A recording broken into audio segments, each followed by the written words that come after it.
I'm feeling like it's pulling me under. You tell me take my hand and trust me if you can. I know I'll be okay if I hold you, and I'm not letting go. You've woken up this feeling inside me. It's opened up my eyes, this thing I cannot hide. Do anything to keep it around me, and I'm not letting go. Yeah.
never know what will happen at Worlds. The stage is set, the curtain is drawn. 没人能够预见会是这种情况。 This is the game people want to see. 新的王者诞生了 Kaboom! They lit the fuse. 你看到了吗 They're gonna win. This is it.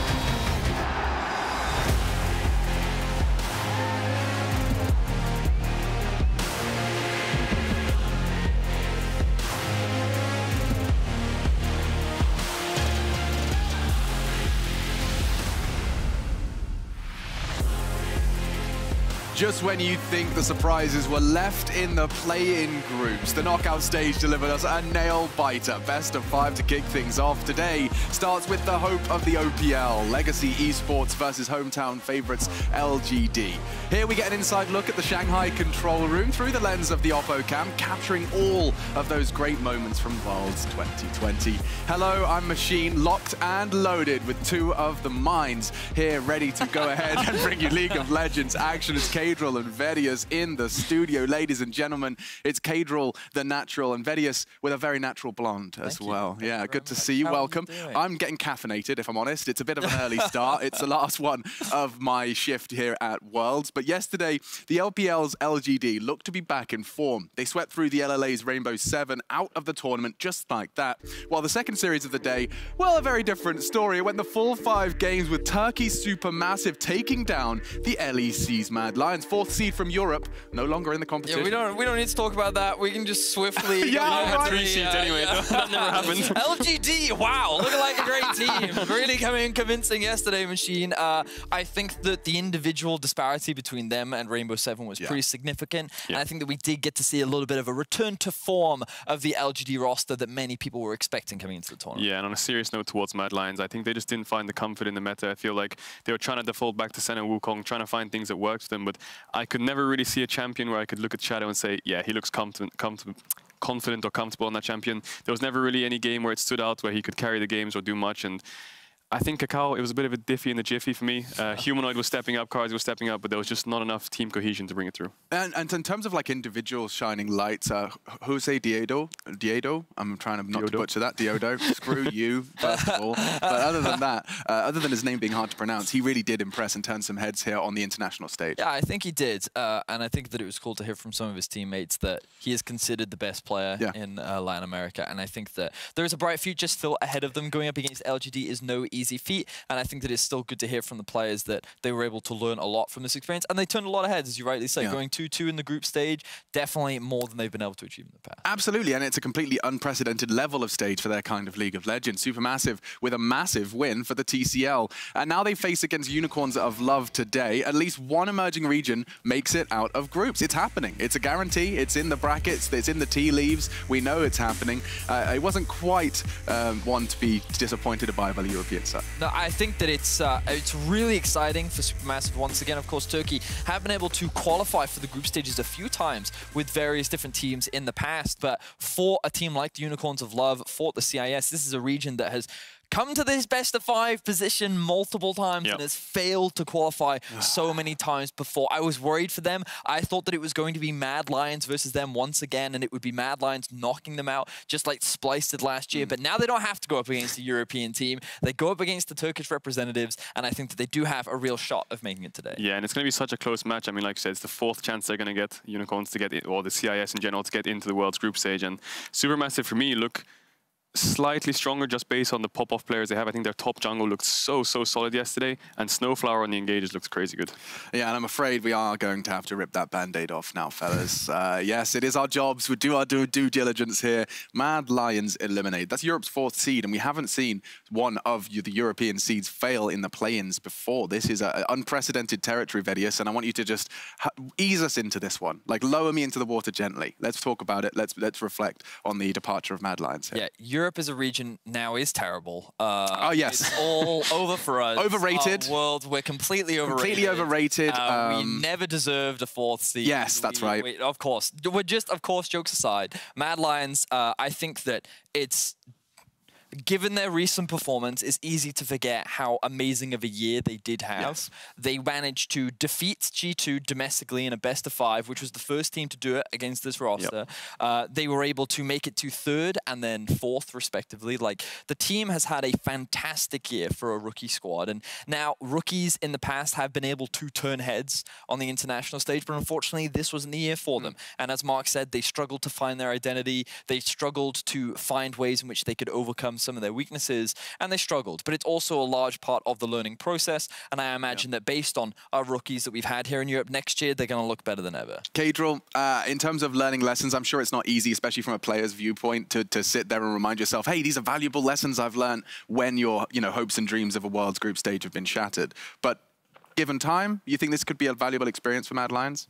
Definitely. I mean, it's obviously super disappointing. I think it's the first time Europe's never really made it out of play-in, so it's a hard one to sort of burden. I think that Mad Lions, obviously, they have 4 brand new players to the world stage, so it's probably a big learning experience for them. They had so many games on stage, they probably scrimmed most of the international teams, so going home is going to suck, but coming into next year, it's something that they can reflect on, and it's something they can try to improve. And be entirely different people based on the experience they've had over in Shanghai. And another experience we had was a bit of a lesson, a bit of a tutorial from Kakao on the Lilia. It was a champion that we've seen an awful lot of over the course of this last week. But check this one out. This is Kadril giving me some extra jungle lessons. Yeah, and I think the thing that separated Kakao from most of Lilias in the plains was the aggression. Most Lilias, they like to full clear, then get level 6, look for neutrals, but Kakao one camp into the enemy buff, and the way it works is he just brings his laner so much. Like, you'll see later on, and a level 2 Azir comes in to help him out, and he's just being such a nuisance, spotting out Shadow, trying to waste as much of his time as he can, because he's not going to sit there and farm up to late game like the other junglers do on Lilia. So he brings over Balulu, and then not only Balulu, he brings over Snowflower as well, just so he can take the blue, and the whole concept behind it is just he can snowball from this really fast, takes away the blue, takes away the wolves, then he'll come back later, take the secondary respawn camps, and just in general, just like exponentially grows him out. And Shadow always 2 levels down in these matchups when Kakao was on the Lilia, and I just think the way it works is either his lanes come and push you out to take the camps, or Shadow's lanes have to come and cover him, and then his lanes can get the push, and then he can just back off and his job's done. Yeah, some hard-hitting analysis actually I want to provide is that Kakao has done very well on 4-legged champions, so just keep your eyes on that. Okay? Keep your eyes on that. But another highlight from the TCL champs was Snowflower's Alistair, whose flank against Mad Lions earned him Red Bull's top play. Let's watch this one again.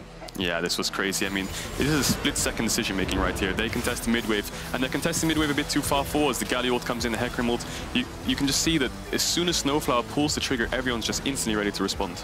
And I think this was also a testament to how well Supermassive did play yesterday. I think that throughout the series, even though there was a lot of draft debates online around, like, it felt like each game was being given depending on who had the better draft, I felt like the Supermassive were consistently making better decisions, and it felt like to me that they were willing to punish a lot more of the mistakes that we saw from Mad Lions. So props to Supermassive. They're going to give us a very exciting best-of-5 today. Yeah, there's no doubt about it. Absolutely not. And there's only 2 spots left in the group stage. So 22 names will be stepping on, and we only have 2 spots left, Legacy and LGD, Supermassive and UOL. It all comes down to this. And as we kick off the final day of Worlds Play-ins.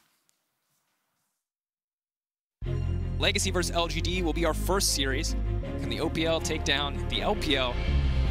LGD really turned it around from what was a disheartening start to the play-ins.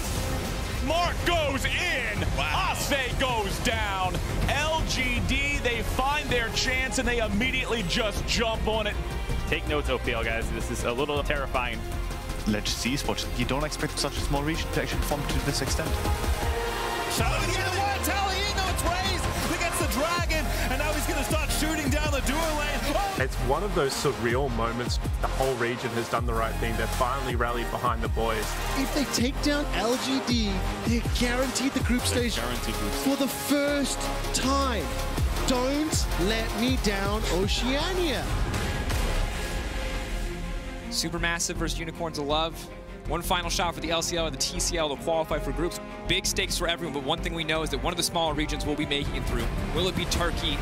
The shift things back in his favor. Unstoppable now as Bolulu goes into the fight. Big haymaker across the backside, and Kakao is playing cleanup. Since the introduction of the playing stage back in 2017, the LCL have yet to have a champion crack onto the group stage. The Unicorns of Love are looking to make history. Rat-a-tat-tat, LGD goes flat, the flash away. Go, go, Gadget! Will they be able to show up when it matters to get over that final hurdle? The OPL has never had a team in groups, but today could be the day for Legacy to make history. And joining us in the studio now is their expert, Spawn, joining us live, and he's actually put on a collar, dressing up. Oh my goodness. Damn. Very exciting to see you, Spawn. How you doing, man? Yeah, I'm doing really well. And as you mentioned, Machine, you know, we had to dust off the suit because today could be that historic day. Legacy, one of the oldest organizations within the OPL, is going up against the LPL's 4th seed in LGD. And I think that this is one of those moments that Oceanic fans have been waiting for, that slow climb to relevancy. We finally had a terrific group stage. We haven't fallen down. In fact, in the last couple of years, we've only lost 4 games to North America and 1 game to the LCL. This certainly feels like the Oceanic team that can finally make it to that group stage. But Spawn, I feel like it's so ambitious when you're going up against LGD. Like, the biggest disparity between LGD and Rainbow Seven was individual talent. And I struggle to believe that the OPL with this Legacy roster will be able to match up to players like Shea, like Peanut on an individual level.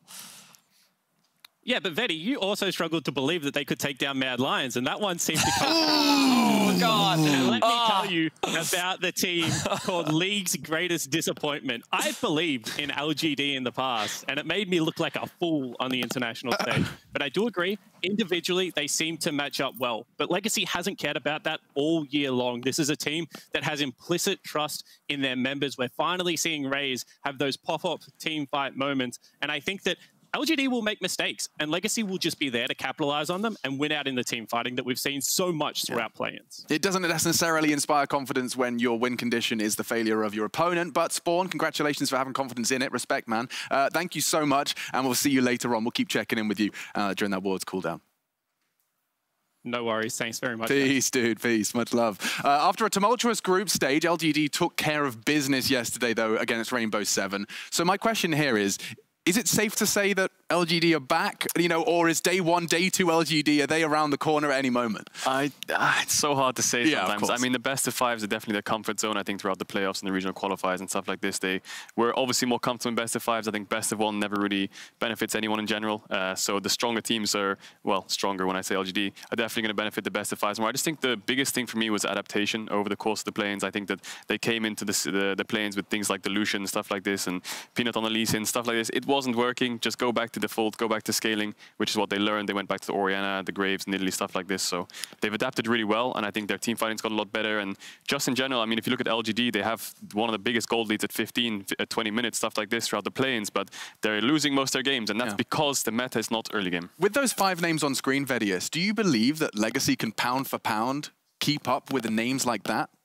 Well, so I don't. I personally don't. And I think that when we heard from Spawn, he was telling us about how, yeah, it does seem a little bit rough, but he's expecting that Legacy will be able to turn it around in terms of their team play. And this is also where Kadra and I look a lot at some of the draft options that both these teams are thinking about, because it feels to me that there are a lot of similarities in terms of their playstyle, especially when you look at things like the jungle. We notice that things like the Nidalee and the Graves are actually 2 very important picks that we think are going to be very prevalent in this series. Yeah, Nidalee Graves. Babip has a 100% win rate on Nidalee going into this tournament. So it's a bit scary. They both kind of realize that these are the priority junglers. They're both kind of contesting them. And then moving across to the mid lane as well, you can see them both in the middle of the screen, TF and Galio. You've got Tally on the Galio, CA on the TF, sort of like their identity champs of just roaming around. They look really strong with both their ults and just helping out the jungles. And I think it's really fascinating as well, because when we look at these mid-jungle duos, I think that for LGD, it's been extremely prominent. And for Legacy, I think it's going to be a large part of what helped them maintain some control during the early game. Because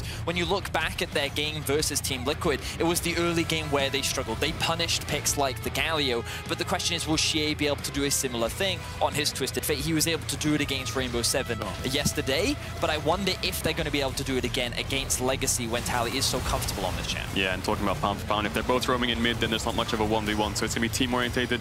And then the last champion you saw on your screen was the Leona. I think Mark on this Leona, it's his most played champion in LPL. It's one of his best champions. You really don't want to give it to him, so I wouldn't be surprised to see that banned away or contested going into this series. I ultimately think we're going to see a lot of roaming, a lot of team fighting, a lot of action-packed, pretty much largely coming from the jungle supports with the mid laners looking to roam around the map, which is why we talked a lot about the team identities and why these champions are going to be so prominent in this match. And a nice vague sweeping statement from me, which is my specialty, is that I actually am intrigued because we've spoken or we heard from Legacy about chaos and thriving within it. As much as it may just sound like hyperbole, I believe there is some truth in that Legacy, when the game it feels chaotic, frantic, that is the equalizer against some of these bigger names. So my question is you know, LGD could succumb to that chaos. It's not like their games have been clean. A lot of their victories, LGD fans are still sitting there in the forums going, yay, Peanut did something, you know, like they're still being mean in victories. Perhaps that chaos could give Legacy a way in. Yeah, they need to control the beast, and the beast is themselves when it comes to LGD. They need to stop going for like solo plays, splitting off, trying to make hero plays, or even in general just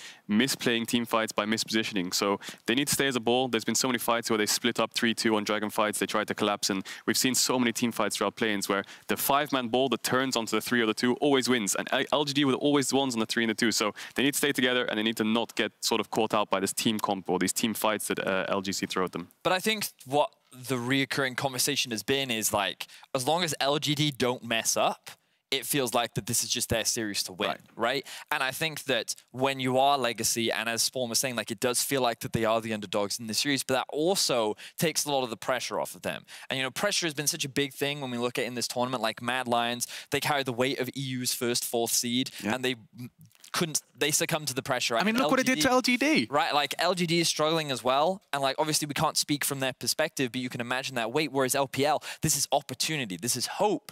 And I saw it on Twitter, this could potentially be one of the biggest upsets in World's history because OPL have never been able to qualify for the World's group stage. And to do so by taking down LGD would definitely be an impressive feat. Nothing to lose, everything to gain. And if OPL takes down LGD, then it takes the burden off Europe a little bit more. So let's go Legacy.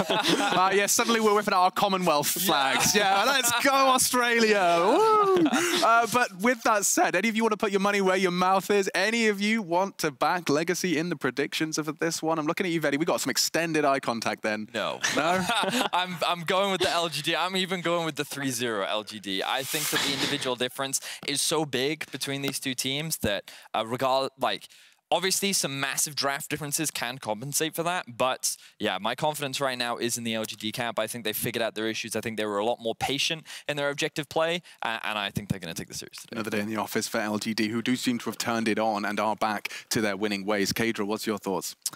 I don't know, man. Think out loud for us. My head, I've been thinking about this for the last couple of minutes. My head's telling me 3-1 LGD, but my heart's saying it could go to 5 games because I just think LGD makes so many mistakes and they grief it too much. And I just think Taze on Ezreal and stuff like this has been carrying and just playing so well. So I'm going to say 3-2 LGD. Okay. Maybe it's a bit controversial to say it's going to go to 5 games in this kind of series, but I think it's going to go to 5 games. Yeah. And I'm going to raise my hand with an opinion that doesn't matter and say that I actually believe that there is a world where the mental side aids them. If Legacy have a nutty draft and convert a quick first 20-minute game, there is a world where they can just completely get the mental edge over LGD and they're all tilted and salty and they do stupid things. I'm just saying, there's a world. I can tell you right now, the online, the raise your koalas spam is high. Yes. There is so much the boys for the OPL right now, so I think that support and enthusiasm is definitely going to be behind the Legacy squad. Yeah, exactly. And with that said, let's send it over to Pastry, who I'm sure is going to be excited. Crumbs as well. Game 1 of Legacy Esports versus LGD. Certainly am excited, Alex. Thank you so much. As Crumbs, let's get in with a qualifying best of 5, the first of 2 here for the World's Playing stage. It is as it is about to come to a close, where one of these 2 teams will be one of 2 remaining teams to qualify for the main event at Worlds 2020. It's a huge moment for Australia. Oceania could actually end up toppling an incredibly powerful team here in LGD, which the advantage coming into this Pastry is that regionally, this team only plays best of series, so they should be in their element here, playing more games already, having warmed up to what their compositions or what their play styles are best suited to. And a large part of it, we already heard from the desk, is just that mid 2v2. Is Peanut and GA going to be so powerful that Legacy does not even survive past the laning phase? Because we have seen what Tally can do with his flanks, but we've also seen what happens when he doesn't get out of laning phase, especially the matches against Team Liquid. To me, that was a big indication for where Legacy's weaknesses were at. They were having a really tough time against Jensen in the mid lane. Picks like Twisted Fate and Orianna are really tough because if you're playing against a Twisted Fate, you need to be a mid laner that can punish and keep him shoved in. If you're playing against champions like the Orianna, you have to be able to farm, you have to be able to trade and ganker. Tally looks like he's a top laner that just snuck into the mid lane. Those are not the skill sets that are actually punishing the champions that CA's got. Yeah, I mean, Tally's roaming's been great, his team fighting's been excellent, he's a veteran presence, a big voice on this team, I'm sure. But he's got quite the opponent today in Sheer, and especially if Peanut is on form once again. So let's see what the draft brings us. That's a sight for sore eyes. Orianna, get her out of there. It's going to be the first ban for Legacy. Great first ban there. I thought LGD was going to really put a prioritization on that one, and both teams are just targeting their mid laners, recognizing how important this matchup is going to be. Okay, I think we've identified the same thing that Legacy has, which is that the mid lane matchup is going to be absolutely crucial. Ornn is another pick that obviously has been risen in priority, and it's one that goes really well with what LGD is trying to do, which is putting Peanut on these carry junglers in the Kindred. Not even going to allow them to have it banned away. He had so many games of it in the previous series. Let's see if he can actually play these mages better, or he'll just prioritize the Graves or Lee Sin. Very curious what this final LGD ban is. It's Lucian. Wow, gonna respect that out of Tally, and I guess maybe Raze or Topoon as well. Tally has had one play of the Lucian so far this world. Didn't look great on it, but certainly can play it, as Nidalee is going to be the first pick here for Babbitt, presumably. And that was kind of what I was going to point out, you know, with so few junglers touched here, and with Babbitt and Peanut being a pretty important matchup in the early game between these two teams. Curious to see what Peanut wants to select here. Does he take something like the Lilia? Does he take the Graves? Because I think whatever the jungle matchup is, it's going to be pretty aggressive between the two junglers. But LGD can wait to pick it. They'll go with an extremely strong start to this draft. Renekton and Twisted Fate. Yeah, already picking on the sidelines. It's going to be tough for Topoon to deal with this if GA is unlocked, which we can assume will happen. As Tally, we don't know what mid laners he's got to be able to actually punish this champion. You want control mages. You want to be able to keep Twisted Fate pushed in and maybe pair him with some ganks from the Nidalee. At the very least, the Nidalee won't have the Renekton to have these really strong topside combinations, but you still have other kinds of champions. Tally's gonna go with the Galio, though, trying to match that global with his own. I like it. You know, he needs to get out of the lane, needs to roam, needs to have effectiveness in skirmishes and team fights. This is the pick that he looked excellent on, despite getting pushed around in lane a little bit, but GA may punish him even more than he's potentially expecting. We'll see what the form looks like from LGD's mid laner as the games go on. And I like this. Bit of a difference here for Topoon. He can play tanks, he can play carries. Gonna get Gangplank here in this draft. Interesting pick there. I mean, you're going to have a fine time against the Renekton. You can obviously orange out of the Twisted Fate cards, but you don't know what the backline of LGD is thus far. And ideally, you want to be able to use that Gangplank ultimate on top of some immobile carries, zone them out from a team fight, and you already have a really good way of just splitting the enemy's composition and gaining advantages in the team fight that way. But now that you have a Nidalee with a Gangplank and a Galio, you can assume that Legacy Esports wants to play the early game fairly controlled, wait for that level 6, and then pop off. I mean, if nothing else, an extra global might not hurt if she is going to be teleporting around the map, as Caitlyn's going to be banned here in Phase 2. It's been all topside picks here for both of these teams, so I imagine we'll see a number of bottom lane focus bans here on either side. Very curious to see how Kramer and Raze kind of shake out as well. These are, I guess I'll call them late game insurance policies for these teams. Very good team fighters. Raze has had an excellent tournament, but Kramer is kind of creeping up in power alongside the rest of LGD as Rakan is going to be taken away from Mark. I think Jin would be so good here for Legacy's composition. Being able to combo a root from a Gangplank ultimate to keep somebody in that center is really devastating, as well as pairing quite well with the Nidalee. It actually allows you to keep a distance from what LGD's composition wants to do, and they're targeting away this hard engage. Mark had some really insane fights against Rainbow 7. They don't want to see any of that again. Rakan has been rising in priority so much during the plains. I think this is a pick that we can just expect to continue to rise in priority for all the teams moving forward. The ability to engage and peel at the same time is just unparalleled, and they combo super well with some ADs that we have yet to see in this series or from these two teams, which has been the Twitch. Yeah, Twitch certainly a pick we'll also be keeping our eyes on if either of these teams do want to pick that one up. But Ezreal going to be banned on the Legacy side, so respecting the power of the pick. Despite Raze looking very good on that champion, Kramer also perfectly good Ezreal, so keeping that one out of his hands as Leona's going to get picked up here. They're counter-picking AD here. Oh, very interesting. Yeah, the counter pick at AD. I mean, we've already seen what some teams feel comfortable doing. We saw yesterday Supermassive bust out a Vayne as a counter pick, if you will. Didn't really work out, but we know that there's quite a bit that you can do from the AD department now that Caitlyn has dropped in priority and is banned entirely. It's going to be a Kalista instead. Wow, Kalista Taric. It's been such a long time since we've seen this combo. Twitch is gonna be an insane team fighter and late game insurance, but also there's just too many. We're just gonna. Yep. Curious to see the Leona picked where it was, because typically Leona would block Rakan, but Rakan was already banned, so you don't have to worry about that. But there might be something different coming here for the LGD bottom lane if they're going to pick Leona where they did. We'll wait for the clock to count down. It's not Swain, it's going to be MF there for Kramer. Just pure team fighting from LGD, and then you've got a Twisted Fate that's going to be able to roam and help you in the laning phase already. So I think that the teams have gotten everything that they've wanted, and it's now about to see if they can actually enforce those win conditions and those areas that we thought would be problematic for both the team fighting in LGD and the early laning from LGC. Yep, I think the obvious places who are already going to look at will continue to look at after seeing this draft. Bobit versus Peanut is going to be a lot, but who can get the early foothold in the jungle 1v1? And of course, Shia versus Tally is going to be the matchup probably throughout the whole series, because I think it's where the biggest skill discrepancy lies. So Tally's going to have to do a very good job to keep track of Shia's Twisted Fate, which as soon as Twisted Fate gets loose, game devolves very quickly if that global presence can be felt as often as Twisted Fate wants it to be. So coaches are going to fist bump, and we'll play game 1, or at least start game 1 very shortly here. Best of 5 between these two teams. You said it already, Crumbs. LGD have played so many best of 5s already before this tournament even started. Played one yesterday.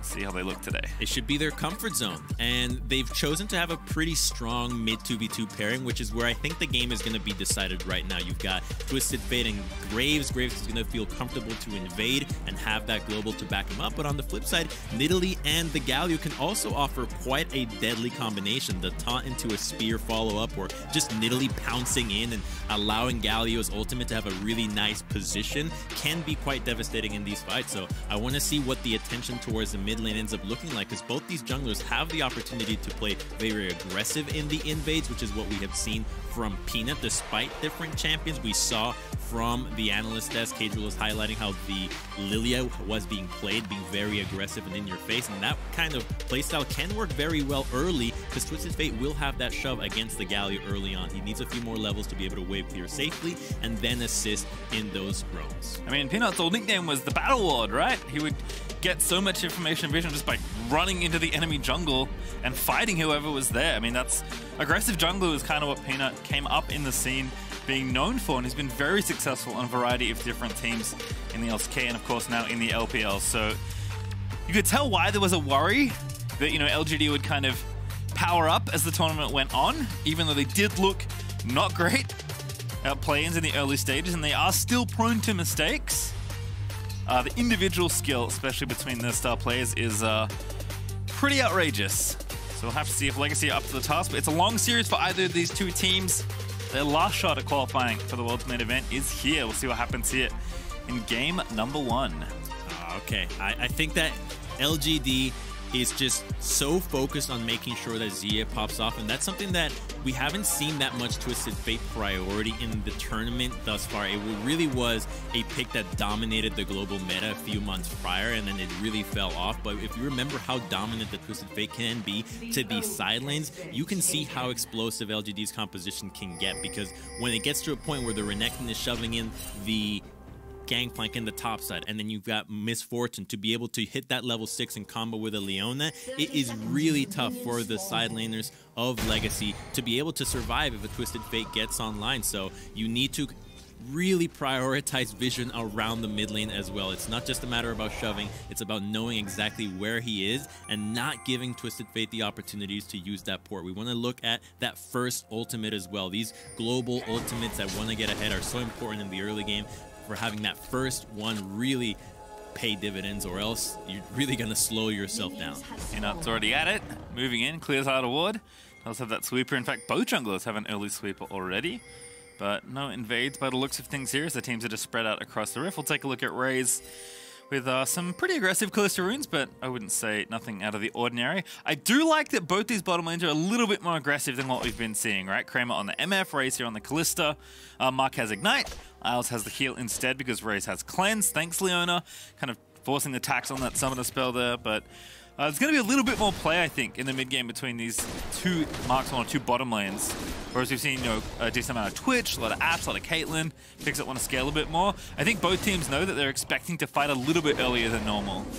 They have to. This is what is going to be happening when you're playing these early game junglers that can be so aggressive and ranged at the same time. They can really exploit their lanes having priority, and you just have to back off and contest because the mid laners can collapse so effectively as well. So we see that the junglers are actually ended up taking very different routes, as Graves is going to do red to blue, path all the way back to the top side, and just a full clear from Legacy's Bad Babe. So he's going to put a little bit of an extra focus into the bottom lane. I don't think that Peanut will end up pathing to the bottom side for an early gank. There is that cleanse on the Callista, making her a lot harder to lock down. So you're best off just playing off of mid, who's just continuing to shove the Gallia under the turret. This is the area that we thought was going to be really important here, and Tally's doing a fine job in farming, but he's already losing some HP.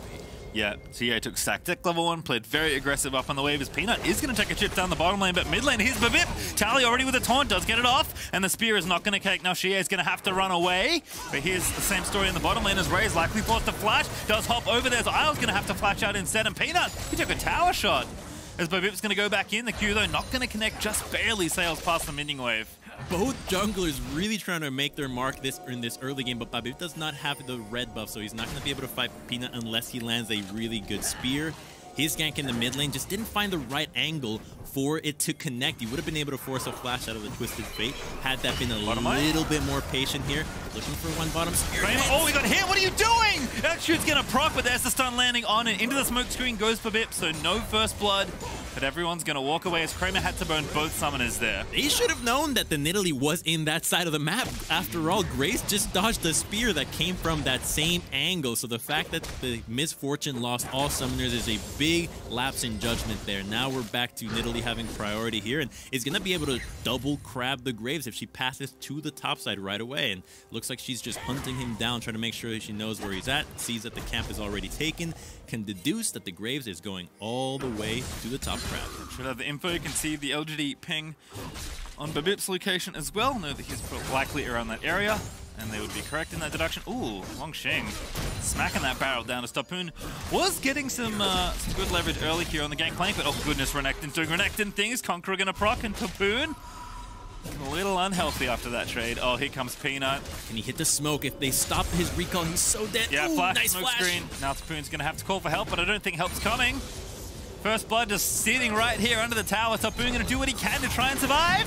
Gonna get stunned, gonna get orange up, and now he's gonna flash out of the wave, and it's first blood. Peanut LGD on the scoreboard. A good attempt there, but we saw what Longjin was trying to do, trying to whittle down the gangplank because he knew that Graves was playing to the top side. This is what LPL teams are pretty darn good at, which is playing your lanes to where the jungler is pathing, and that's exactly what happens. You can be that aggressive because you know you have backup. Worst things happen, your jungler is there, so you take a 2v2 and you have a health advantage, so you can be playing that far up. The clutch move there was Peanut stopping the recall, knowing that there was no way out for GP.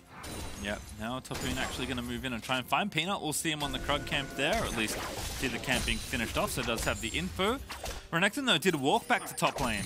Sheen finished up for Stopoon as the CS has evened up somewhat, but early tabis here for the Renekton means that Longxing should feel very comfortable here, and going to be tough, perhaps, to contest for this first Drake, given that they won't have TP, although top lane will have ulti most likely if they do go for it. And back down to the bottom side, it's good news here for Raze and Isles. They're up about 10 CS already. Uh-oh. Okay, Pacer, we start to see what can happen here to the gangplank because this wave is going to be fat. It's going to be building. Longxin has to stop this wave from being cleared so that the Twisted Fate can hit level 6 at the same time Renekton is 6, and then you just tower dive the gangplank who has no summoners. Let's see what Peanut does in response to this because it is a really big possibility to obliterate this gangplank. Renekton's already level 6, but they're just looking for the bottom side and will let Tapoon live another day. Yeah, good bot priority there for Legacy. Does give them a pretty early first Drake as the Infernal Dragon goes down.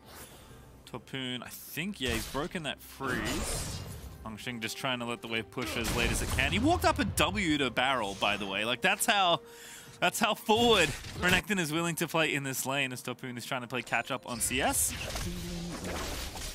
The Gangplank's always going to have a lot more gold just from his passive, so if he's a little bit behind, you can actually see him being relatively even in gold just from that ability. So he can't afford to fall behind. He has to prioritize the health knowing he's up against the global, and right now the junglers don't know where they're at. They haven't seen the Graves just yet, and the red buffs is spawning, so they can assume that Peanut might be in the top side at the moment. So Legacy has no problem looking for a gank here because Peanut doesn't have flash. There's a stun there, and that's move it down to the bottom side. Kramer, no flash, no hope, but Vip's in there, is going to get the first kill as Mark going to try and stun it off. That damage is massive, but just barely.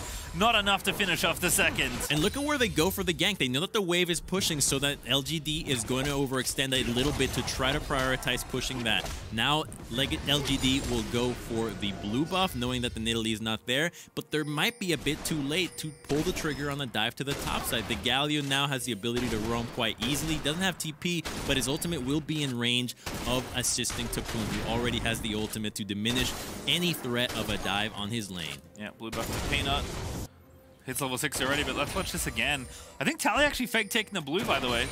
He went over to the left side, and Isles just lined this up perfectly. Great use of the Fog of War there, too. They didn't know that the Herrick stun was coming from that direction there, and they just wanted to hit those 3 minions and maybe walk out. So right at the time that it was going to be possible for a gank, because the flash is about to come up for the Misfortune as well, so that opportunity was not there. And you already see that Babip has learned from the first gank into the mid lane, position yourself to land this spear before the crowd control hits. Both supports are in mid lane. I think they want to play for the Herald, perhaps. As Babip also on the top side of the map. He's going to lane gank through... Oh, it's not really a gank, actually. Topoon's not here. Babip's spear goes a little wide, but he's just going to defend the tower from the Renekton, who's looking pretty spooky here in the top lane. He's spooky because the Twisted Fate is also positioning to the top side as well as the Leona, so they're quite worried that they could just gank the Nidalee there, trying to catch up in CS, and they'll always help out these farming junglers to catch up on what the laners are missing out, allowing you to get ahead, but just the Leona Roman Misfortune as well is going to give over a nice and easy Herald. MF, gotta remember, one of her best traits is her strut. Her ability to rotate across the map is really unparalleled, and so she's going to be able to rotate over to the top side and stick to this lane with the Herald, or just base and go back to the bottom side whenever she wants. Nobody runs faster than her. Yep, Legacy deciding to opt out of this potential Herald fight. Race is pushing a bottom lane, but Topoon is in trouble once again. This could be 5 people in his lane ASAP. Mark with the flash E does land it, but the oranges are going to be burnt now. Peanut going to put him in the smoke screen, and Topoon just getting chased down all day. Peanut looking for another kill. There's the collateral damage. Going to take down the Gangplank. He's got his completed warrior enchantment at the moment, so he's really strong, gonna do so much damage, and they're still gonna get that first brick because they popped the Herald over here, so it's just gonna be gold over to Raze here, but the race for first brick has already been won by LGD. This was the concern for Legacy. How is the laning phase gonna play out? Clearly, LGD is gonna be able to outclass them, but this is a pace that I don't think LGC was ready for. Pastry already down over 2,000 gold, losing that first turret, and every lane, with the exception of bottom, has just been getting relentlessly shoved in. Oh, Herald not going to get cancelled either, so it does good damage to the tier 2 tower as well. I mean, yeah, one of the lanes is going not so great right now. Topoon down almost 30 CS to Hongxing, but it's not the lane I think we expected. Tally's actually done a pretty good job just kind of floating this lane and keeping track of Xie, not letting him get out of this lane. And bottom lane's done really well on the Legacy side, but Topoon, even though Gangplank does print a little bit of extra money, gonna have to do a lot to hold on to this Renekton that's getting so strong so quickly. Got that Bilgewater Cutlass already racing towards the Blade of the Ruined King, and I think the other issue is just Peanut, right?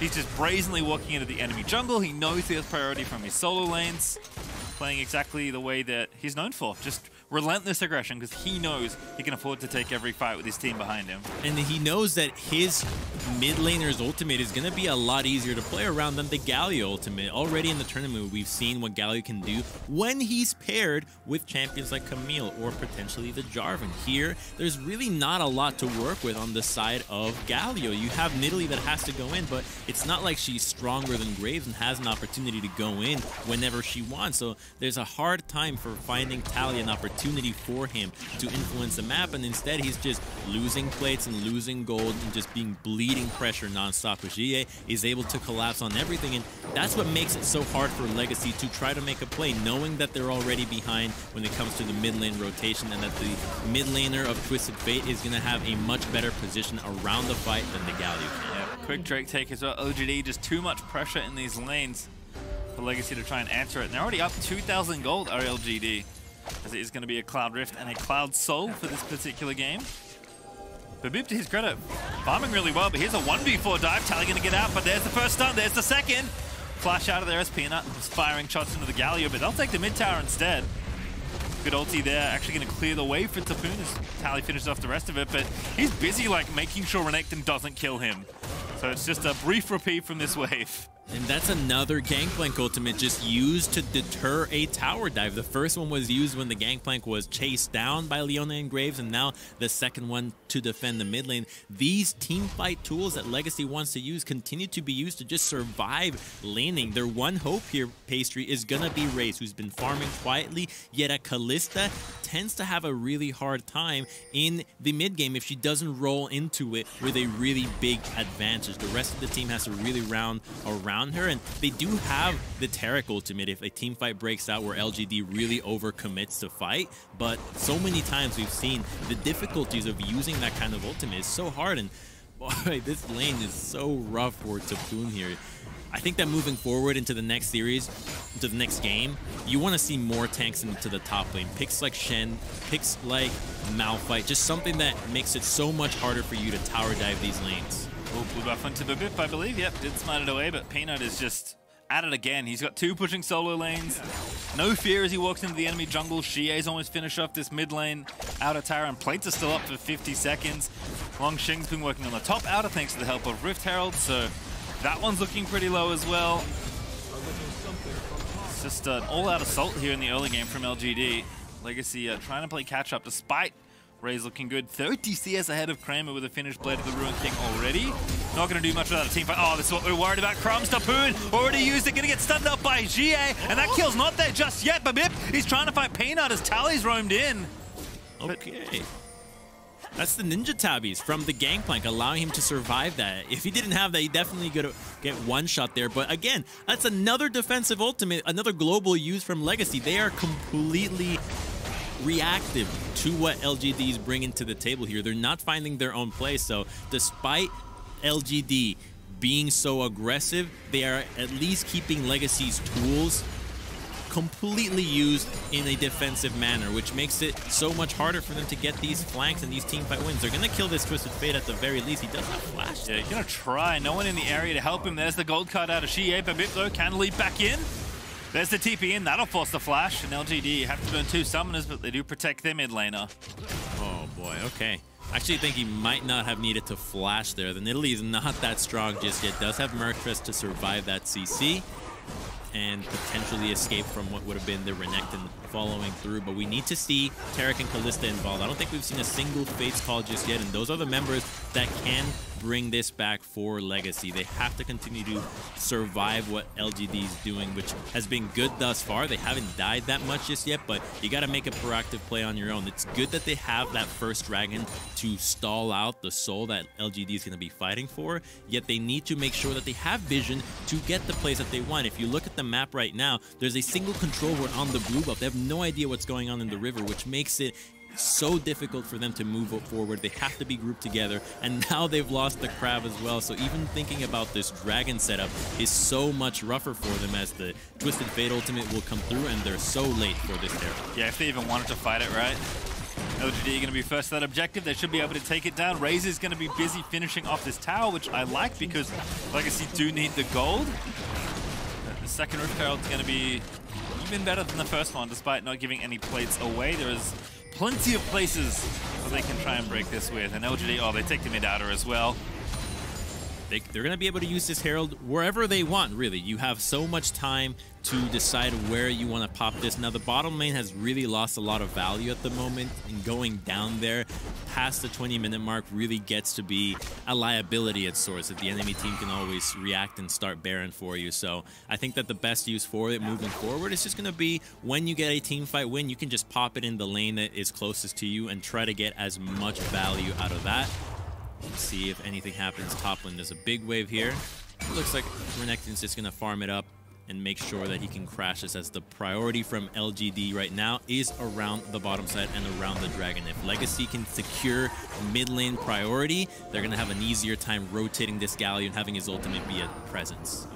Renekton doesn't have TP, so Legacy will at least get a full v4, but Peanut's popping the Herald mid, so they're going to have to deal with this first. They're faster to the rotation. Look at where Legacy was. They were so focused on the bottom lane. They're now slow to this. They're going to lose a tier 2, and then LGD can just rotate over to the dragon, and Legacy will have so much terrain to traverse through before even reaching and seeing the objective.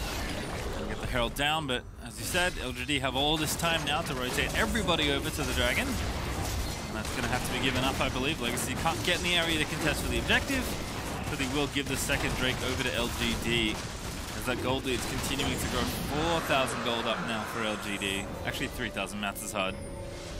Math is hard, and you know what's also really hard? Pastry drafting, because so many times what you think is going to play out ends up being differently. I think that Legacy thought that the laning phase was going to be a lot easier to get through. That's why you have the Gangplank, you have the Galio, but these are all lanes that are going to lose naturally to what LGD drafted, and the short range of Kalista doesn't actually allow you to combo that well. I think I really would have liked to have seen that Jhin, something to pair to the range and add to an engage factor for Legacy. The Kalista, yes, has engaged, but you do have to play so well in the early laning phase. I'd like to see them move away from laning emphasis in the next game and really focus on what got them here, which was team fighting, making sure that you actually have every bit of tool of crowd control to pick on the enemy. Legacy can punish LGD because they have quite a few members that can get caught on their own, that do like to go on these individual side quests, and if you catch somebody there, you chain a few of those picks with the right champions, and then you just get those objectives for free because you get 4v5s left, right, and center. Yeah, I think team fighting is still good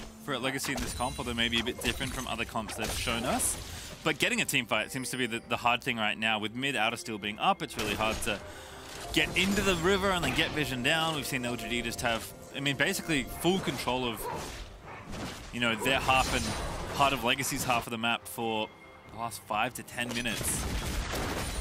Well, the Taric won't even get you the right team fight, right? He doesn't even have the range to engage onto you. He's melee. They're looking for Peanut here. Stun does not connect. Good buff for the ulti there for Peanut to get out from under the Taric's stun. And bottom out is going to fall as a result. Chia and Kramer just smacking the tower, with Tally not having nearly enough AP to clear that out. So Legacy just going to have to wait between dragons, I think. Vivip is farming up a Storm. Like, he's still 20 CS ahead of Peanut, but Peanut's got 2 kills. He's working on a Black Cleaver. Vivip's working on a Zhonya's. So rare for a farmed Nidalee that doesn't actually have an entire team with a solid scoreline behind her to be relevant here. She's just going to be relegated to surviving in these fights with the Zhonya's and maybe getting a Grail, but you're not even boosting a hyper carry here. The Kalista hasn't done a whole lot just yet. Doesn't have the Ginsu's if that's what she's going. Probably will just be going for the Hurricane second to try to deal with all the diving members of LGD. Yet Nidalee, if you're not getting ahead early, you really just end up being a secondary support, and you don't have a hyper carry, so LGD is going to have to really just find an incredible Fate's Call for these fights, because you can actually pair Fate's Call with the Taric ultimate and the Galio to do quite a bit of damage, and it'd be ideal if you could actually land that on top of an ulting Misfortune, because nobody else is really going to have the right angle to stop her. Yes, Tally has found plenty of teleport flanks to go for it, but he doesn't have the teleport up just yet. He just swapped to it, though, so maybe he does have the vision to see that Kramer has to be stopped from his ultimate channeled. I guess we'll find out, because we haven't had a full 5v5 yet. LGD just happy to play the side lane with their big Renekton and their big Twisted Fate. Can't say I blame them. Xie is going to go ahead and split push the bottom lane. And Longxing has just been permanently pushing. I mean, the top lane is so long. There's no tier 2 tower there, it's just the inhib tower, so yeah, Renekton's going to get spotted, but he's just going to pressure things in. He's got the TP for the minute 25 mark on the Dragon Roams in. LGD have completely taken over Legacy's jungle. And Tapoon's in a potential 1v4. At least the 1v3 here as Mark's just off to the side, and Babip's going to have to come down to try and help out. Oh, it's brutal. They don't have a way to engage. They just don't have it. The Nidalee doesn't find it. You don't even have the vision because LGD is doing such a fine job in denying it. You only have that one ward in the back of the red brush, but because of the terrain, you still don't even have the right angle there. So only Tally can potentially use that here, yet they're still just bleeding turrets left and right, and LGD can always disengage quite effectively there. You can use Leona ultimates and gold cards to get away from what LGC Legacy's throwing at you. These are going to be a confusing series, Pastry, LGC, LGD, but anyways, Legacy needs to have a better setup for these team fights. You need to engage. You can't just bleed out the entire game. Yeah, and it's tough again with how much control LGD have exerted across the map, how good their setup and their vision was lacking in the early stages of this tournament in their play. And Legacy, they're finally going to posture aggressively. Good dash out from Peanut, but Legacy want to fight for this dragon because you called it, Crumbs. Race has gone Ginsu's. Legacy are really committing to this 5v5, the first one of this game. They do have the inside track already onto the objective, but they're going to have to make it quick. Solar Flare hits Raze, cleanses out. There's Tally going in, finds the taunt there. Stun lands in as well, but Legacy need to commit a little bit more. Tally going to flash out. Collateral damage over the top. Longxing getting poked a little bit by the Gangplank as the ulti gets committed, and Legacy will start the dragon. They still have Taric ultimate. This could be the fight for Legacy. If Tally can TP and find a really good flank, this could be it, though. Misfortune still has ultimate. Careful of Renekton, though. They're going to spot him now, finally, but I think it's too late. Raze going to get stunned from so far away as Longxing going to take down the Kalista. A second kill already as the bot lane for Legacy has fallen, and Babip's going to have to run out of there. The dragon will be forfeit. 2 kills given over as well, as LGD only getting stronger and stronger. The sneaky Crocodile finds Kalista, and her clans had been burned earlier from the Leona, so it was so easy to delete her. They can now turn to the Baron. They get everything. Pastry, I think this game is all but done here. Legacy just got outclassed early from LGD, and they have been clean. They just don't get the fights. They just focus on objectives and don't give the opportunity for Legacy to get the fight that they want. Yeah, it's looking so much more clinical now, RLGD. Certainly scary as this team looks towards the main event of Worlds 2020, but still a long way from that one here, but certainly this game looking very good for LGD as they finish off the Baron. I think Legacy can shake this one off, though. But first, we're going to look at this flank, though. Great control ward there from Langjin. And then Kalista steps up. So easy to immediately delete her. No heal to save her a little bit longer to buy time for the Taric ultimate. But it wouldn't have even mattered. She would have gone down at the end. Doesn't have enough damage to burn through the LGD diving pair of Leona and Renekton. Just a nice easy setup there. It's always nice when Renekton can just walk his way into the back line. Legacy not able to find that 5v5 they've just been looking for. Every fight has been unfair, and LGD are going to look to keep it that way with the Baron buff pushing down. Only inhibitor towers to take alongside the Nexus ones. There are no tier 2s left. They were already very effectively 4-1-ing / 1-3-1-ing with this Twisted Fate and Renekton, and now it's going to get even better with this Baron. So LGD just want to buy their time and allow the Renekton to crash the wave into the bottom. They want to pressure 3 lanes at the same time. You want to have all 3 drawing the attention out of Legacy so that you can maximize what you're doing with that empowered minion wave. So now that the Renekton is crashing, you can see what LGD is trying to do with mid and top, and that's going to draw away the members of Legacy. Divide and conquer, a composition that's already having such a hard time team fighting, an even worse time laning. This is just going to put an even bigger deficit on them. All right, well, Longxing going to go ahead, push down this. Waves are crashing it around the same time. Very well coordinated there. As Tally looks for the taunt, but not going to be found onto the Renekton. Kramer also getting aggressive. Trying to hit down the tower, but not really an angle for Legacy to look for here. I mean, every single inhibitor tower is currently being pressured. That was a good rotation there out of Peanut. I'm really impressed that they've actually been able to crash these waves so consistently. They're getting some value out of the Lich Bane and RFC as well. And there it is, divide and conquer. You see that Taric and Kalista were in the bottom side. Well, surprise, the Misfortune was able to rotate to the top side. You just broken one of these turrets down, and when you start to open up the base and you're dealing with a Twisted Fate, you can never leave. The threat of a backdoor becomes all too real here, so this is a big milestone for LGD in closing out this game. The noose is tightening.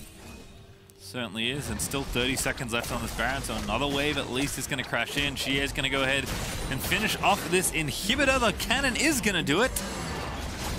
And mid lane, oh, Race was actually the target. That cleanse not good enough as the bullet time comes in. She is almost flanking all the way around the back of the mid inhibitor tower. But Legacy just kind of getting crawled into their own base now. Bavip going to get blasted by Peanut's ulti. They're going to go on for GA now, but the exhaust is good. Still the damage is there. Going to rip the spears out, but it's not enough to take him down. Fate's call in. Ultimate pop for Taric, but GA into stasis he goes. Surely they can get one kill. Indeed they will, as Raze will finally pick up the pesky Xie. And on they go again. Raze looking for Long Xing. Going to try and keep the kills going. Renekton getting low, but he's pretty tanky. Mark here as well. Tally with a 3-man taunt. And they're still going. Mark surely is going to die. Indeed, Raze will get a second kill. But a slim consolation prize at the end of that push. LGD did so much damage with that Baron. Yeah, they finally get the fight that they wanted, but at a huge cost there, because now the entire base turrets are gone. Only your Nexus turrets are alive. You've lost double inhibitors, and the Baron, yes, it went down, but it was so much value from LGD. You still have the teleport available from the Twisted Fate, and once he's up, once he can start to port in, you can even pair it with the Renekton's TP to backdoor here. So we're going to look at GA overstepping there, getting a little bit too greedy. Could have potentially retreated to the top side, but you can almost never fault somebody for wanting to group up with the rest of his team, knowing that you have safety in numbers. And look at how they had to start this fight. Raze did all of the initiation work. We've seen players like Tactical in the LCS having pop-up performances on the Kalista there, but knowing that your best engage as a Kalista happens at the 25-minute mark doesn't really strike you as the optimal way of playing Kalista here. They're going to lose up this Cloud Soul, which is going to be really deadly for somebody like the Leona or even the Renekton that can just pop ultimate and immediately find the engage. They're looking for more fights, and they're going to catch Graves. Peanut stun Raze. This is an easy kill. See you later, Peanut! Spears, oh, he's not in range. That's a heartbreaker. Isle's now going to get stunned up, and Mark, he's found just that. Race is going to get stunned up, but Tally going to look to save the day. Mark now made a pincushion. Ashir will finally take down Tally, but Legacy, they're going to keep fighting him. Raze, he needs to stay alive, but it's not going to be all that easy. Already killed by the Renekton, and it's going to be absolutely falling to pieces here for the Oceanic lads. As LGD look to put the finishing touches on this game. That's quite the TP. Very, they really want him. Aggressive from Shea, we'll call it. Perhaps disrespectful. RFC going to proc in. See you later, Babib. And that's going to be the ace for LGD. That's going to be game one for LGD as they'll finish off the first Nexus on their way to the world's main event. Quite collected of a game. You only had 12 kills in 29 minutes there, but it never felt like LGD was in danger of losing that. We knew what their game plan was going to be from the start. These lane advantages easily translated into these team fight wins, and I think that the recollection from what you get from these games for both teams is pretty straightforward. LGD will try to get the same draft and give us a repeat of that one, whereas Legacy will have to break this apart. I love the Orianna and the Syndra focus there, but you can't overlook the Twisted Fate. It's a really important pick for a lot of teams here at Worlds, and it often tends to be a bit of a clutch. You do need a lot of games to be able to play around Twisted Fate, and if you can ban that out to these players that are fairly reliant on him, well, you might have actually just weakened their entire composition because you're not as practiced on the other champions. I think the other thing, just kind of thinking about that game, is like, it just felt so hard to contain LGD in the mid game, which is actually where I thought maybe Legacy could get some footing. Like, LGD have always been good individually, right? Even at the start of play-in, when they were making all these mistakes, it often wasn't in the laning phase where they were looking bad. Actually, they looked quite good still, but they just fell apart around objectives, and Peanut couldn't hit a smite to save himself. That is not the story of this current LGD, as Peanut is playing all the way back to form when he was, in an MSI final a few years ago. So it's looking certainly spooky. Legacy, I think they have the tools to do it, but not after that game one. A very decisive look for LGD. And while we wait for game number 2, you can listen to KDA's Popstars on the League of Legends official playlist on Spotify.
Welcome back to the State Farm Analyst Desk. LGD, they've kicked things off with a dominant win. We're going to take a closer look at exactly how they did it. The brains of this brigade is Vedius and, of course, Cadril on the end there. Bit of British representation. We may not be very good at video games, but we're good at talking about them.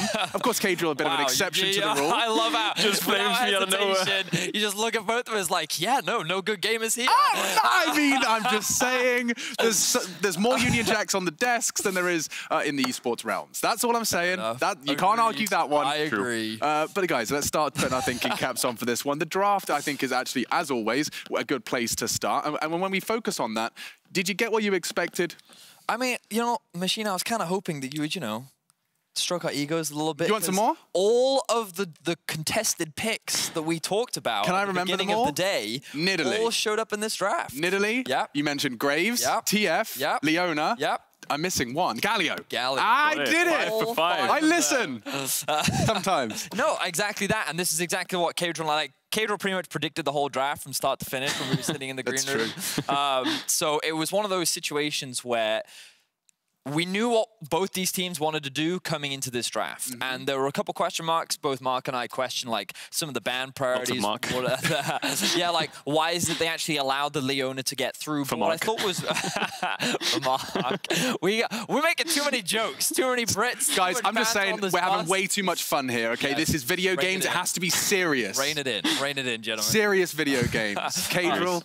I'm sorry to interrupt you. Please, carry on. So, the main point that I wanted to get at was, coming into this draft, my concern was individual differences, right? So, when you have a draft like this for LGD, number one, Jie has a winning matchup into the Galio, Renekton has a winning matchup into the Gangplank, and Kalista Taric, while typically a very strong 2v2 lane, can struggle early levels against a Misfortune Leona. So you're giving an LGD roster who, in theory on paper, should be stronger individually, winning lanes across the board that should be able to dominate. What was interesting was how I felt Babip actually did a lot in the early game to actually mitigate some of the struggles that Legacy could have faced. I agree. I think Babip kind of did what he could with what he had, if that makes sense. I think if you pick they first picked Nidalee and they wanted Renekton, it was obvious. So they picked away on the side of LGD. They went for Graves as well with the TF. So they had actually a really good top side. The problem is GP Nidalee is terrible. It's garbage. There's no setup whatsoever. You can't play top side. You have no winning 2v2s. So you could see that Topun was just kind of stuck under his tower getting dove by Peanut level 4. Babip was always bot side because his only reliable CC was the Taric, and the mid 2v2 is also not great if you're playing the same magic damage into the TF. So I didn't like the top pick. I would have liked to see something like, even a losing matchup like Camille just gives you more agency. But yeah, just in general, I wasn't a fan. I mean, so like it's clear LGD have a game plan, you know? Like they're doing the same thing we've been talking about this whole time. The fact you predicted the draft is a perfect, you know, explanation of that. So my question is, if you're Legacy, you know pound for pound you may not be able to hang and that your victory will probably be seeded in that draft. What do you take away from them? Surely, you know, that TF is a prospect that you can't be giving them for 5 games straight. I think you should target more towards jungle or something. Okay. Try and single something out. I think at the moment they're singling out mid, but they're giving CA TF anyway, so you can ban like away the Orianna, the Syndra, stuff like this. But if you still give him TF, doesn't make much sense. May as well just stick to something like TF Orianna, try to putting on something different. You could also target Mark a bit, and I feel like when it came to 4-5 bans, you ban away Rakan, but that's it. Then you gave them Leona, which didn't make sense. By banning away the Ezreal, you gave them Leona, Mark's best champion. He's got like 20 games on it, 70% win rate, and his second champ is Nautilus with like 30% win rate. So it's like, can you take away some of these key picks? Giving him Renekton is fine, giving Graves is fine, giving him F is fine, but I think the TF Leona for me is like, either deny it or find something that counters it, because it's not Galio and it's not Taric. I think that what we're seeing here is that like there's a lot of draft question marks, and ultimately when it came to the fights, this is where Legacy would struggle, because they needed the perfect setup in order to be able to win them out, and this was really the deciding fight that resulted in LGD being able to get the win. And you'll notice that at the start of it, Legacy actually invested all of their ultimates to actually commit to the fight, so that when the re-engage and the recommit to the Drake happened, it was very easy for LGD to actually get that collapse. And I think that what this showcases is much more of the patience that we got to see from LGD in their series versus Rainbow 7 when playing around these objectives. When it came to their reapproach, number one, they had a very strong teamfight setup, but two, they waited for those ultimates to come up. They waited for that right opportunity. They set up the flank, and they did everything that they were supposed to do in order to reclaim that objective. So I think LGD, again, continuing to show growth throughout these. The problem with Legacy's comp is they have the Kalista Taric, right, which is your main engages with a GP ult. So once you use those spells, there's no going back. If you Kalista ult, or if you Taric ult, or if you GP ult, you have to go in. Right. Whereas with LGD, they could just throw the Leona ult, get the cleanse, back off Destiny, try to find a stun, back off. Renekton can flash in, so they have like these poke and prod engages, whereas Legacy, once the trigger's pulled, you can't unpull it, right? So that was the kind of problem that I saw with the team comp in general. There wasn't too much synergy between the champions either. There wasn't like hard winning lanes. I think that you need to kind of draft around. If you're going to pick GP, try to play a scaling mage rather than a Galio, because Galio doesn't have much impact. He needs to jump on someone, and there was no real person to jump on. So that's why I think something like the Camille, although you're losing the lane, it just makes it better. Yeah, and LGD, their strategy, you could describe it as a death by 1,000 cuts. I like the way you described that. You know, they can just force out cooldowns until they have that advantage. Then they can lock it down, and locking it down we shall, because let's take another look at LGD's Mercedes drive to victory. It was a great engage from none other than Mark, and I'm not talking Lamont. We can check it out now. Yeah, this is where Legacy were trying to try and find a fight in the jungle, but Mark with the engages gets on the back line. He's essentially 1v4 back there while Tally tries to buy time on the other side. And Mark actually lives. He gets away, stone plate, and he bought so much time, enough for his team to collapse and just kill everyone. He's a pretty good Leona player, and while his impact wasn't the strongest throughout the series, I think that this was definitely showcasing what he's capable of on the champion. And obviously LGD looking good in game one. I think that's the big takeaway. But for me, my positives from Legacy was that I thought that LGD would just stomp all the lanes and that the Nidalee wouldn't be able to do anything. But Barbip ganked mid early to alleviate some of the pressure, and he actually did a good job of keeping that CS differential in mid pretty even. He found a successful kill bot in the 2 versus 2, and I felt like that, okay, he's actually finding some things in these lanes. The problem is that it's so much easier for LGD to do exactly the same and get so much more for it. So I think that if we see a couple of draft adaptations and a few differences, there is a world where Barbip can have that early game influence to actually help Legacy get a W on the board. Yeah, I mean, with Barbip as well, you have to remember that this is the first loss he's had on Nidalee so far this tournament. 100% win rate coming into this best of 5. So to come into a best of 5 against, a Goliath as the David, and to have your comfort pick that you haven't lost on at Worlds immediately taken from you, already you can see how that's going to start spurring them down a downward spiral, potentially. But we'll only find out through the gameplay itself. It's been a pleasure. Thank you, Cadril. Thank you, Vedius. We'll be right back, because time for us to step away. But on the other side of this break, Legacy and LGD continues.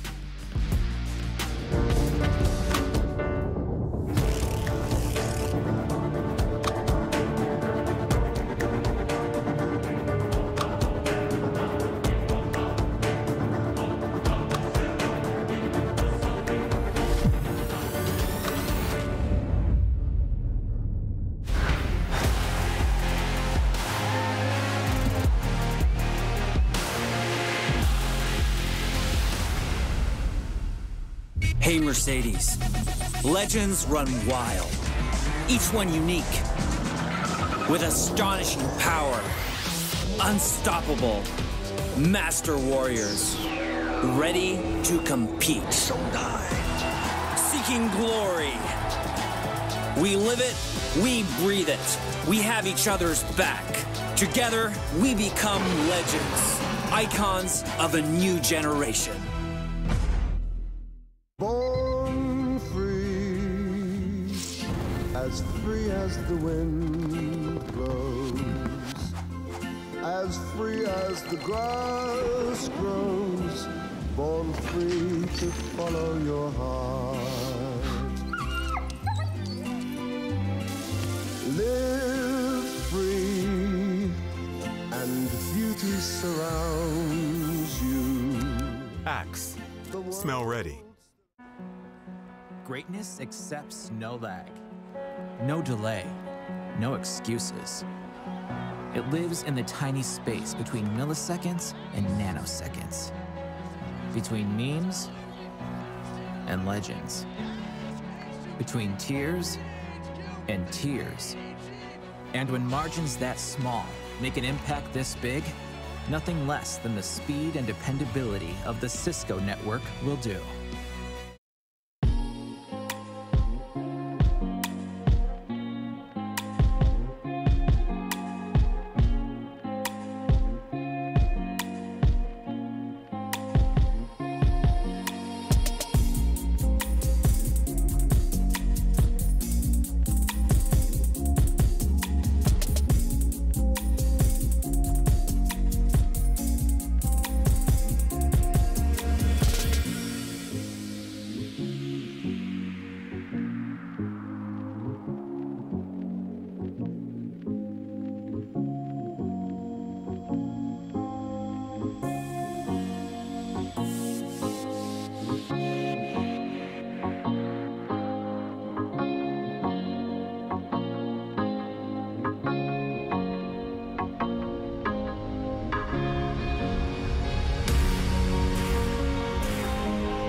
Yeah.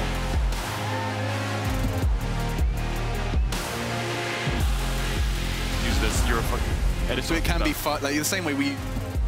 Is it's game number 2 time between LGC and LGD, and the D side are up 1-0 in this best of 5, which will qualify the winner to the main stage of the World 2020. Whew, that was a mouthful, Crumbs, but it's going to be a fun one. LGD potentially on course for another 3-0 here. Legacy going to have to shift a couple things in the old draft, methinks, if we're going to have a different result in game number 2. Exactly, the draft. I think that Desk hit it quite well. It's that you're banning specific players, but you're still letting them get away with picks that are so important to them. The Twisted Fate, I think, was the biggest one. Maybe the Leona could also be a takeaway from LGC here. The win rate that was mentioned from Mark on this pick seems really exceptional, so not giving them the Leona, which was something that they paired really well when Peanut was also playing Lilia, could be something that hurts LGD's synergy in their engage quite a bit, because so many times they're just waiting for Mark to initiate, and if he doesn't have a pick that can so reliably go in without dying, then you might actually see a support that puts himself in harm's way and ends up going down. So same 2 bans from LGC at the start. Really, guys, please let's see that Twisted Fate though, because I know the Kindred is really important, but I think that the Twisted Fate was more. Could take it as well. Tally has played it, I think, this year. We'll see what happens here. It was Kindred last time, as you mentioned, Crumbs. So we'll see if they decide they want to change it up or keep that one out of Peanut's hands. In general, I feel like bot side played pretty well for Legacy. Top side was kind of where the problem started with Peanut just being able to so freely invade. Oh, Renekton being banned.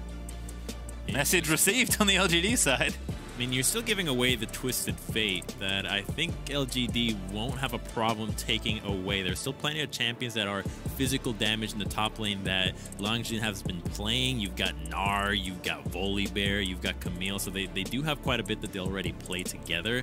I think that LGC might just be setting themselves up for another Nidalee first pick here, but this is increasing the value of Twisted Fate more and more. I really want to see what they have to say about this, because LGD won't hesitate to pick this up again.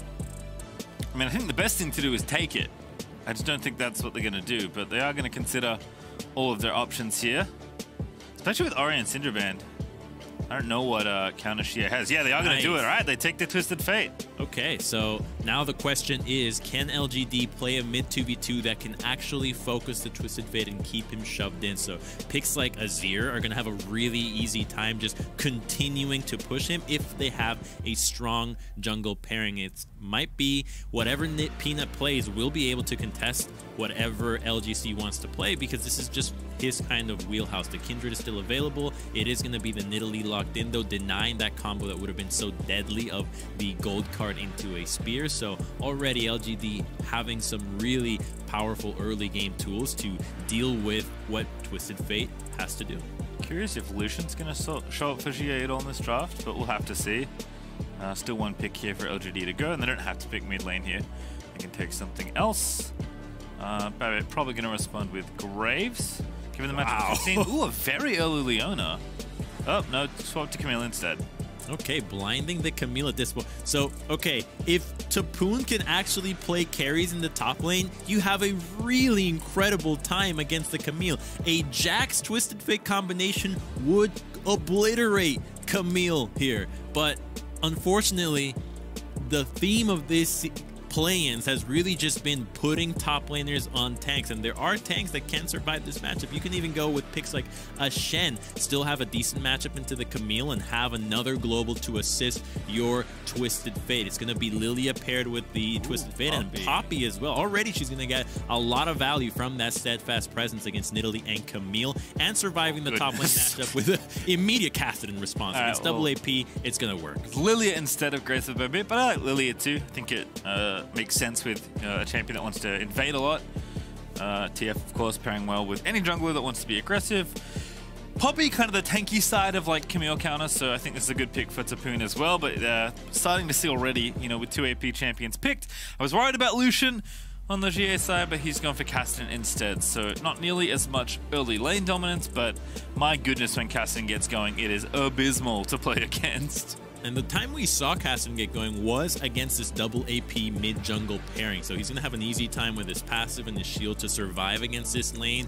Yet there's still an opportunity for Twisted Fate to actually have a lot of pressure in this matchup because you're also dealing with double AP. So Merc Trez itemization is going to be really valuable here to continue to shove the Twisted Fate in. But it's a new look from Legacy that we haven't really seen them execute thus far. They have gotten here not from the laning prowess, but rather the team fighting from Talia. Being able to flank and get those big wombo combos has been a big signature for them. So if he can actually deliver a really solid Twisted Fate performance, we might see a really different trend develop in this series, which is just priority of Twisted Fate from teams left, right, and center. It's going to be another pick from the Leona on LGD side, which I really would like to see Legacy do something about it, though. That win rate that Kadra was talking about, 70% in over 20 games, and Nautilus being the second most played in under 40 is a really nutty discrepancy that you just don't want to allow a player to get away with picking such a solid champion when the rest are having such a hard time.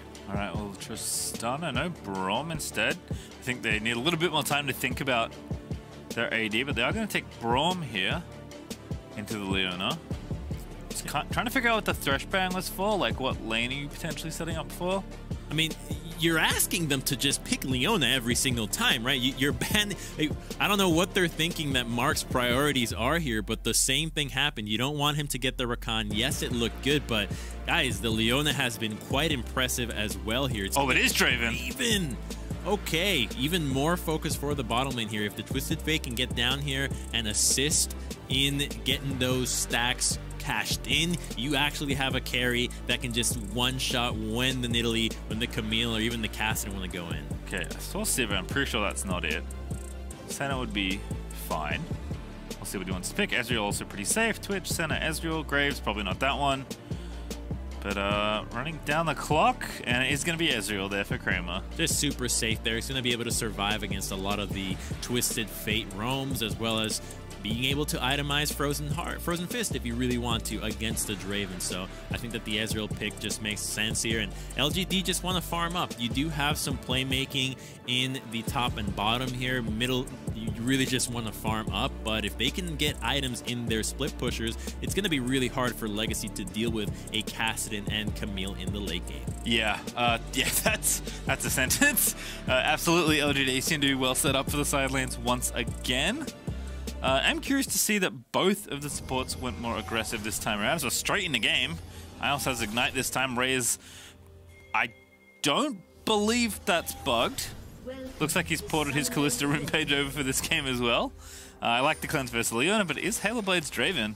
It's going to be very powerful early game. Now, I'm more curious than his runes about his build, because there is quite a variety that you can go with the Draven. The Mirror Mana lethality build can get a ton of value here because there's not going to be a lot of members itemizing early armor. You do have Leona and Ezreal, potentially the Nidalee here, but their AP focus from the mid-jungle 2v2 makes me think that a heavy lethality build out of the Draven could be what they need to snowball this game and get the most out of the Twisted Fate. I guess I'll ask you, Crumbs, because I think this was the biggest thing we looked at last game. Do Legacy have more tools now to engage? Because that seemed to be the problem. They just couldn't find a 5v5.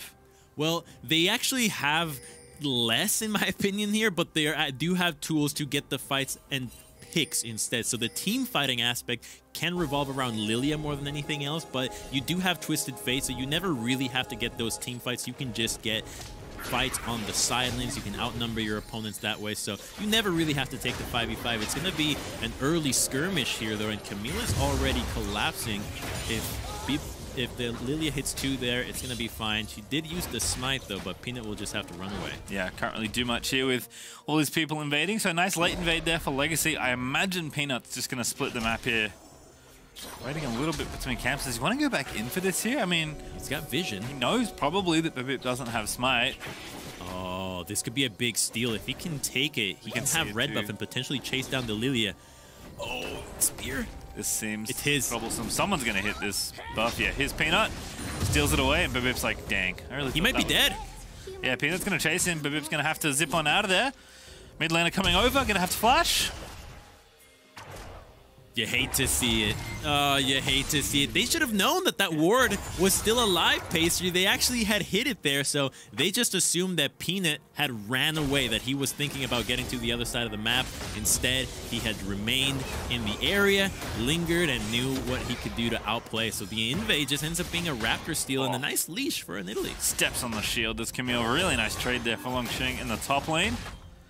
Tapoon wasn't level 2 when that all started, so makes sense why he was struggling. And bottom side, here are the runes. Very similar to the Callisto ones, I believe. Nothing too surprising. Tapoon is taking a beating on the top lane, and Peanut's here nice and early. Hitting the cannon. This could be the death knell. Peanut's in there with the red buff, auto-attacking away. And Tapoon does run away safely to his tower. Gonna have to back this time, and I don't think he'll get killed under the tower like last time. Oh, Babib, he's low, but there's the smite. Oh, God, Pastry, this is brutal.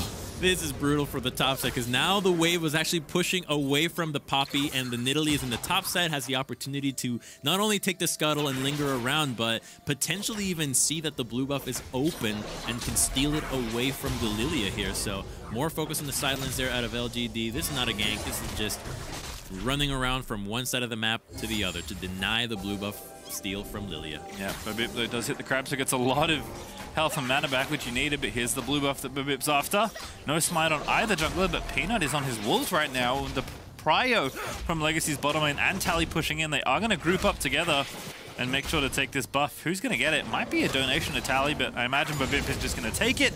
Does indeed grab it and gets level 4 for himself as well. I think this was a mistake from Peanut there, Pastry. You had the blue buff available on the other side of the map, and the wave was shoving with the Camille being ready to gank this Poppy. This Poppy should have been punished for that teleport. If you can kill her when she TPs to the wave and is trying to crash it and she has to walk all the way back, the advantage you give to your Camille is so massive you can expect her to carry the game. Instead, she just gets to push the wave, crash it, and now Poppy is as happy as a clam.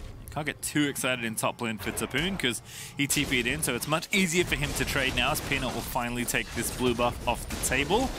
A little bit of a delayed take, but at least Peanut keeps the farm nice and even, and now Tapoon's in trouble potentially, depending on how aggressive he wants to be pushed up in this lane, but Peanut not going to visit just yet. Yeah, no mana on the Camille. She's already so low. She hasn't gotten the base off while the Poppy got to reset off her sustain, so the Camille is just going to farm away. And it doesn't matter how extended the Poppy gets. She knows that the Camille can't even combo a hook shot onto her, so she's just happy here. And while the wave will push back, it seems that she's just going to allow that to happen. If she attempted to crash it here, the Camille teleport could have held the wave in a tough spot and made it harder for Poppy when Camille hits level 6. So having this push all the way back to her will make it so that even though Camille will have a level advantage, she won't be able to use her ultimate and catch you at a point where you're overextended. Yeah, Tapoon actually just taking the time to get a recall in, which I think is a nice option. Picks up Balmy Cinder for himself. Isles roaming around. Is going to spot Mark there with the sweeper. And going to see the ward as well. Going to start punching it down. And does get it. Actually, that's a Nidalee trap, excuse me. Does look a bit like a ward.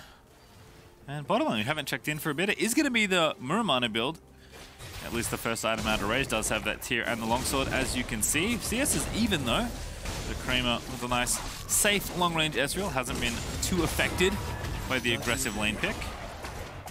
Uh-oh. Okay, so we were checking into the bottom lane, but there's a big problem here in the mid lane, Pastry. This Kassadin is out-CSing Twisted Fate. That is not what you want to see out of the mid lane matchup. So LGD feels very happy that this is the way that things are going. And despite the score being 0-0, you can see that they're already starting to build some gold from the CS. Every single lane is out-farming LGC, which is the problem that we initially had thought would really hurt Legacy's chances of hitting a team fight on even footing, and it's only being magnified as the series progresses.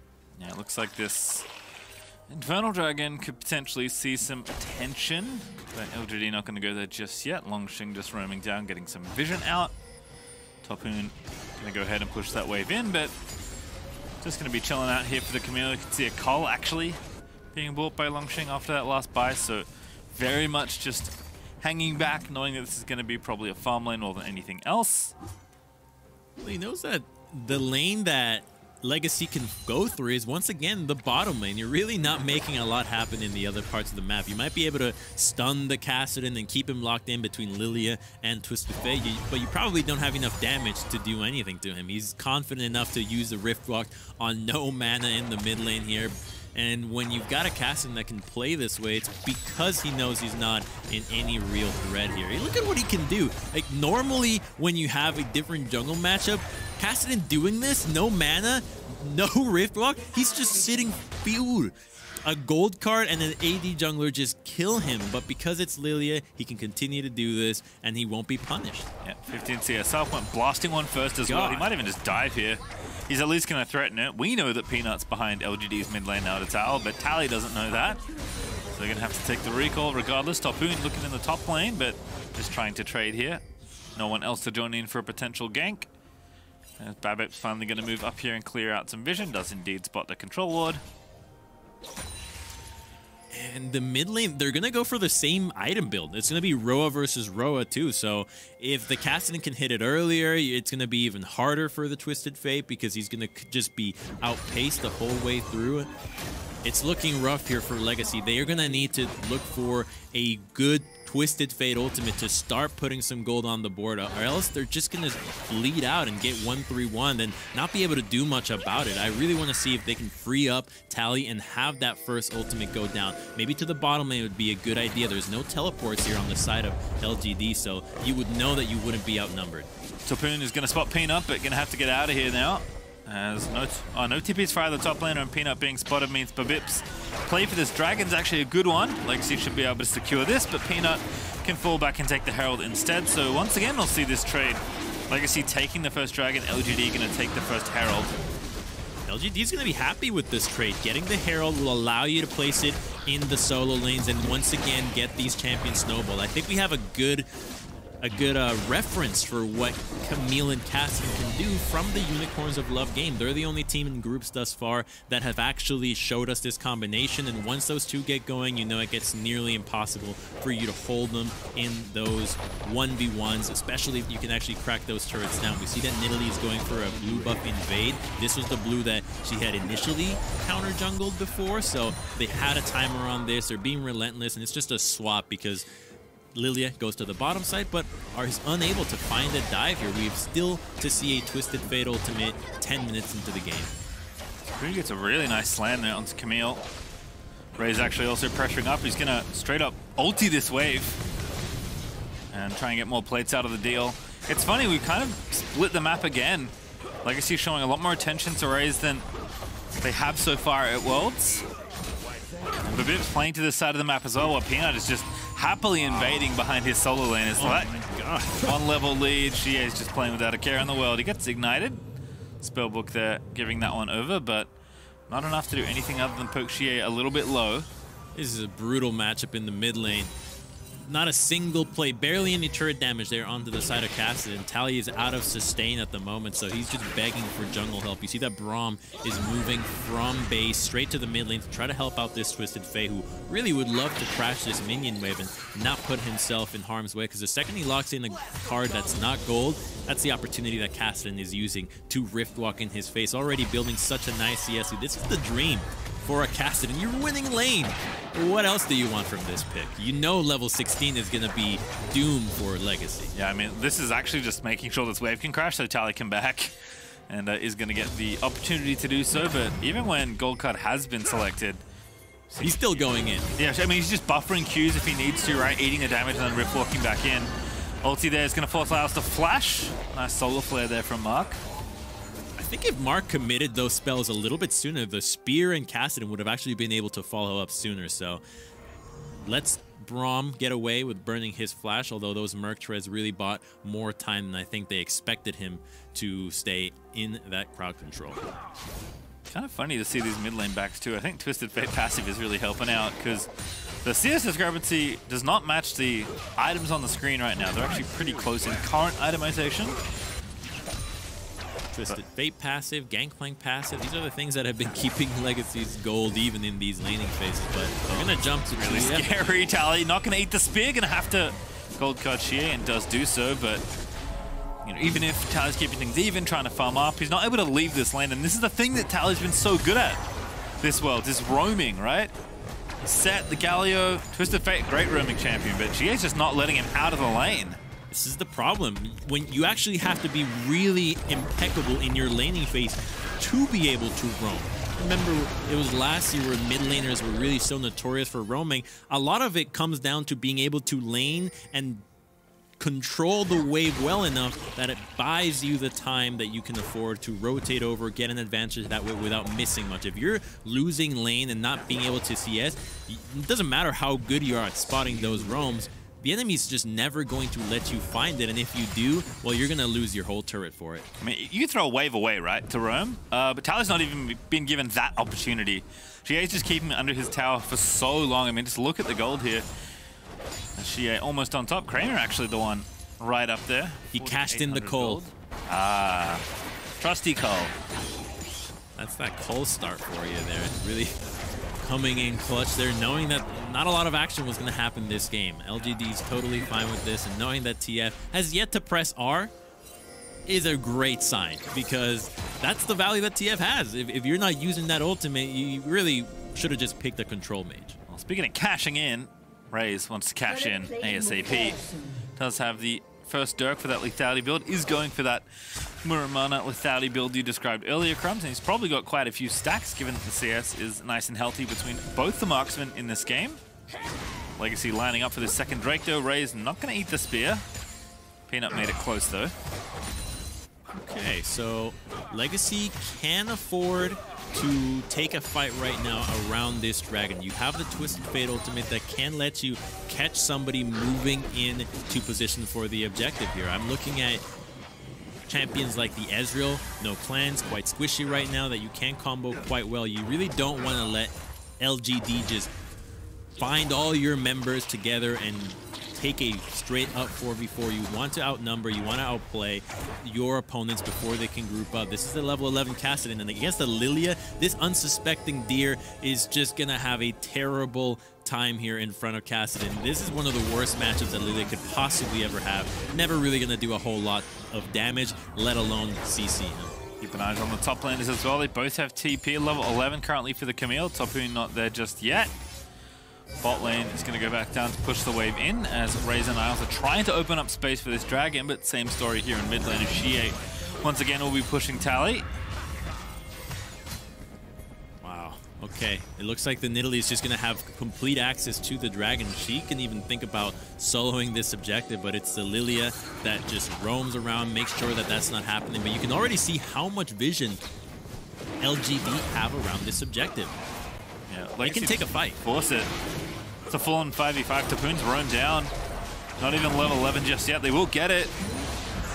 Reveal the soul of this game. It will be Mountain Soul, as Tapoon's going to TP back to the top lane.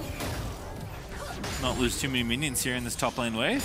That's a good move to secure that objective, and it's clear at that point that Legacy have identified Dragon as their weakness. It's what they're going to go for this whole time. If they're not able to get these fights in the side lanes, they're going to go for the objective wins, but it's going to be a Mountain Soul, which is nice, but it's still not going to win your side lane matchup. So the priority on the Dragon is cool, but you still have to address the bigger problem, which is going to be Kassadin and Camille. You need to get gold on the one member that can deal with this. It's gonna be the Draven. He really needs to cash in, and it's becoming harder and harder to pick on the bottom lane. This Ezreal now has armor. The Leona is already really tanky, so guaranteeing the Draven to get the extra gold that he needs to combat with these split pushers just seems farther and farther from reality. He's gonna go fight someone, and LGD just have no reason to give you a fight, Crumbs.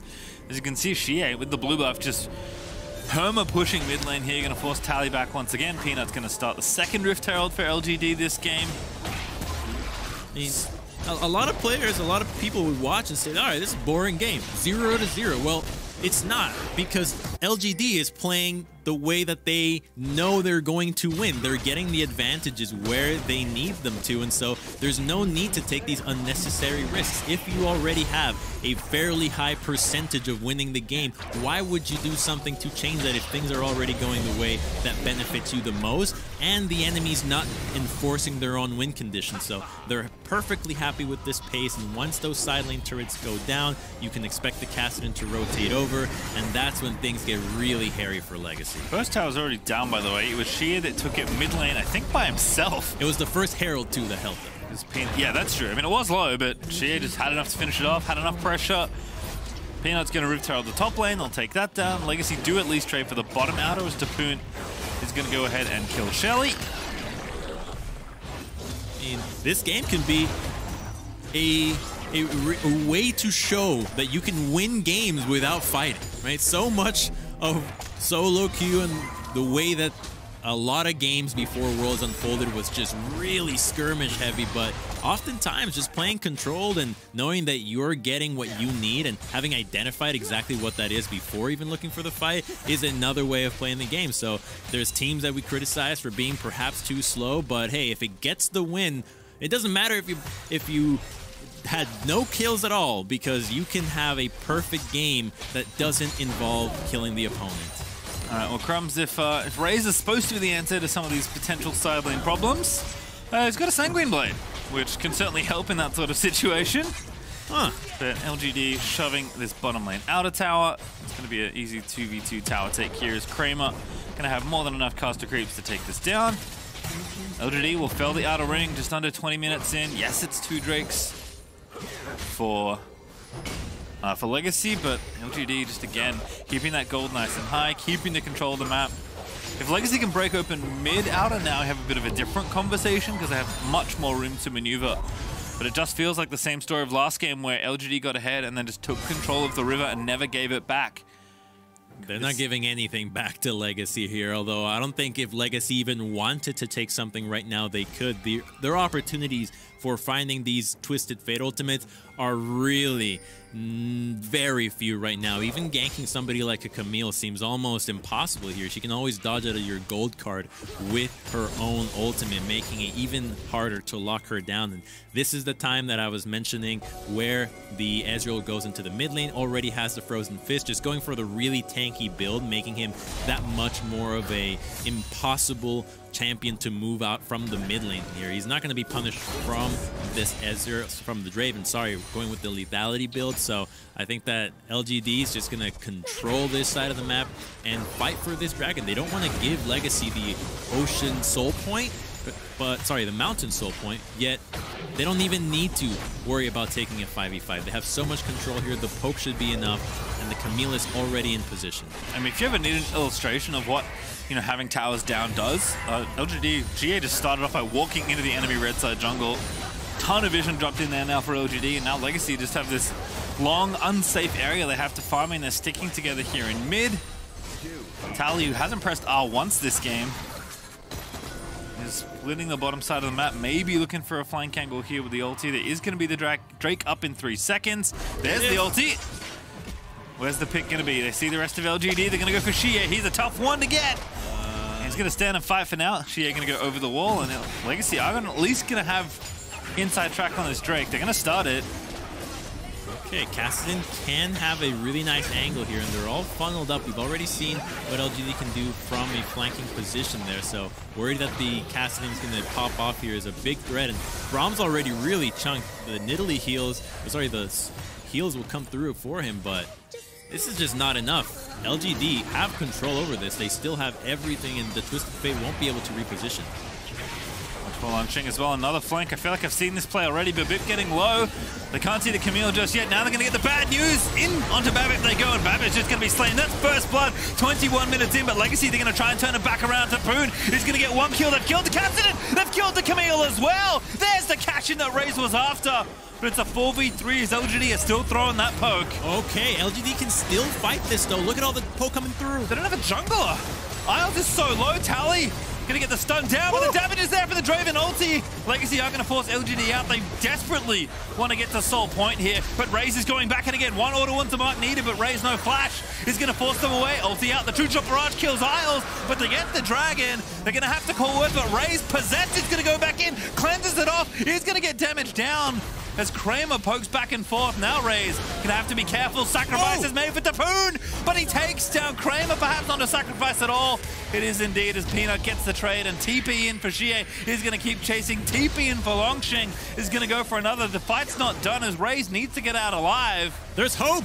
There's hope. Legacy did it. They actually got the Dragon. They're now on Dragon Point, on Soul Point, and they have a Draven that cashed in, so they actually have a way to win these fights. Yet when we look at how LGD played that, I think they could have actually completely smoked that fight, yet there was a big misplay there out of the Camille. She did not use her ultimate to dodge out of the gold card. Let's see how this went down. We saw how he pulled this off on the Renekton before. This is great. You're comboing with the Kassadin as well, but watch this. Ulting right away gets him CC'd and makes it so much easier for the rest of Legacy to immediately collapse. They burn down the Kassadin, who cannot stand in the front line right now. There is a lot of crowd control that can lock you down, as well as physical damage from the Draven there. So a really good punish and a quick response. Thinking about a bear. Okay, this is just. I don't think they're going to actually pull this off. They're looking for just a fight. Yeah, Raze going to back away. Don't need that spear.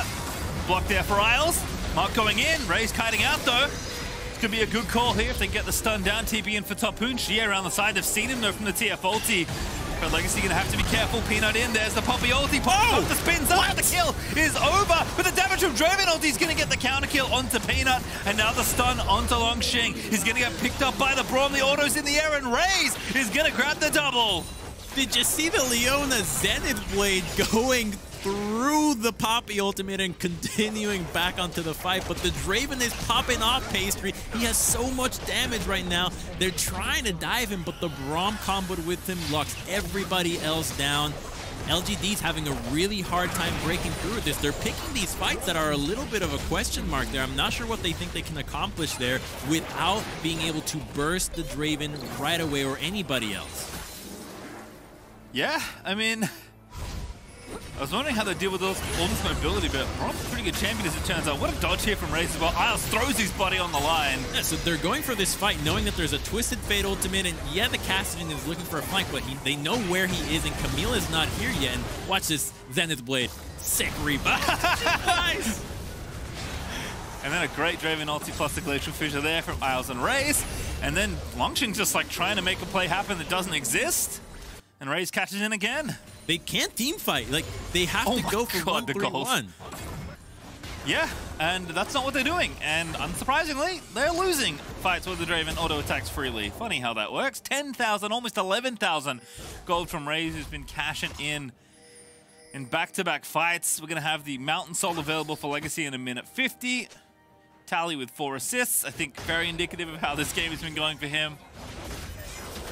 Okay, so, I mean, this Poppy has a death stance, so she's quite tanky. She does a fair bit of damage at the moment, and she's not scared of the Camille and the silence, which is good. It's going to be good sustain for her to be able to just farm away and deal with potentially Camille dashing in, using her protocol on you and dealing that true damage, though. So I think that as long as Poppy can hold her own here and knowing that the Twisted Fate can help you if things get really hairy, Legacy can guarantee themselves a fight in this next minute and a half. And if they can get this Mountain Soul, it's going to be really a big benefit for their fight, as these burst champions of Kassadin and Camille are going to have a really hard time breaking through that extra bit of shield. Yeah, I might see like some lifesteal tanking from this Poppy and Draven, honestly, with the Mountain Soul shield adding so much more durability to these champions. Can see the plan though for LGD if they are going to be forced into a fight. Right now they're 1-3-1-ing, which is exactly what we expected from this comp. Level 16 on the way for this Kassadin and this Camille. I'm curious if she is going to get there before the Dragon spawns, but Legacy going in now. Mark is going to be the target, tallying with a gold card. See you later, Leona! Legacy going to pick up yet another kill. Raise your koalas, Pastry. That's 30 seconds before the Dragon, and Mark's not going to be up for this fight. He's going to be very late. I think As long as Legacy does not int this away, looking for something that they don't have to, they're going to get themselves a solo. Tanking a few shots there, but they have priority on mid lane. I like what Camille and Caston are doing, trying to surround them, making sure that the wave is not there, contesting it before Legacy can do something about it. They just need to stay grouped, yet as long as they can peel for the Draven, they will win a fight. Look at Peanut. He's built a crucible to try to keep this Camille and Cassidy from getting CC'd and burst right away. They know who they have to kill. Yeah, again, the trap is closing here for LG, but this is a 4v5 they're going to have to try and fight. Dragon is low as well. Legacy, what's the decision here? Oh, Elite, go back. Oh, reset again, but there's the Poppy ulti going to kick Longxing out of the fight. Into they go, they find the stun. That's GA dead. The shutdown in on Fatali. The Dragon's going to get stolen, though. Peanut is going to go down, but now it's a 5v3. Is Longxing going to dive in and race? He needs to leave him, but Camille is going to lock him down for so long as they finally find the shutdown. But Tally's living, Topoon is as well. Mark's going to get stunned. There's the gold card out. They've got it. They've got the stun as well. But Viv's going to get it. That's going to be the ace. Legacy, they found it as Bavim grabs a triple kill. Oh, they lose the Dragon, but they win the fight. They commit so much to take down the Draven. It actually ends up working out. The Poppy ultimate to displace Camille was pretty clutch, but with the Dragon getting reset, it was leashed too long. It actually prevented Legacy from bursting the Dragon and getting it before LGD was able to fight. So let's see how this played out right away, because you know that LGD is fighting from different fronts, but then this is a big moment. The Dragon gets pulled a little bit too far, and it no longer can be burst. The Nidalee is not able to go in. They try to combo onto the Cassidon, but they use so much to kill him that when the rest of the team falls through, they're not able to peel right away, and there's enough CC to actually lock down this Draven. What a hero from Peanut there, flashing in to smite that one away. It looked close here as well on the other end of it, but Topoon, Tally, and Babbitt able to clean this one up. Just such good use of CC for Legacy in this fight. Again, like, Ezreal, Cassidon, and Camille are not easy champions to lock down. As Halo's going to show us the Legacy logo. Carvin on the right there, looking a little... Certainly knows that this game is not done yet. The goal's actually very even between these two teams. Legacy didn't get Baron off that play. They didn't get the souls. Peanut stole the Dragon. Still a while to go here, Crumbs, but it is looking good for Legacy to try and tie this series. They're going to go straight for Baron. They want to fight here. They want LGD to collapse onto them. If LGD has recognized how these fights have gone, they know that this is going to be a really tough one. Maybe Peanut can pull off another steal, but this Baron is already so low. These TPs are spooky. All they're trying to finish it. They've kicked Peanut out of the pit. Baron's going to go over to Legacy, but what's the fight going to look like? Have to protect Raze here, but the Camille ulti is going to dive in onto them. But I think Legacy, they're able to do it. They get one as Shia goes down, but Raze falls in the exchange as Longxing is going to be the next one to go down. Topoon is keeping everybody in this pit, trapped in there with the Poppy. Kramer trying to fight as best he can, but Tally is going to put an end to that. And now Mark's been tagged by concussive blows as Tally going to leap in with a gold card. No flash, no chase to be had. But Legacy, they win the fight, and more importantly, they get the Baron. That is a really well-committed call out of Legacy. They knew that they were going to finish the Baron, but they had to do something about the Nidalee. The Poppy ultimate comes in clutch. She can't flash it, doesn't have it available. And now that the Draven has been focused for so long, luckily the rest of Legacy's teammates are actually strong enough to deal with the rest of the team. They have enough crowd control to deal with everybody diving in, and I think we got ourselves a series pastry. Legacy has figured out what they need to do against LGD, and at the very least, it starts from the mid lane champion pool. And for all of the criticism we were throwing Tally's way for that landing phase, his team fighting has been exceptional. Just watch this twist of fate. Gold carding the Cassidon, holding it onto the important targets. Another one right away. She barely got to be mobile in that fight. Between his stasis and the lockdown, there really wasn't a whole lot to do, and then Kramer shifting into the pit, hoping to combo something with the rest of his team, but they're already so tanky here. These are not the easiest to kill members. You've got the double Zanyas, you've got a lot of armor on the Poppy as well, so the Ezreal's having a hard time to just jump in and burst these guys down. He needs to bide his time from the side lanes, and unfortunately his team's not tanky enough to buy as much time as Legacy's members can. And they took the mid inhib off the back of that as well. Still a minute 10 left on the Red Bull Baron. So Legacy going to go ahead and shove down this tier 2. Should be able to get this nice and easily. Can I get one more inhib though? That's kind of the gold standard other than ending the game. The LGD have a lot to hold on to here. Gonna be tough to prevent this siege. Legacy are just going to storm through and take this tower down. It's gone. Not Not a lot of wave clear there, especially against the Baron. Camille's already based here. Might be looking for their last stand, but without Mark, I think they'll just concede it. I love Poppy ulti. It's been a while since I've seen the quality Poppy ult. Tapoon has had some good ones so far this game. So Legacy, that kick out Mark, take down the last tower. They're going to fall back to this Soul up in 30 seconds. Peanut in the player cams, kind of looking back, taking a big deep breath. He's going to have to steal another dragon by the looks of things. There's plenty of vision here to know if LGD wants to contest it, although LGD do have that sneaky ward inside the pit, so if they want to take a fight, when they show in that, they'll know that they can move up safely. Legacy, they're going to clear out all of that vision. Tally waiting for the ulti. There it is. Who's the pick? It's going to be Long Xing by the looks of things. He's going to get out of there with the hook shot, but the super minions in bot and mid still causing problems. Legacy still have control of this river. I think they're just going to force LGD to fight them, but they can buy time if they want. They've got plenty of pressure in the lanes just from the supers alone. There's a lot of vision here now for both teams, so they have an idea of where the fight is going to break out, though. But look at that wave into the bottom lane. They need somebody to address it. As long as Legacy bide their time, LGD will be forced to react, and Camille does not have teleport. They see her now. They're looking to commit for this. LGD is calling back the Camille. Fight's about to break out. Be tricky. Legacy, I think they are going to force them to commit. Tally going forward. This move speed, he popped Ghost. Double sleep on the horizon, there it goes, but Vip has found the angle. In they go with the Glacial Fissure, the Draven ulti almost assassinates Kramer, but he's alive for now. Tapoon, he's keeping Xie out of the pit. Mark is low, but the Camille's going to dive in as Tally trying to peel them off. There's the kill, Xie finds two, the bottom lane in one fell. Riftwalker's Legacy, surely not surely. They haven't thrown this game away, but Tapoon now in a 1v3 as Xie has picked up the triple. He's going to make it the quadra kill. Might be able to get a penta if he really chases, but the Kassadin is now online. I think Legacy might have actually thrown the pastry. That was a really rough fight, though. LGD clearly showing that they're still in. That's a death cap on Kassadin. He is so freaking fed right now. Yes, it's going to cost a Nexus turret, but those really don't matter at this stage. It's all about these fights at this point onwards, and they know that they can at least have enough damage to now dive the Draven despite the Braum being there. That's a really big point for LGD in this composition. As long as he dies, the rest of the team fight is so easy. He's really been the only member that has made these fights so difficult for LGD, and we see what Legacy was trying to go for. They're trying to combo in, but we're going to look at the POV out of the Kassadin, who just avoids the crowd control, knowing that he's got plenty of mana, and sees that when Camille goes in, he's got a really nice flash Riftwalk, gets a nice double kill, and then against the double APs, it's just so easy to clean them up. Yeah, Xie played that exceptionally well. One away from the penta there. Dragon goes over to LGD. They keep that soul timer, pushing it further back. 40 seconds till that Baron is up. Legacy gonna pop the ulti out of Twisted Fate just for some info. I don't think Ray's had Death Dance in that last fight, by the way, but he does have it now.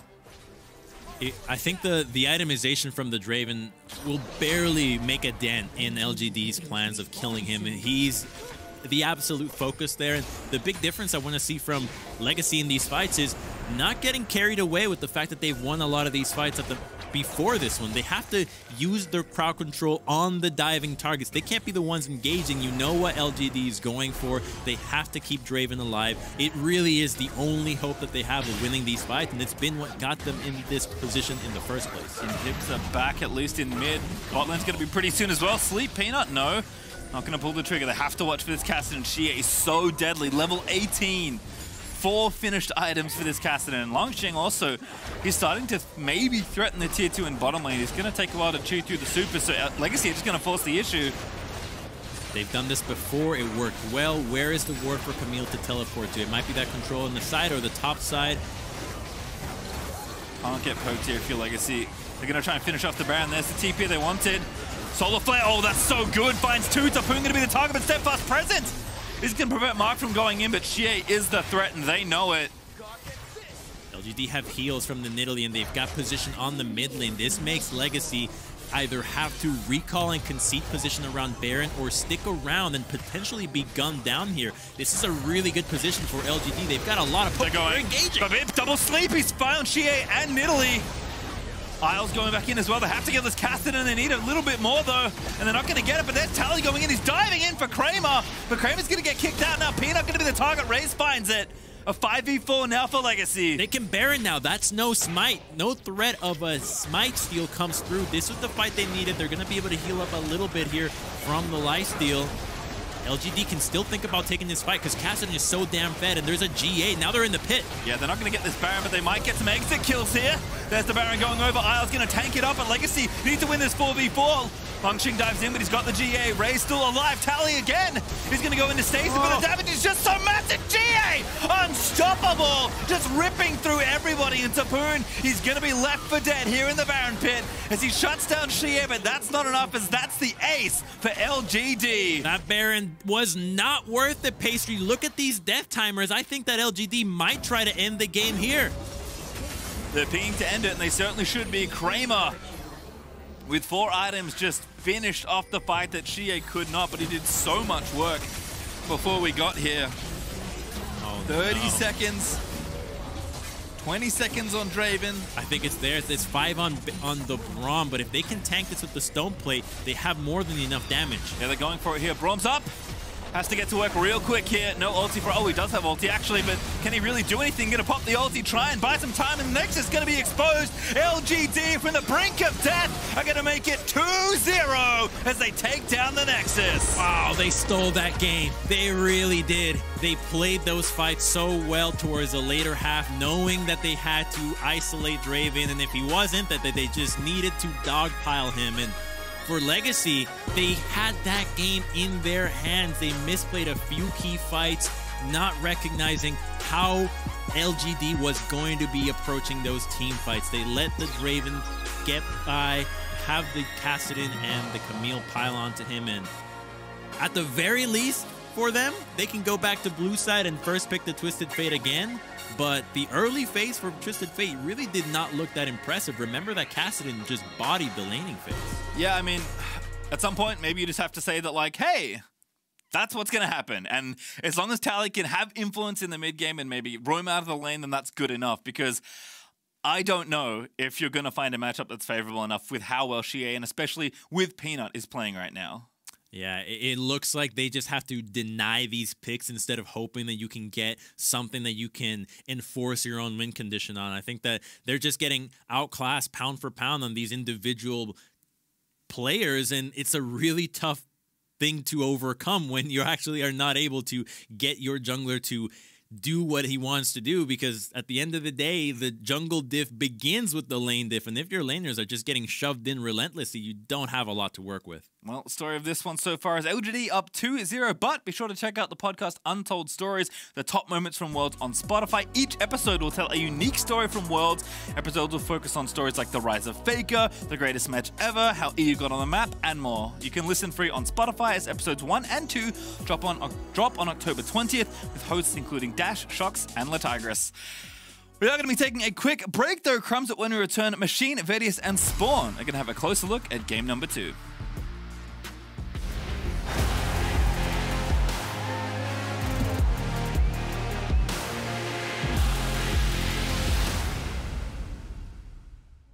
The Oppo Find series pushes the boundaries of technology to constantly create new possibilities. Crafted from highly durable ceramic, every curve is deliberately designed to feel like an extension of you. We've incorporated a 120Hz UltraVision screen. True billion color display refreshes seamlessly. Oppo Find X2 series. Hello everyone, I'm Evie, Shox de Portere. Alongside some other faces you may recognize, I'm very excited to host MasterCard's Clicks of the Decade, where we will count down the top plays from 10 years of international League of Legends. Under Shockwave! The quadra kill for Hootie! And that is the miracle play that keeps CLG alive! Make sure you follow @MasterCardNexus on Twitter so you don't miss the first episode.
Welcome back to the State Farm Analyst Desk. The hometown favorites are getting closer and closer to sticking around in Shanghai, currently on match point. But Legacy, they pushed them to the limit, and a man who's no stranger to the danger zone is Vedius, joining us, of course, by Spawn behind us. The power of the internet brings our OCE expert live and direct. Spawn, dude, we were talking about Raze, we were bigging him up. He's pulling out a Draven wild card. That must have been something to raise some eyebrows and get you at least excited.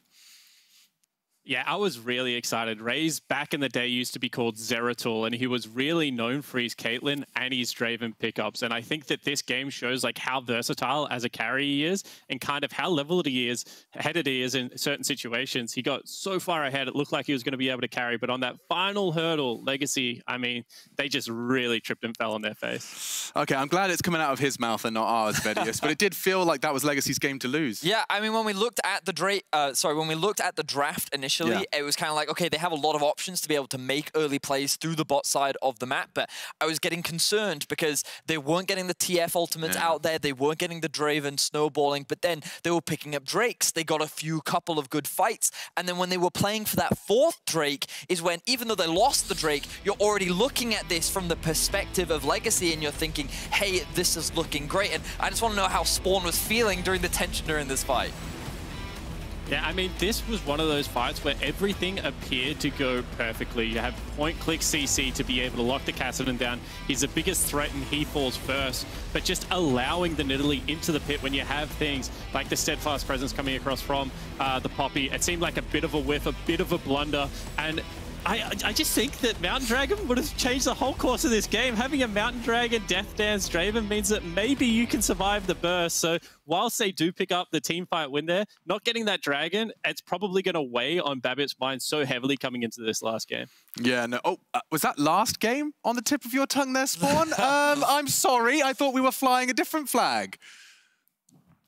Potential last game. There we go. Just a bit of lag on this. Oh, yeah, it's the internet. Yeah, it's the internet. The whole, we've got to go through the planet and stuff. But either way, let's check out LGD's Mercedes drive to victory. It was that quadra kill from Ziye. Yeah, I'm sorry. And it was this painful part where you think that the game can be done and dusted if they get that Mountain Drake. As Spawn was saying, it feels like with the additional shielding that this Drake is going to be able to provide, that is where they can turn the game around. But the Kassadin was not shut down. He was free to stack up those stacks on his ultimate and just rip through the team that is Legacy.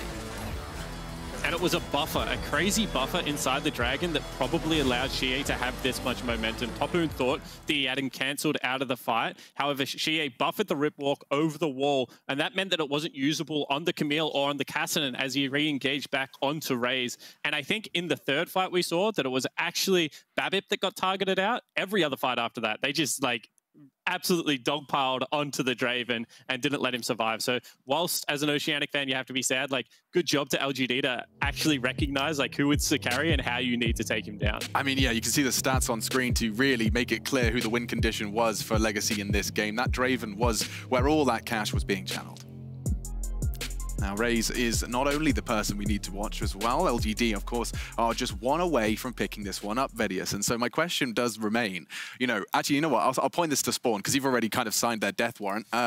Spawn, looking at this one, the draft, Raze on his signature old school Draven, is that kind of what you're looking for? Get into the comfort picks, play your game, because it could be the final hurrah? Is that what you want from the boys? Yeah. I mean, I think pocket picks are always really important when you talk about emerging region play, because I don't think that you can scout out what these guys have played, over the years. So you can get some sneaky wins in the draft in that regard. However, I think that Legacy have shown that they're okay to just be able to farm up and take this late. So just continue to pick scaling team fight. The issue here was that there was a Kassadin on the other team. So diversify your mid-jungle damage portfolio so that doesn't come across. And then try and take them late again. LGD, once again, that was a game where they made mistakes. And if Legacy had have done nothing at that Dragon fight, they probably would have won the game. So I do think that you can run this one back, and Legacy probably got more confidence from that game than they lost confidence after game number 1. Okay, I like that. That gives me something to stand on. Vedius, your closing thoughts? Yeah, the game was definitely on knife's edge. That was Legacy's game to lose, and as Spawn said, I think you can have a lot of confidence, or a lot more confidence rather, in Legacy in being able to take a game off of LGD. I'm excited for the game 3. I hope the Legacy can actually close this one out, because they've definitely showcased they have the potential to go toe-to-toe with LGD. No, absolutely. Spawn, I want to thank you for your time and the power of the internet. Thank you again, Vedius, as well. Game 3 of Legacy Esports versus LGD is coming up right after this.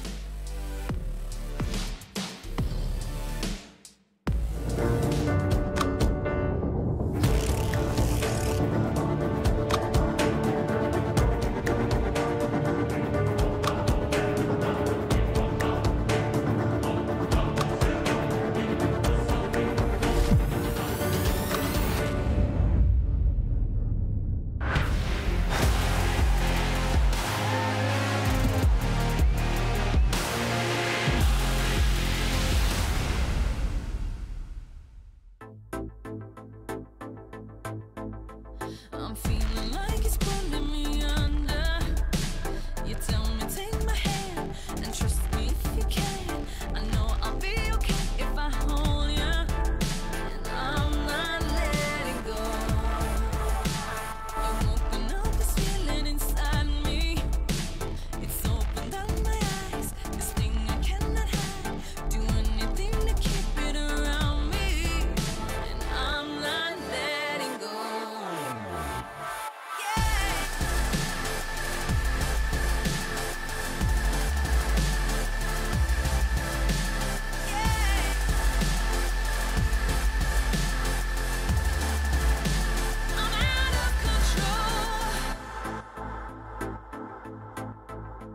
Nothing's ever taken me over.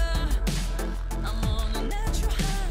You make me come alive, and I can be as brave. Let me show you that I'm not letting go.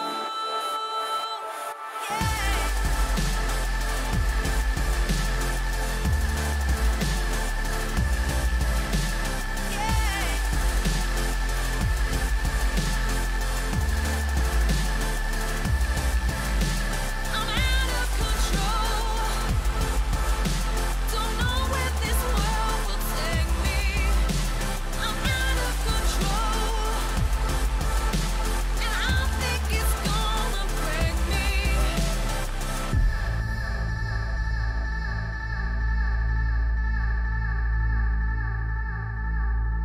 I'm out of control.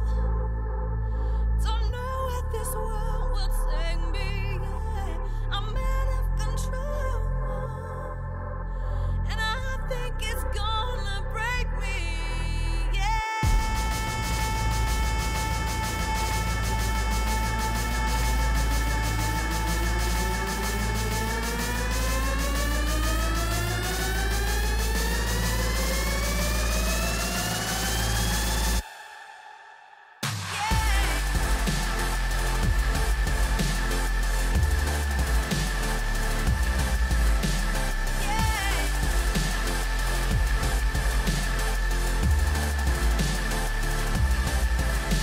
I'm out of control. Don't know where this world will take me. I'm out of control, and I think it's gonna break me.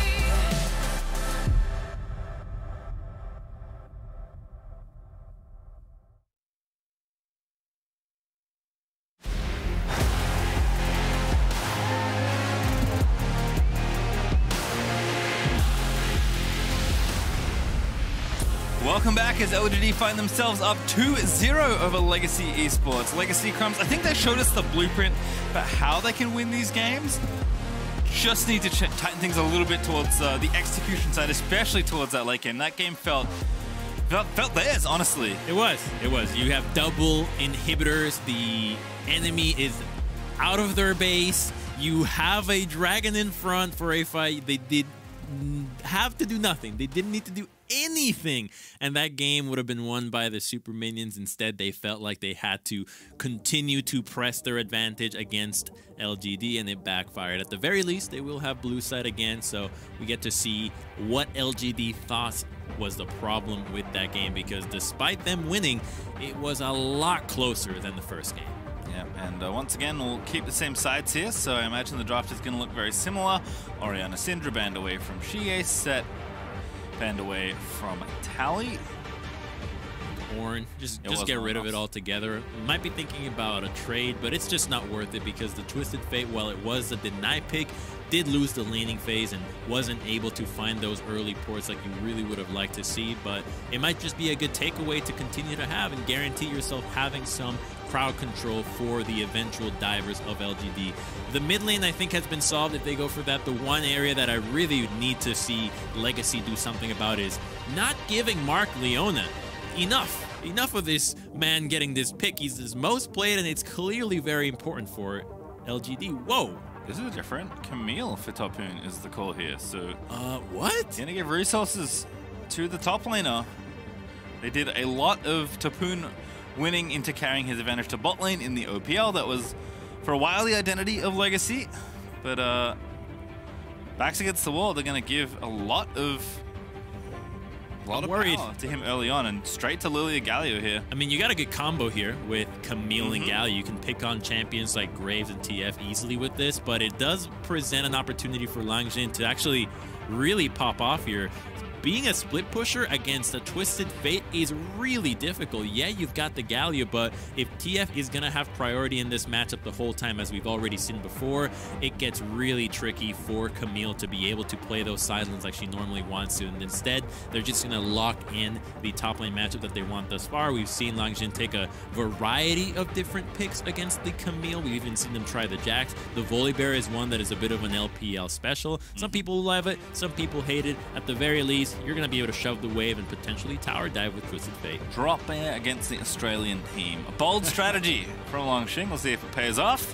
Kalista already banned away from Raze. He's been great so far this tournament and even in this series.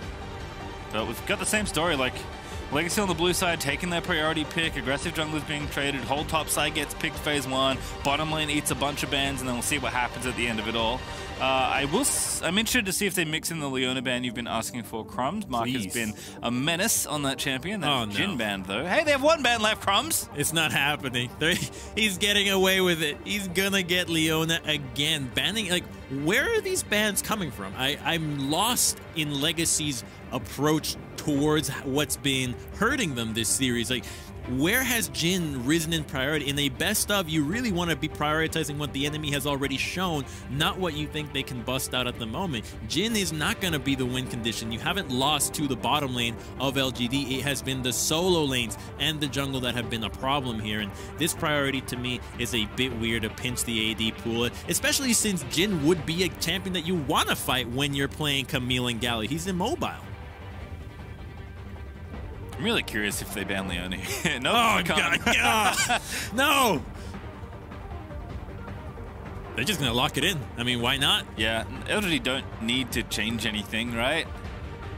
Oh, I'll take Ezreal first instead. Okay, that's fine too. Denying it because there's a priority in these picks, right? You know that they might not steal the Leona away, but the Ezreal at the very least is going to have an easy time against Camille, or an easier time that would have been otherwise an Ashe or a Twitch or any other of these kind of champions. And at the very least, Kramer's already warmed up on it. He has a game on this pick already, and believe it or not, that actually does play into these best of series. These champions that have a different feel to them, unlike most other marksmen, especially like an Ezreal, can be really powerful here. You have a submarine combo there between the Taric stun and Twitch, so there is a much bigger late game threat on the side of Legacy that we have seen in their previous 2 games. But at the very least, it might be the one composition that they have finally pulled off that doesn't let Mark pick Leona.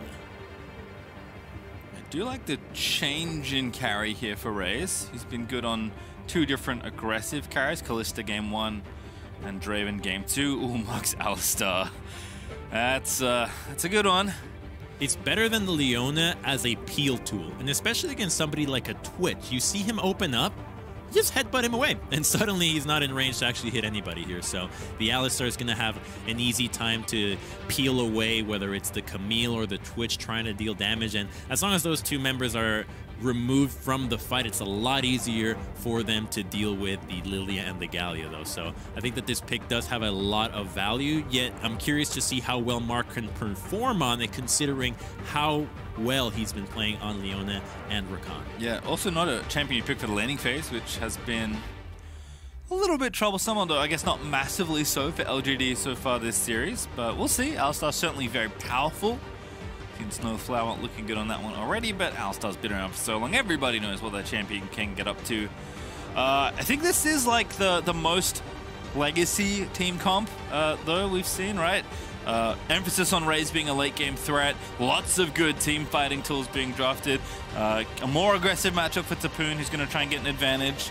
But the story of this series to me has just been like, in the early game at least, it's just the LGD solo lanes kind of going off every single matchup. Tapoon did a much better job keeping things even in the last game, but Tally has been struggling against a unformed Xie, who's kind of finding his footing here at Worlds 2020. So we'll see how this one goes, because I'm not expecting Tally to win the lane, but we'll see if there's something else Legacy can do to try and get aggressive early on in the top side of the map. The good thing they're doing from the first two series that they've recognized here is that your best performer is your AD, so you have to enable them with picks that allow them to push that performance further. Giving him a hyper carry that does more than the Draven, more than the Kalista is a good look, and maybe it's enough for carrying the game. You have plenty of protection for this Twitch, and we've seen from the earlier play-in games that the Twitch is an absolute menace to the point where it ends up being banned out after it gets a few wins. So really curious to see if Raze can actually pop off with this one. It is going to be harder, though, to find those sneak angles against a Twisted Fate. You are going to be spotted out, and if you can get spotted in one of those flanks that Twitches love to go for, then the whole Twitch plan can backfire. Although a cool combo that you can actually perform with this is that Galio can ulti on top of you when you're stealth. We're going to see if they're going to flash stun this Volibear from the Fog of War. It could be Camille E, but everybody else won't really be able to follow up. I'm not committing it just yet. W there to slow them down, and Legacy don't commit too much. They'll just poke in, get a little bit of damage down onto the Volibear, who's going to go back to base well before the minion wave is going to spawn. So all in all, not so bad. No wards being put down either. There is one in the river for LGD. They didn't see all the members of Legacy, so pushing in for that deep vision could have been risky, not knowing what Legacy could have done, and they continue to just group up, anticipating that LGD could have gone for an invade here, and they don't want to allow them to have these buffs stolen. As we've already seen, Peanut can be quite sneaky in these early stages of the game. Also a leash here for Bibip, so going to be pretty quick through the jungle. In fact, Lily is already a speed demon as far as jungle clearing goes, but going to get a bit of extra help at level 1. Xie with that stack deck first up as well is once again looking to try and dominate the 1v1 early in mid lane. And a very different looking bot lane here. Raze and Isles have done a good job being aggressive in their 2v2 lanes. As that's some emote spam. Oh, Mark responds in kind. Emote synergy from the Legacy bottom lane. That's a new one. You love to see it. Very critical. Good duo lane synergy. Oh, Volibear's a good champion. Just smacking Tapoon around again, has lost the race to level 2. Good trade back though. If Camille hits 2, she could totally turn on this one, and now Voli has to respect it. Oh, 2 creeps. Alright. Not gonna get it. Wave too big anyway for Tapoon to really go in, but does hit level 2. We'll force the Volibear back early though, by the looks of things, as Longsheng will complete that TP. No, he won't. He tricked me. I really thought he was going back. He's gonna stay for now though, so watch Peanut into the jungle. Both junglers just full clearing by the looks of things. Bot side almost all cleared out, just the Krogs down on the bottom side there for Bibip. And 2 camps up now for... That's the coach of Unicron's love. It is.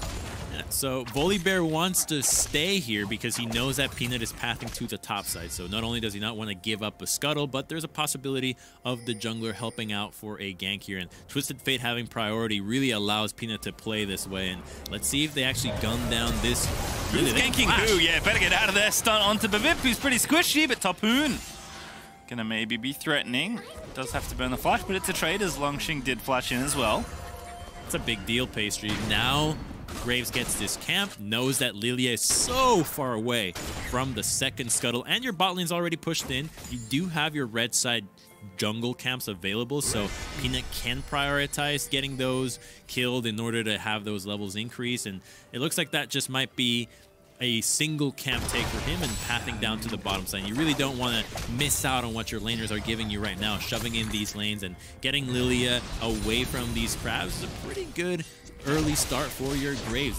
Crab dominance is always a great sign of a strong early game. Yeah, Peanut gonna get both crabs as well. This is what every jungler loves, Crumbs. It's gonna take both the scuttle crabs away. Peanut even gonna walk into the enemy jungle, shoot down the plant, and straight to the Raptors he goes. We love crabs, and what we love beyond crabs is actually having your team collapse to help you get the crab and get a kill on top of it. So you always want a little bit more out of that, more out of your team for it. And wait, Camille's in trouble. Yeah, Volibear just autoing away. Topoon getting hit. Hasn't gone back yet either. Ooh, big bite there from the Volibear. Topoon again, trading back. Maybe burns through this biscuit, hangs around. Wonder what the buy is going to be here for Camille. Clearly holding on to quite a bit of gold. Oh, that's such a good shield. But the shield's back here, and now Babip is the one in because it's a bait. The setup is there. No flash here. As the spins are going to start, there's the Eep, and there is the kill. First blood to Topoon. Ooh, and Peanut was just a little bit late on that one. Babip is able to show up to the top lane a little bit sooner, and now that Camille has gotten a kill, we can actually see if Topoon can carry from the side lane here. If the Camille can actually be a split-pushing threat against LGD, you could have a very different look for Legacy moving forward into the series. It's clear that they actually didn't tilt off the face of the earth from that last game, which is a really positive side because I felt like a lot of teams would have been that close to victory and you would have collapsed in the third game. One thing that Spawn has reiterated to me is that Legacy are actually a team with really good mental, and I think we've seen that throughout their playing's journey. Like when they hit some bumps, they were still able to right the ship and continue playing their style. And it's funny you say like, hey, they're going to try and get an advantage for Topoon and see if they can play through topside. Well, if this was an OPL game, Crumbs, this would be going all to game plan because this is what they did so often in their domestic region. Now, unfortunately, very different opponent here, very different stage, but Topoon often got ahead and then they carried that advantage down the bottom lane and hey, raises on a late game carry here on the Twitch. So pretty good champion to try and get ahead in this mid game with your Camille. So we'll see, still very early days, but the first blood is nice, and Topoon with that Sheen is going to try and get aggressive in the 1v1. And the danger here of the Volibear and why I think the Camille can get ahead is that Volibear ends up just proccing his passive on the wave and really can't help himself but shove. And if you're shoved in against the Camille, that's just a free hook shot into ultimate that just sits you there for Lilia to beat you down with her branch, and you just get killed over and over. So despite your ultimate, we've already seen how that interaction works. Camille ultimate keeps you trapped. You can't jump out of it. Well, Dragon here over for LGD. Peanut hits level 6. Babip, it's actually 6 already, so had a slight XP lead. That's going to be mostly erased now, as Longxing also doing some jungling of his own. Decides that the Scuttle Crab is delicious enough that he wants it, and we'll claim it there. Bottom lane has been much more tame this time around, which I think we should expect in Twitch versus Ezreal. That's good for Raze. He's had a great time in these team fights and always getting gold on Twitch. You're happy to trade gold against pretty much anybody else just because you know how big of a threat you are. They're going to dive top, though. Yo, Galio's coming, but so is Twisted Fate. Red card for Xie. Here's Galio, but that's still going to be a kill. Stormbringer in as Tally is going to get the taunt, but he just misses the range of the turret. But Peanut going to get branched, but not slept, as Mark's up here as well. Just barely late there for Tally to not save Topoon. I'm surprised there. That was a Twisted Fate red card gank there, but they still have enough damage with all the members there to actually take down the Camille. Volibear was able to shove in, and that's why I thought that this lane could be a good place to focus for the top lane of Legacy, yet LGD just had more members and were quicker to the punch there. Legacy really wasn't thinking that they were going to counter-engage on the advantage that they already got on Camille. Yeah, just couldn't move fast enough there, as Babip is going to try and take Legacy's first Rift Herald of the series, I believe. Certainly their first Rift Herald of this, like their first Rift Herald. That's going to get confusing. Don't worry about it. Haven't got a Rift Herald first yet in the game. This could be the one. Topoon's going to face check Peanut and hookshot away. That is going to give the objective over to Legacy. Okay, nice and easy. They get the first Herald. Now, the question is, who do they focus on giving this gold? Because I would not put it on the Galio, despite it being able to break down that mid lane turret. You really want to have that gold be from the plates onto the carries of the Twitch and the Camille. And Camille obviously would love to have it, yet the focus that LGD has on it makes me think that this Camille might not be able to execute the difficulty that is going to be to pilot a win from the side lanes against a Twisted Fate. So I think that Raze has been your man for the first 2 games. Continuing to give him the tools to win these team fights should be your best chance at winning this game if you're Legacy. In the dark, I think Raze is a good guess. Because again, Legacy often pour a lot of resources into getting Raze ahead. Topoon's still looking pretty good though. Battling this Volibear up 10 CS right now, although that wave is massive. So Volibear should be able to even that up pretty simply. Volibear will be very glad to just farm under the turret. He's worried that there could be a dive against him, and even GA is going to actually help him out with the Scryers to make sure that nothing is happening here. And just back to farming. 2 minutes for the Dragon. That could be an opportunity for us to take another fight from these members. And once the Twitch has his Blade of the Ring King completed is where I think he might start to roam and look for these picks before even taking those objectives. I really want to see what they have cooking with this pick, because it's the first time they've played it here at play-ins, and it has just been such a menace for the teams that can pull it off. Well, Babip's going to spot the roam, and Topoon, I think, already had some inklings. He's backed off towards the tower now, so been pretty active for this Alistar, but hasn't found a roam gank just yet. That's going to leave us 1v1 here in the bottom side of the map, but don't expect too much action here between Ezreal and Twitch. Manamune, they're already done for Kramer, is nice. Isle's just going to force him off the wave. Does buffer through the stun, and Kramer's going to get out of there. We could have potentially looked to freeze that wave there, but I think they just want to get some gold and then get the Twitch to reset. He's quite close to that Blade of the Ruined King, and well, they don't know that the Alistar was up for some roam. So if you don't know where the Alistar is at and you can't keep the Twisted Fate in check, which he's going for a play top. Yep, Goka this time. Topoon gonna get hit up. Great ulti there. Gonna trap Longsheng under, but no one's hitting the tower. GA instead gonna tank 2 shots. And Topoon's going to get away from that one nice and easy. That's what you want to see from the Camille, being able to use that ultimate to dodge out on the crowd control. It's easy when it's at long range, but when you are the one engaging, that's when your mechanics will really be put to the test. If he can actually pull that same combo off in melee range of GA, who will also know that you're looking to use that and will be trying to either stagger his auto attacks, canceling it and tricking you, or using the wild cards to trick you into thinking that the animation of the auto attack is coming out. You get to see these little mind games of crowd control versus dodging abilities that can end up deciding many little fights, which is often an underlooked aspect of League of Legends, where these small little outplays can be the thing that wins you or loses you an entire fight and potentially a game. All right, well, Topoon TP'd back top lane, so I don't know how invested Legacy are in fighting for this dragon that just spawned. And given that Topoon hasn't moved just yet, I'm going to guess they're not interested in fighting it. Isle's going to get spotted on a ward. Going to control what up though, as Peanut is also down here. So it's fine to not be interested in this dragon right now if you have a plan for it. And with Babip pathing to the top side, I think the plan is going to be to pop that Rift Herald all the way top. Look at Galio. They saw him moving. There's pings coming out.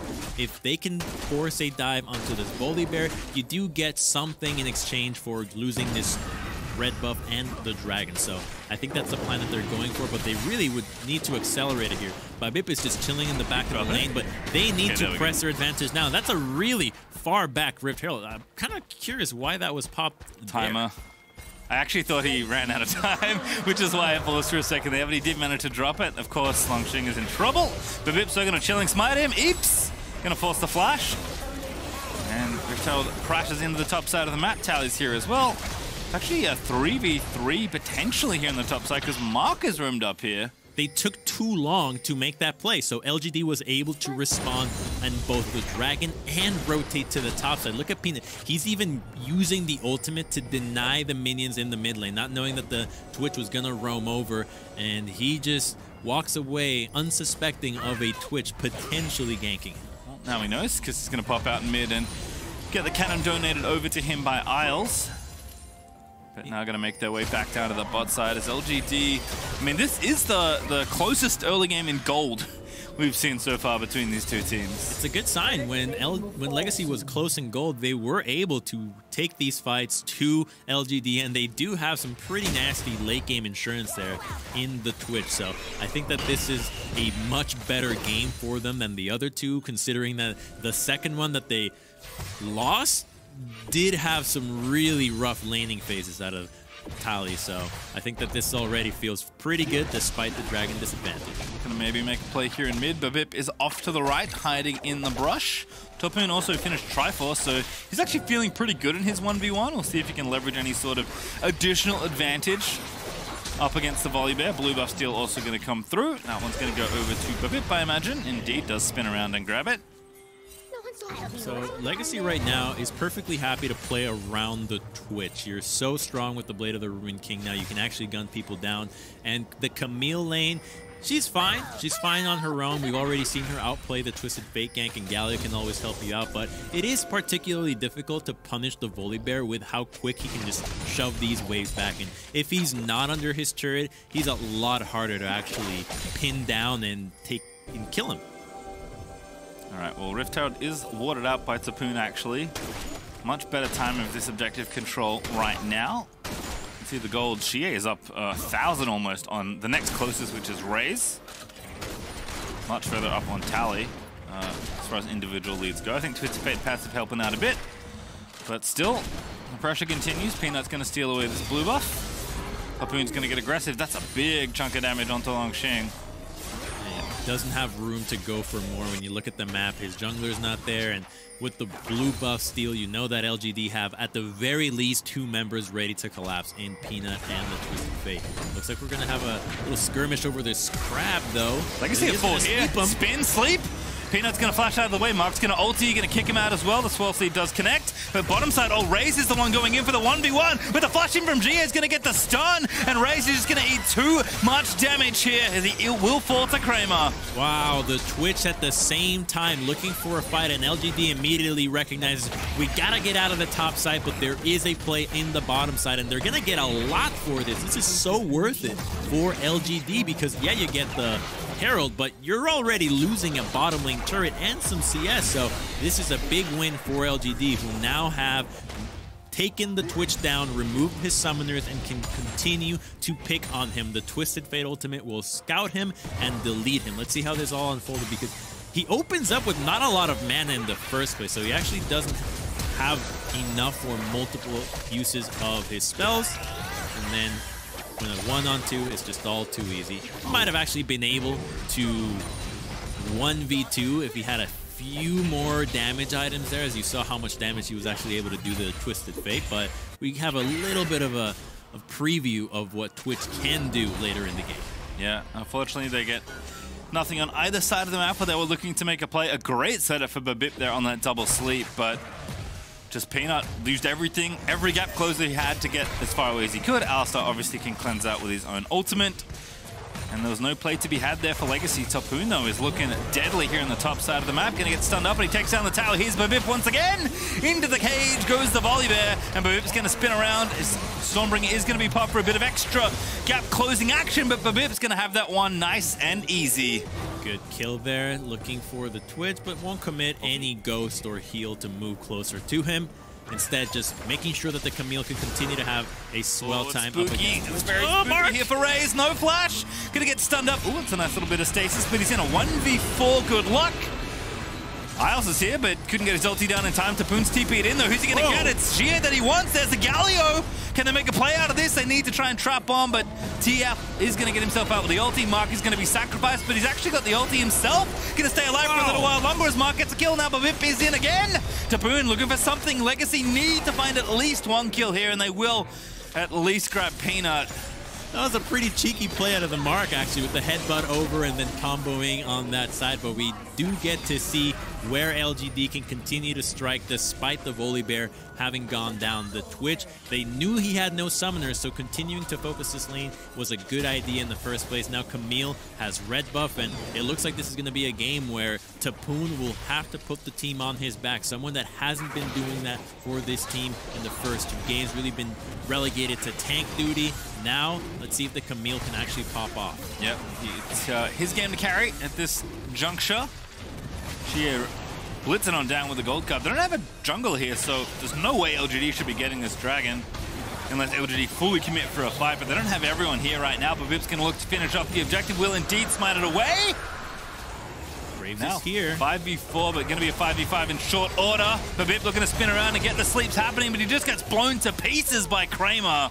Oh, they had no summoners there, so LGD had no problem just biding their time, knowing that the rest of the team was going to collapse and they were going to get some kills. So yeah, you get the dragon and deny the Cloud Soul point, yet you're now giving up control of the red side, you're losing camps, and so LGD continue to get more and more out of this game. Even mid lane turret will go down for that objective. So yeah, you deny that dragon, but this doesn't feel like a worth.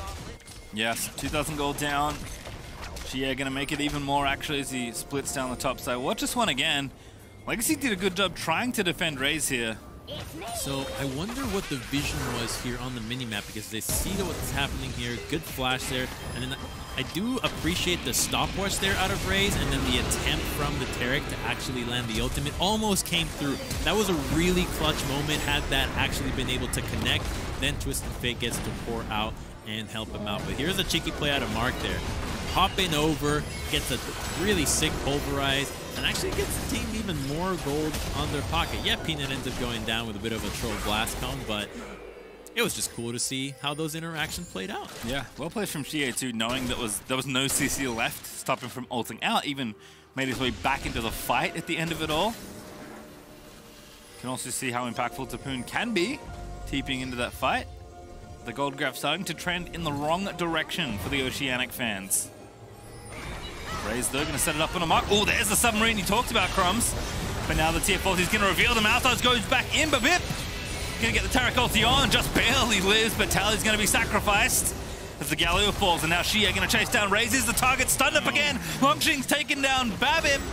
Raze is going to fall as Peanut gets the double kill, and it's starting to fall apart, Crumbs. Now, the submarine is a great combo pastry, but when you use it against the most difficult to kill member, the one guy that can turn back against you when there's also a Twisted Fate ultimate, it's not such a good idea there, and that's what ended up happening. Alistar has no problem popping the ultimate and turning things around.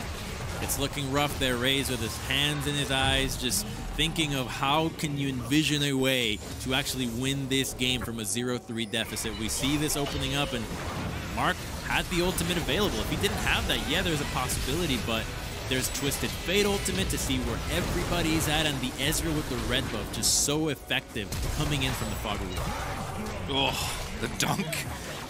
Turns out bears are greater than deer. It's true. Bambi didn't stand a chance there. As Baron goes over to LGD as a result of that play, Legacy... That mid-play felt like... Desperate? Yeah, desperation. Yeah, desperation indeed. When you don't know what to do, you're looking for anybody, right? You just see any opportunity and you think, we gotta take it. It just so happens that Alistar is not the guy. This is why I always mention this about Alistar. He's so hard to pick. So when you have somebody that is actually potentially dying quite a bit and getting caught off, and you're looking to play against a team that is looking for those picks of members being caught out by themselves, Alistar just completely denies that. Now you're looking to kill 4 members instead of 5, and that's a big decrease in the plays that you can look for. That's a 20% decrease in your chances of finding a guy by himself that you can actually kill. And now 6,600 gold, make it more. About 7k. LGD still going, a minute 35 left on this Baron to knock down more towers. Ulti is going to spot somebody who's the target. It is, of course, Raze. No. See you later, Sunshine, and Shie going to grab that one. Picking on Twitch, they know that he's the one that will carry this game if Legacy is to overcome it. They're losing even more on the map. It's only 22 minutes in, but so far this game just blew wide open. Tapoon is just given up on defending the base because they can't really do it. Gonna keep splitting here as best he can, but now gonna be forced to TP back in. LGD have already taken 2 inhibs. They've got a minute left on this Baron, and they're knocking down Nexus towers. This right one is dead. Legacy have to make a play now. God, that single Nexus turret, yeah, committing for more feels a bit risky there. You've already used so many resources for all those kills. Legacy have reset, they have enough in their pockets, so just backing off and getting the dragon is a fine idea out of LGD. Let's see if they make the same blunder that Legacy had in that last game where they had the double inhibitors and forced a fight that they had no business in doing, because what we were saying out of that last game was this double inhib position is essentially checkmate for a lot of the team. So we're going to look at the pick onto the Twitch. Where did they even catch sight of him? Because I think it was only the Twisted Fate ultimate that's... Oh, there it is. Wow, just from that little glimpse, they instantly pop it and kill him. All right, Legacy going for a fight. They know they have to do something here. Mark going to be the target again, but Tapoon's found Kramer. That's the real prize. Galio gonna charge in, gets 2. And there's the sleep following in from Babip. Mark is low. He can finally be killed as Isles looks to flash after Peanut. Babip gets 1, but it's traded back as Kramer is not dead. And now Twisted Fate's going to lock up Raze, who falls as well as LGD. Are going to wipe the river with the rest of Legacy as GA's just popping off. Tapoon doing what he can, but Kramer is going to complete the ace as LGD are going to sweep their way to the world's main event. That's it. LGD have done it.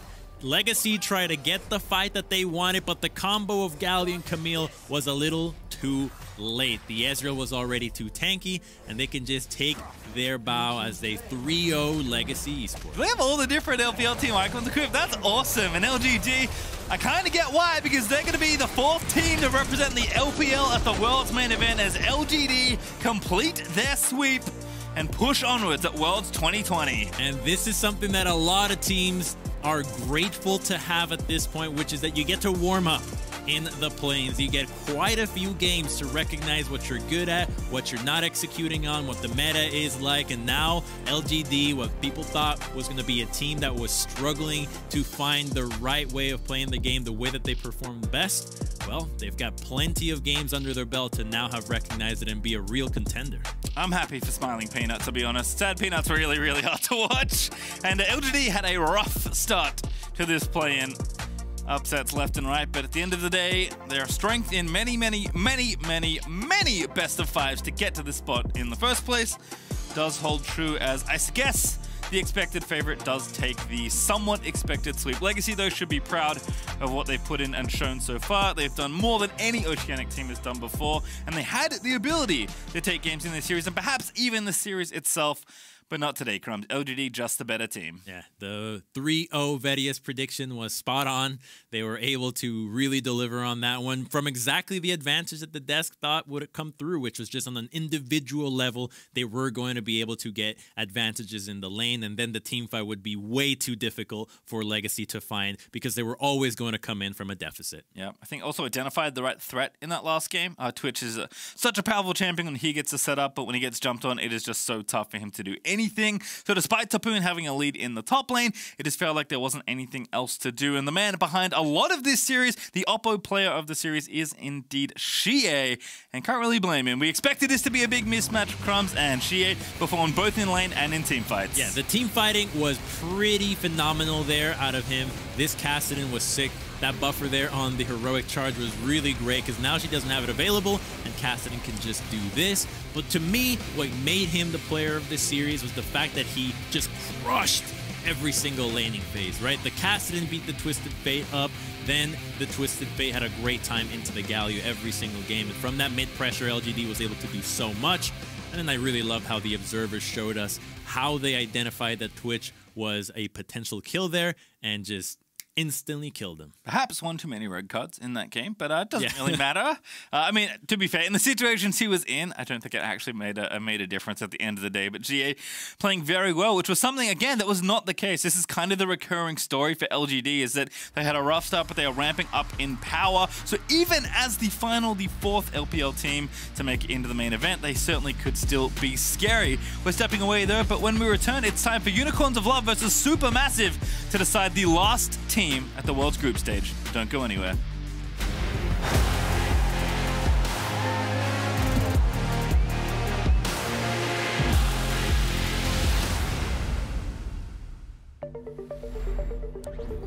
don't really consider it gear.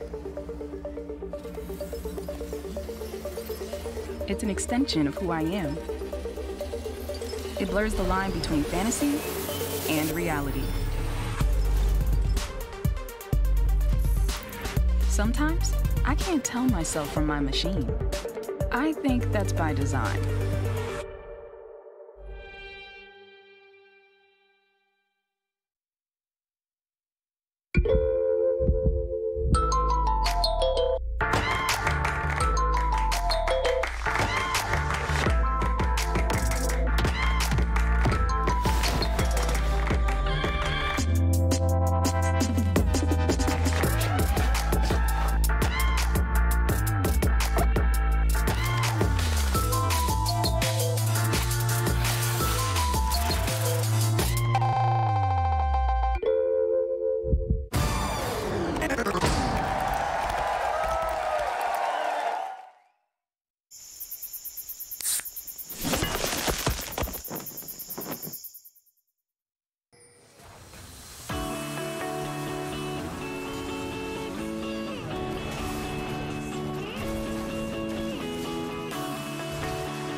Hello, everybody. I am Quickshot, and it is my honor to be speaking to Fabian Sheepy Malant from the Unicorns of Love. Sheepy, congratulations on making it to the best ofs. I do want to dive straight into it because we don't have much time.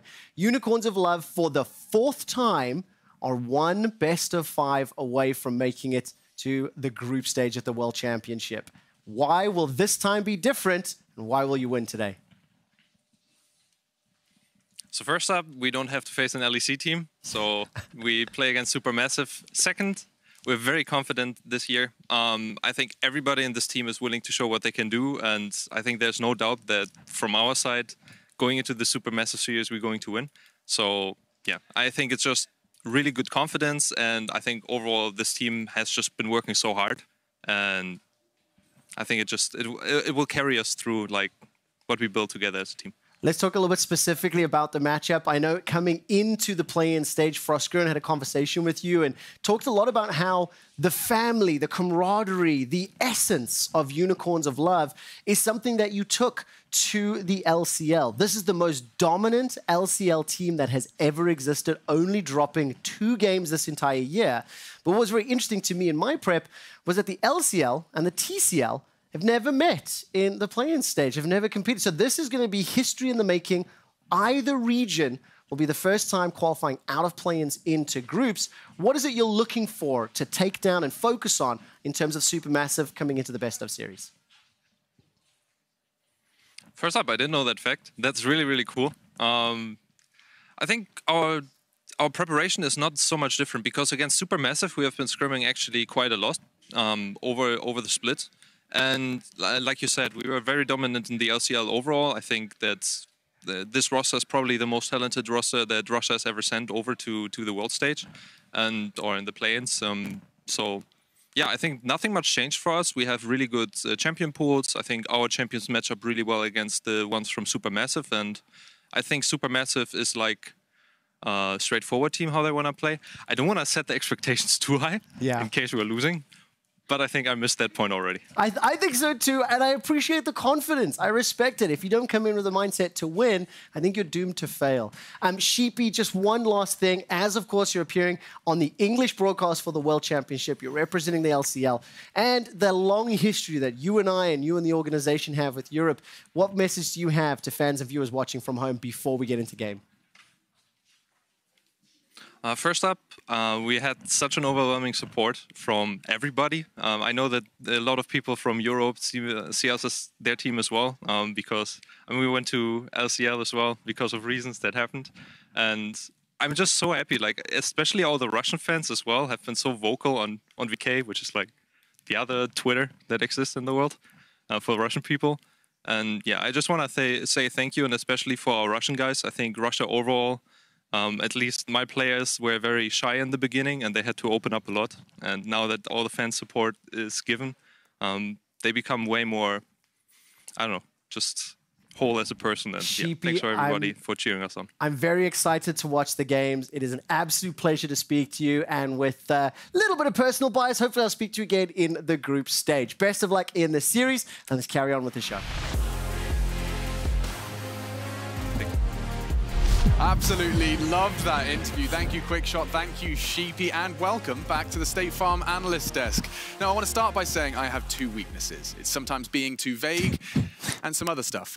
But it is a familiar territory for Sheepy. Once again, he finds himself just 1 series away from the world's group stage. Dracos, thank you for joining me. I haven't really seen you all week. Yeah, I know. It's good to see you, Alex. It's been a long time. I'm digging the necklace. You were doing that casting thing. Yeah, that was cool. It was hard to not let the depression show through there in Game 5. I watched Mad slowly bleed out. But now, potentially, get to watch UOL beat Supermassive, or maybe more likely, in my opinion, Supermassive take it over UOL. Oh, interesting. Let's start with those TCL champions, Supermassive, who are coming off of a win against the Mad Lions from yesterday, which is, of course, where Dracos' tears were shed. TCL are perennial wildcard favourites. They probably have wild cards, though, as well. It was through clean play, though, and not cheese. So I think that was something we were thinking about, you know, Supermassive having to cheese their way, but not a cheddar in sight. Yeah, I think they just outperformed Mad Lions in general as a team. I think their read on the meta is so good. They weren't going for these crazy picks like Mad Lions was breaching out to. And I think, for me, the MVPs of Supermassive so far are the top jungle and Snowflower in the support with the engages. So I'm excited to see how they adapt. I think Cacao and Lilia has been a standout for me, so I'm expecting that to be taken away. Is this the best chance, Dracos, for the CIS region to step into that group stage of the Worlds? I mean, I think it is a very solid chance. I think stylistically, there's 2 very different teams that are setting foot in front of us. Supermassive, I think, lines up a lot more with what European fans probably look at as good League of Legends. It's much cleaner, it's much easier to understand, whereas CIS is a little bit more crazy and wacky, but this certainly is a good opportunity. The question is, how ready are the TCL representatives to go toe-to-toe with some of the crazier things that Unicorns of Love are going to bring to the table? Yeah, and it's all going to come from the bot lane. I think Gadget's the main flexibility that UOL UOL have with the Swain, the Galio, all these Heimerdinger Ziggs, all these bot lane picks like AP champions. I think Supermassive need to play standard, and they need to make sure that they don't get like sucked into the madness that is UOL. And I've learned a couple of things over these few days. And Ananasic, A, how to pronounce his name, and B, very flamboyant and exciting jungling presence, Dracos. Yeah, we've spent entire plans trying to pronounce his name, so no hard feelings if people continue to mess it up. But yeah, Ananasic has been a guy that has come out consistently on the playing stage and made a name for himself. Now, it was surprising to me when Sheepy called out and said, hey, this guy's a rookie, he had some nerves, because it never felt like this guy had nerve issues on stage. But the fact that he is improving is a big deal because he is going toe-to-toe with Kakao, and Kakao historically is one of the great Korean jungle legends. Yeah, and I think the interesting thing about this matchup is they both share almost the exact same champion pool. They both like Graves Diddley, they both like Hecarim. The only sort of curveballs there is like Ananasic might pull out a Skarner or something like this, or a little bit of an Evelynn. So yeah, we saw how well that went. Yeah, it didn't go so well. But apart from that, there's a lot of overlap here, and I think that it's interesting to see Ananasic bringing his aggression against Kakao's aggression from what we saw yesterday. So they might meet in the river a bit, and they might fight a lot. So I'm excited to see how that one goes. Set the scene for us, Dracos. It's closing thoughts already, I'm afraid. I mean, I think the biggest deal for me is jungle matchup as well, but also top lane matchup. Armut has not really been contested in that matchup outside of his match with Impact. If Boss can step up today and make that an even matchup, that is a big strength taken away from the TCL, and they're going to be the ones who have to figure out how to adapt. Yeah, and Armut's been popping off all throughout the plains and yesterday, so yeah. Okay. Eyes on Armut. He really has been impressing. A lot of people on the community side are suggesting he might be someone that might get that export ticket to a bigger league. Who will secure the last spot in group? Supermassive or Unicorns of Love? We find out after the break.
and welcome to the caster desk for the final series of Worlds Plains. Unicorns of Love up against Supermassive. I am Medic, this is Endo, and we are here to bring you what is hopefully an incredibly close best of 5. Yeah, I mean, I think from what we've seen from these two teams are very exciting. They like to get scrappy, they like to fight you, and they're pretty stacked with talent. Like, these are some legitimate teams here that both would stand a good shot in the group stage. And I think, like, I looked across every single role and I was talking to you, I was like, oh, usually we have these featured matchups. You can talk about everyone here, like Boss into Armored, Ananasik into Cacao. Like, every single lane as you go down it could be a pivotal point for both these teams. Yeah, and I mean, I think everyone has to be talking about the top lane right now. Like, Armut in particular completely took over his Shen, his Wukong. He was dominating in the regular games, and I mean, yesterday too against the Mad Lions was looking very, very strong. So this will be a bit of a challenge here for Boss, but Boss, no challenge to popping off in the top lane either. Does like to play a lot of those carry-style champions, but matched up against Armut, this is a matchup that could have a really big impact in the rest of the series. It definitely could. We have seen Armut pop off a lot of times throughout the course of the last few days, and I'm looking forward to seeing if it happens once again here. Do want to just remind people of exactly where these teams are coming from and how successful they've been on the international stage. Unicorns of Love from the Commonwealth of Independent States. In 2015, when they were playing in the UOCS, they were one series away from making it to Worlds. In 2016, when they were playing in the UOCS, they were one series away, in fact, one game away from making it to Worlds. In 2019, when they were playing for the CIS, they were one game against Splice away from making it into Medic, Worlds. I'm noticing a bit of a trend here. In 2020, what's about to happen? Well, we'll see, because they were one tiebreaker game in Plains groups away from making it straight to Worlds group stage. And now it is all on the line for them once again. If they had won that tiebreaker, they would have made it straight into the group stage. Instead, PSG have taken that spot. Yeah, and I definitely remember last year, I was casting the match that they almost made it to the group stage, went all 5 games up against Splice. This time, they don't have to worry about the Mad Lions. We almost had the fated rematch between the two squads, but here up against Supermassive, this gives them a good shot to move forward. And of course, it's been a long time since we've seen a Turkish representative make it to the group stage as well. It was all the way back in 2017 with the fabled 1907 Fenerbahce, who went 0-6 in their group, but did manage to make it to the world stage. And now we'll see if Supermassive can perform on the international stage once again. These two regions have never met since in Worlds. Never met in Worlds, that's what I was going to say. They did used to compete in the international wildcard tournaments, but those were not Worlds. And now, since Plains have been introduced in 2017, we have never seen CIS versus TCL. And also, it's the first time we've not seen either of them have to go through a major region or a top 4 region to make it into the world stage. Exactly, and this makes this a really hype matchup, because when you look at, a lot of the teams that usually get seeded straight into playoffs from these regions, you would usually look at the, Unicorns of Love as being one of the teams that return the CIS, the TCL. Like, these regions are always the ones that you see performing very well in the play-in stage. So we get to see who is the better of the two here today. I think, we talk a lot about these teams and their two play styles. One thing that, or one way I like to describe the way these two teams like to play is the Unicorns of Love, they're the team that favors quantity over quality. They're going to throw fights at you all the time, and sometimes they don't work out, but a lot of the times they catch you off guard and they're going to be able to punish you. But I know if you guys watched Supermassive yesterday, the quality of their fights is absolutely sick. They're using the Fog of War so well, setting up traps against the Mad Lions, and that worked very much to their advantage. So I think this game we're going to see a lot of bloodshed and a bit of war over vision as well. And Supermassive have also had those few extra games to really get acclimatized to the world stage. You said, like, they played up against Mad Lions yesterday. That was a 5-game thriller. Overall, Supermassive have played 9 games on the stage. Unicorns so far only played 5. And we see the knockout stage bracket there, as we said, Supermassive beating Mad Lions yesterday. Now we'll see which of these two teams can really take the bull by the horns, take this game by the scruff of the neck, and try and explode onto the group stage. Yeah, because you could say, 5 extra games on stage, obviously benefit, you get more practice. You could also say it can get a little bit exhausting. So full 5-game set, that takes a lot out of players. Unicorns of Love, they got to watch, get some extra footage on this team too to come in and prep for this matchup. And it's less than 24 hours later as well. It's not even like you have a couple of days to recuperate, to recharge. You are playing less than a day after you finished your last match, and you are playing against a team that really showed us quite a lot in the group stage, right? Unicorns of Love, they almost topped that group, and that's a group with like LGD in it. It's the group with the surprise that was PSG. They are an incredibly strong team when all of the cogs align in their team compositions. Yeah, and I think if there's any team in play-ins that's going to make full use out of getting extra footage on their opponents, it is going to be the Unicorns of Love with Ananasik in the jungle. We know he likes to go for very creative jungle paths sometimes, and I think getting a good read on how Cacao wants to play out the early game is going to be pivotal for them, because Cacao looked really, really good so far this tournament. He definitely has, but Ananasik is going to try and answer him on the other side of the rift. Unicorns got side selection. They selected blue. Blue sitting at about a 66% win rate across the course of Worlds. In fact, both of these teams have only won one game on the red side apiece. So no real surprises. The blue side is the priority, and we'll see Azir removed by the Unicorns of Love. Yeah, Azir seems to be a pretty consistent ban thrown the way of Bolulu here. Not too surprising to see that one go down. Of course, because this is a Unicorns game, we have to remind you all that this team doesn't play by the rules. They don't adhere to any meta. Gadget is living in 2018, still playing mages in the bot lane, which I personally love. The likes of the Orianna and the Swain, which give this team so much versatility in the draft phase. You know what I love about it? It's kind of that historical throwback to Genja as well. Like the guy who would do anything in the bottom lane. Way back. I mean, yeah, but it's like classic, right? And he was on the Unicorns of Love as well. So it's just great to see this sort of inventiveness continuing with this squad, with Sheepy still at the helm, of course. Hecarim removed by the Unicorns of Love. The Ornn taken away. We've seen how powerful that can be, but it's a bit surprising to see it banned on the blue side. Well, now I'm like, where's the Shen popping up? Because obviously the Hecarim's banned, but we've got 3 top lane bans as well with the Renekton, the Camille, and the Ornn. And everyone knows how insane Armut Shen has been at this tournament. Definitely has had some pop-off performances, but Ananasik is going to go for the Nidalee, try to super clear through the jungle. That's also going to be a pretty decent matchup into the Lilia, and try to dissuade Cacao for going for that pick himself. Yeah, both the junglers have played Nidalee and Nidalee across the course of the tournament. Lilia would be Cacao's go-to if you just look on who's he got the most games on, but I'm very surprised to see a Misfortune locked in so early here. Gonna team it up with the Lilia. Yeah, this is the Misfortune Lilia combination. So obviously Nidalee can go for like Mikhail's and, you know, help out against the Lilia sleep a lot later on into the game.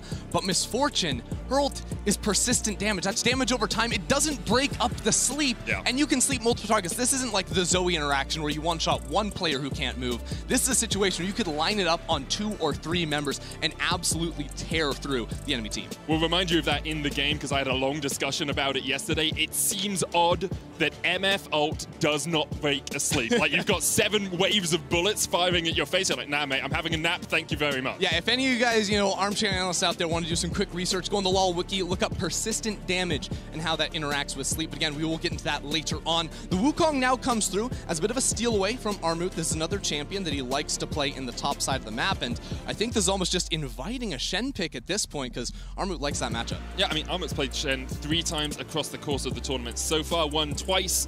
Incredibly strong. We saw how good he can be when he gets ahead. Actually, the Twitch being locked in here for the Unicorns. We've seen Gadget on it once before, but I'm wondering perhaps if there's a little bit of inventiveness, maybe Twitch Wukong in the bottom lane?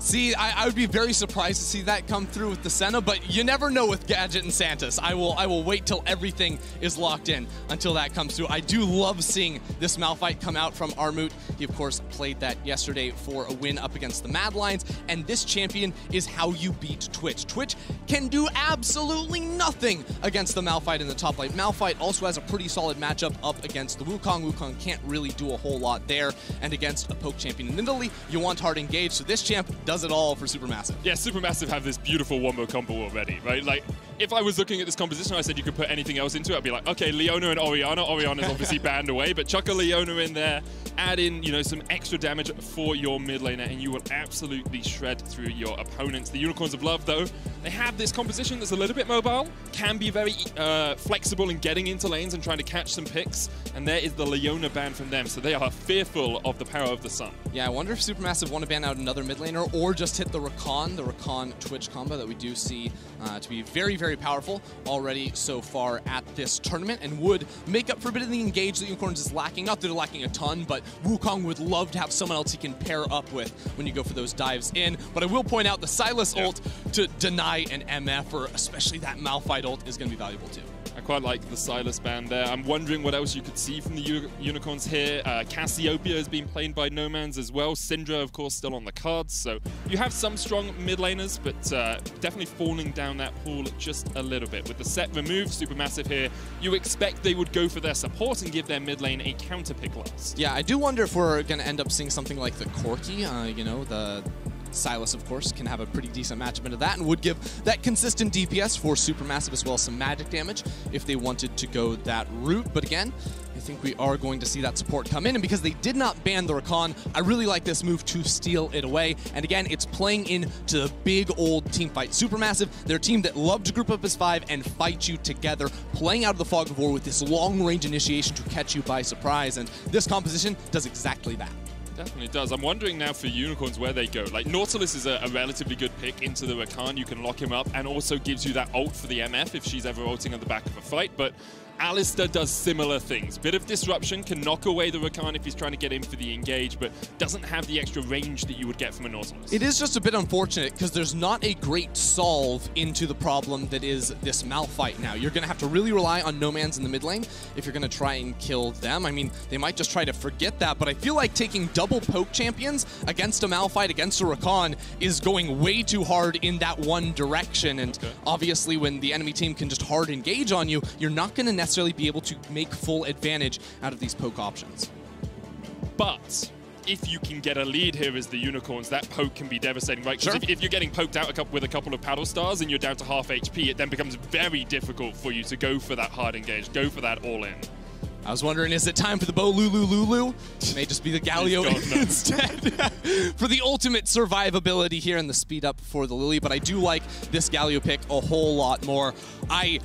I gotta tell you, Medic, I am loving what I'm seeing out of Supermassive. You know, top lane looks like a pretty solid matchup for them. Bot side too with the MF and the Rakan. Like, I think this draft all around is just very, very solid, and up against a team that wants to take things a little bit slowly before popping out of stealth with you on that Twitch. I just don't know if there's a great answer into this Malphite.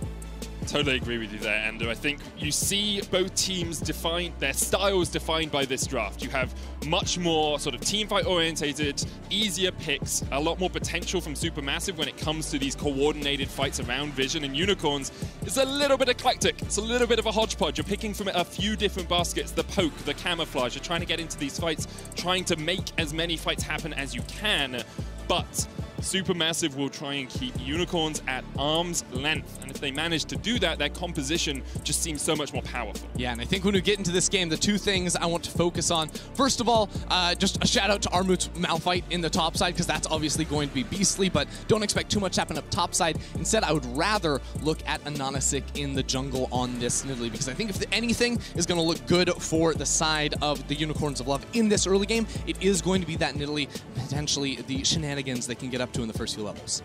We are about ready to get on into the game. Unicorns of Love and Supermassive fighting for a spot in the group stage. It has been 4 years since the Commonwealth of Independent States was represented at Worlds Groups. It has been 3 years since the TCL was represented at Worlds Groups. Both these teams have the chance to not have to go through a top 4 region, to not have to go through NA, through EU, through China, through Korea. You have your best opportunity probably ever to make it to groups, and if you fail here, well, that's the end of the road. And you must go through the other. You escaped the top 4, but these two teams both look very strong in their own right. So many talented players across these rosters, some standout performances already at Worlds, and 2 teams ready to prove themselves in the group stage.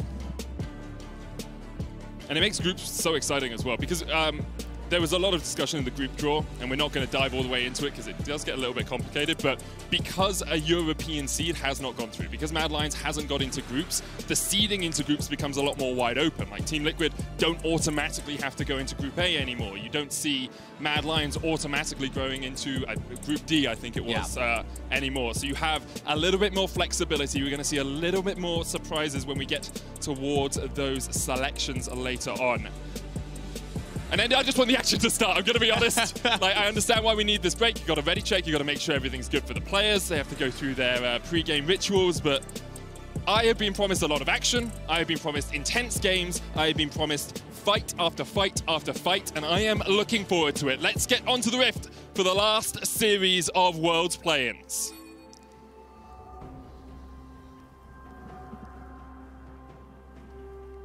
You know, I didn't realize that was there for the entirety of the year. So the FPX logo is in top lane on Summoner's Rift. How can you miss it? It's a giant glowing cup. I never go top. I'm a support main. I'm always in the bot lane. I'm not Mark. That's your mistake, though, because we have Mark, Snowflyer, Santos. These guys are going to be roaming up top side. You don't have a guy like Armut in the game without seeing some attention thrown up towards that top lane. Real quick, I do want to look at this top lane because this is an Arcane Comet on the Malphite, which likely means he's going to be rocking the Mana Flow Band too inside of the Sorcery Tree, which does give him a little bit more poke options. And I think this matchup really good for Malphite early on. Wukong doesn't have a lot of great sustain options early in the laning phase, and as I say that, we are seeing some level 1 madness already. So the Malphite matchup into Wukong, we'll leave it at it's good for the time being, though. 4 members of Supermassive were stacking on the red buff. We saw some of these like Nidalee invades into the Lily and vice versa in our series earlier on today, and I like the idea of moving Snowflower over there in case there was going to be a late level 1 invade from the Unicorns. It's interesting to see No Man's go for the Unsealed Spellbook on the Zoe here in the mid lane as well. Not going for the Electrocute for the extra burst. Instead wants the Summoner spell cooldown and the ability to flick through those depending on what the lane state is. Yeah, and I do like that because, of course, when you pop Summoner spells, even your normal ones that you don't pick up off the ground, you get the bonus move speed and the damage from your W as well. So being able to slide into those is going to be very nice. Let's talk a little bit about those junglers, though, because I know you wanted to focus on Ananasik. I will highlight the fact that the Unicorns of Love were able to get a ward on Cacao blue buff, so that they know he is not there right now. Yeah, and right now, with the amount of time it's taken for him to get down bot side, you can assume that he did start and fully clear away his top side camps, because we have seen a lot of Lilia just going like Raptors into blue buff to prevent some sort of buff to buff start from the Nidalee on the opposite side. So I think Ananasik is just going to be matching the jungle clear for the time being, and while you're saying Armut could potentially harass with some of the rune options you see at the bottom of your screen now, early on with the jungler pathing down bot side, he's going to be a little bit more cautious, and I think because Lilia has been able to avoid Nidalee in the early game, and because these lanes from Unicorns don't really want to go invade past level 1, it's going to be a little bit more quiet than we were maybe expecting. Those are the cursed words, Andy. It's not what I want to hear, but... I mean, if we look at Lilia, she's going to be eeping all the time, so it won't necessarily be quiet. Watch out for that. She does eep a lot. She's going to take away the blue and the grump at the same time.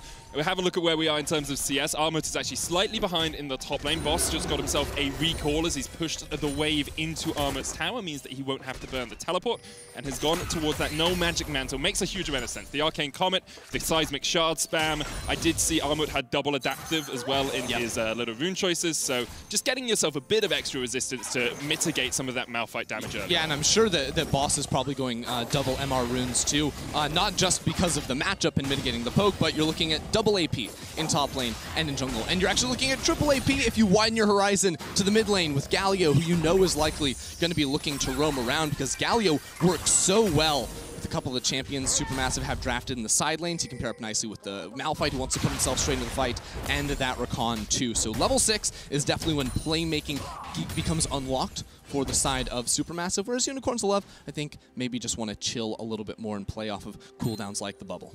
This is interesting. Ananasik just made a foray in towards that top side jungle, and you can see Balulu teleporting back into the lane. I was wondering if the Nidalee would aim a spear at the head of the chicken, but for the moment, the chicken is left alive. Right now, Ananasik, he's playing off the timers of these camps respawning, because if you look at it, Cacao already took a reset, so he has a Fiendish Codex. That's not ideal. His mid laner, No Man's, is also trying to reset. I feel like Ananasik is stuck around on the map too long, but he may make it work on Balulu. Sleep lands onto Balulu. He's going to land the taunt as well, and Justice Punch his way to safety. It's a pretty easy escape for him, but he is losing some time in the mid lane, and you can see just slightly behind on CS after having to teleport back into that lane earlier on. I just feel like with the amount of time Ananasik has spent on the map, now he has to go down to his bot side camps and clear those away, but again, still hasn't taken his reset, so you can see Kakao has gotten a decent EXP advantage over Ananasik, and Ananasik still has to take a reset, so Kakao's going to have all those camps coming up and is going to win the race level 6. It's one of those interesting ones where you look at it and you say, oh, Ananasik still relatively good clear on the Nidalee, still has the Hunter's Talisman, so will get all of the XP that he needs out of these camps, but being able to get to these camp respawns with that next part of an item, you know, get towards your Skirmisher's Saber, your Stalker's Blade, or even grabbing a Fiendish Codex, just makes the clear that much quicker for you. Yeah, and it's even about just refreshing the cooldowns on your camp so that they can actually level up and you can get the bonus experience per level, because still, we're 5.5 minutes in, Ananasik is in the bot side, potentially waiting if there was going to be a gank opportunity, but will now be taking his first reset at the same time that Kakao is going to be taking his. It's about a 9 CS differential. So that's 2 camps or thereabouts. Yeah. It's literally just the topside camps. And and you say, oh, but Ananasik can just go topside and clear this away. And yes, that is true, but you realize Kakao's topside camps are going to be respawning in about 30 seconds from now, and that's going to be absolutely no problem for him. He even has a little bit of extra time if you wanted to look for a play around mid side, which you can see Snowflower's also pathing towards. The level 4 reset into mid for supports is synonymous with high-level League of Legends these days, and that's exactly what Snowflower is doing. He'll probably just path down here. He's got double control wards, so you can place a control ward in the pixel bush if you want to protect your mid laner a little bit, or even if you wanted to give that Galio a little bit more comfort roaming around, right? Because if you control ward here, Galio now knows he is safe to stand in that bush and look for the hero's entrance down towards the bottom lane. Medic, you know what's even better than, you know, vision? Gold. Gold, experience, get a Scuttle Crab, and what's that? It also gives you vision. Oh, so much bang for your buck right there. Now Santis is making a bit of a foray towards mid lane, but I do like how Balulu has been playing around mid side. He has fallen a bit behind in CS, but has not fallen prey to any ganks. Ananasik going to miss the spear here. Kakao knows that his jungle is not his own anymore. 4 players there. Santa's going to step forward. Here's the hero's entrance. The Drowsy's going out. There's the sleep. Zoe looking for the damage. Paddlestar can't quite connect. A stun onto Balulu as he tries to get away. He's burnt the flash and will escape underneath his tower. But Unicorns of Love able to get a couple of summoners there and the red buff away. Remember I was saying that Unicorns of Love, they're all about the quantity of fights they can throw your way. Well, that's a 7-minute invade on the top side, bringing Santis all the way up there so they could steal away the red buff and the Raptor camp. Really nice move there from the Unicorns and Ananasik to call that one coming through. But now Gadget has to be really careful underneath this tower. You can see he's just popping his stealth here and should be able to pop that cannon minion now that Santis has made his way towards the bot side. Yeah, so what we see is essentially a red buff and 2 flashes taken away from Supermassive to a plate in the bottom lane for the Unicorns of for Supermassive themselves, right? So how much can you use that plate to take the game away from this bot lane? We'll have to see, because already with the BF sword completed for this Misfortune, we talked about some of the insane synergy she can have with her ultimate not breaking the sleep of Kakao, the Wombo combo there from Zeitnot. He is the main damage source for this Supermassive team, and there's not a lot of tanky members on Unicorns. He's going to shred through them. It's going to be incredibly explosive teamfights when we get to them, but remember the MF was first pick for Supermassive on that red side, right? They put a lot of priority onto this, so if it doesn't work out for them, you have to wonder if you go back to draft and change things up. Yeah, I mean, when I look at it, usually you would say, oh, first pick Misfortune, how does it get punished in draft? And I don't really see the punish. Like, yeah, you have the dive opportunities of, you know, of course, the Wukong, and Zoe can potentially try to poke her out with range later on, but here we go, mid lane, Noman's. Flash in from Snowflower. Noman's still had a flash of his own. Snowflower was looking for the Battle Dancer Grand Entrance combination that you can do on the Rakan, but wasn't yet 6, so didn't have the quickness to back it up as well. Noman's going to jump forward, steals away the flash. That's a wall, buddy. Punch straight into the wall. Balulu practicing his headbutts. Yeah, I like it though. Make sure you can get the flash out of that one. Balulu tries to find the play there, and it was a slick little gank from Snowflower, who is sticking around in the area, but now has no flash, so it's going to be a little bit harder to make that one work out.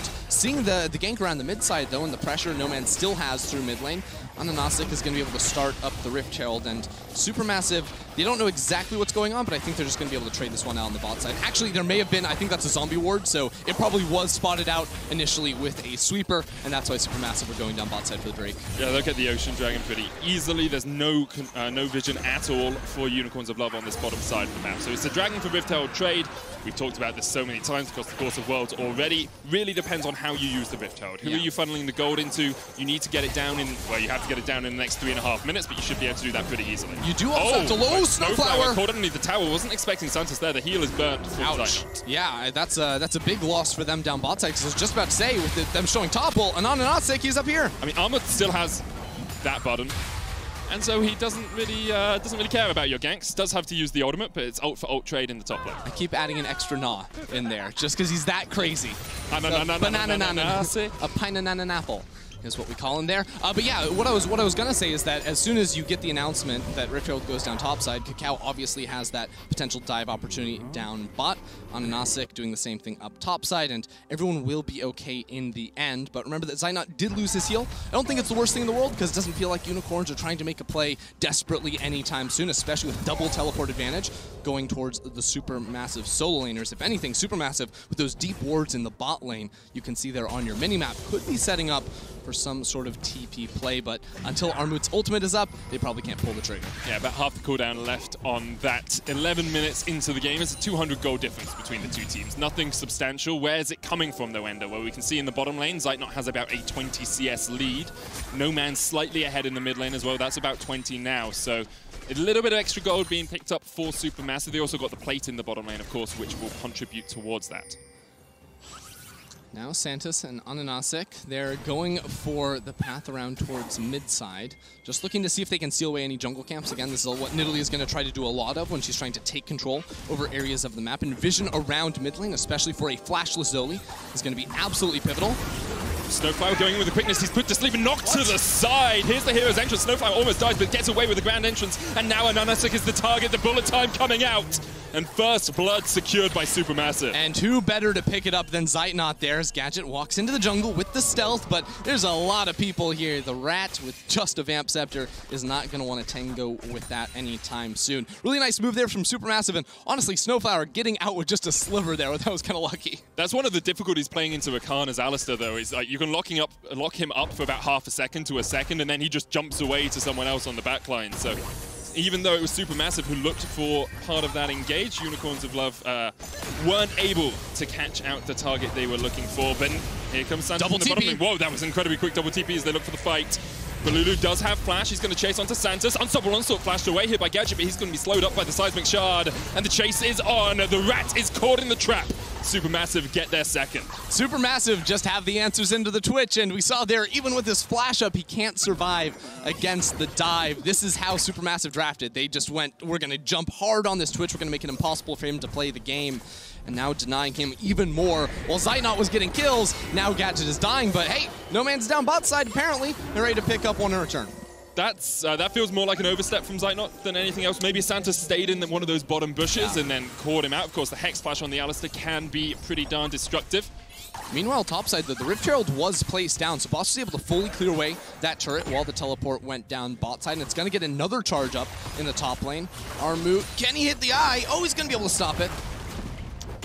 Battle of two pugilists there punching each other as the Rift Herald loses out on the fight. I always wonder how much it would hurt to be hit by Malphite. I feel like quite a lot, but then I look at it, I mean, it doesn't do much damage. I mean, it's kind of like a landslide, right? If you think about it, like, he's a giant mountain. That thing's absolutely terrifying. We'll see this play again because it's a really slick flash from Zaynot to pop on out of this one. Of course, Santos now without a flash, and Gadget tries to heal to escape from this one, but the bonus movement speed, flash into ult is dodged away from, but coming off of those TPs with the move speed ever since those changes, it is just really hard to run away from that.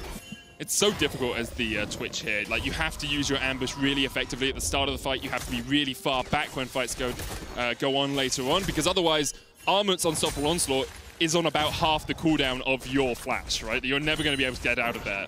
He can always just catch you out with the Malphite. And the madness is that even building full tank is that Malphite I don't think there will ever be a stage in the game in which Twitch can win the 1v1. No. Maybe when he has the flash up and can maybe... Only if the ult misses. Yeah, and has like a Nidalee heal on top of him, something like that. He can potentially try to contest past like 4 items, but this Malphite is always going to be insanely strong and is going for a very early Frozen Heart too, so going to reduce the auto attack speed in that radius around him. That is just misery for a Twitch. Works well into the Wukong as well as he dives on towards those back lines. He has been given most of the gold. Has Boss, you can see Unicorns, even though they're behind in kills, actually about 1,000 gold ahead because of those 5 plates in the top lane, and that was donated over to Boss and Ananasik.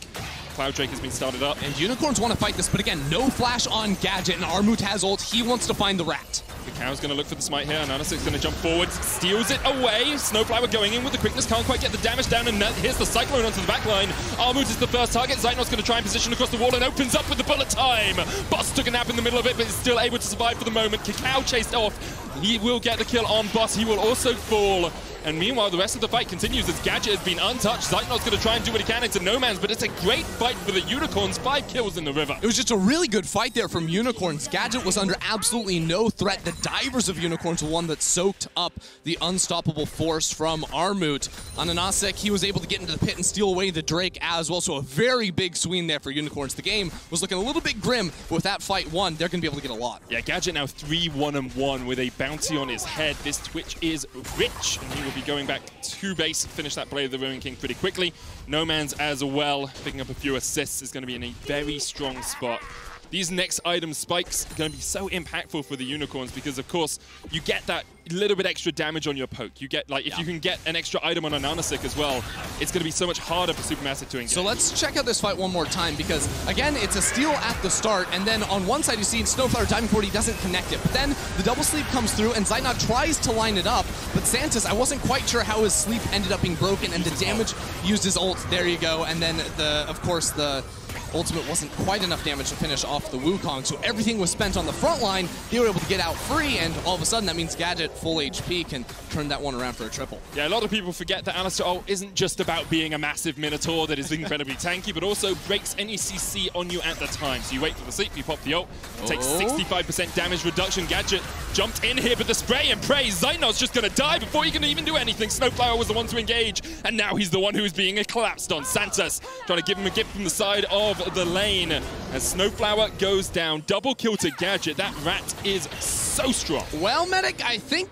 the Twitch is going to be a problem now with 5 kills there. That's 2 times in a row Snowflower tried to pick him off, but the Grand Entrance did not find the knockup. The CC was not there, and then he just opens up with so much damage. Look at this, 1,700 gold lead for No Man's in the mid lane. Gadget is 1,000 gold ahead of Zeitnot. Like, the 4 carries on Unicorns have more gold than anyone on Supermassive. Would you like some more crazy news? Because there's a Rift Herald, too, on that Nidalee. I mean, what can you do? Has the Blade of the Ruin King completed? That's a big spike right there with the ultimate cuts through Zeitnot and the teleport, too, to make sure they finish off the second. I'll say what you can do is hit the knockup as Ricard. Sure. Right? Like, the last couple of fights, it's been Snowflower trying to get onto Gadget, not quite managing to do it. Now, in the River fight, I can understand that he was miles away. But in that fight, why are you diving the tower if you can't guarantee that knockup? And now we're at a point for Supermassive where it was dead even, you know, maybe slightly behind in gold, but now Zeitnot gets jumped on again. Hero's Entrance coming out, Snowflower looking for the engage once again, and No Man's has been charmed up. The Zoe goes golden. You have to feel that stopwatch isn't going to save his life for long. Shutdown goes over to Zeitnot. Santa's now forced away as well. He's going to go to sleep, but Gadget opens up with a spray and pray.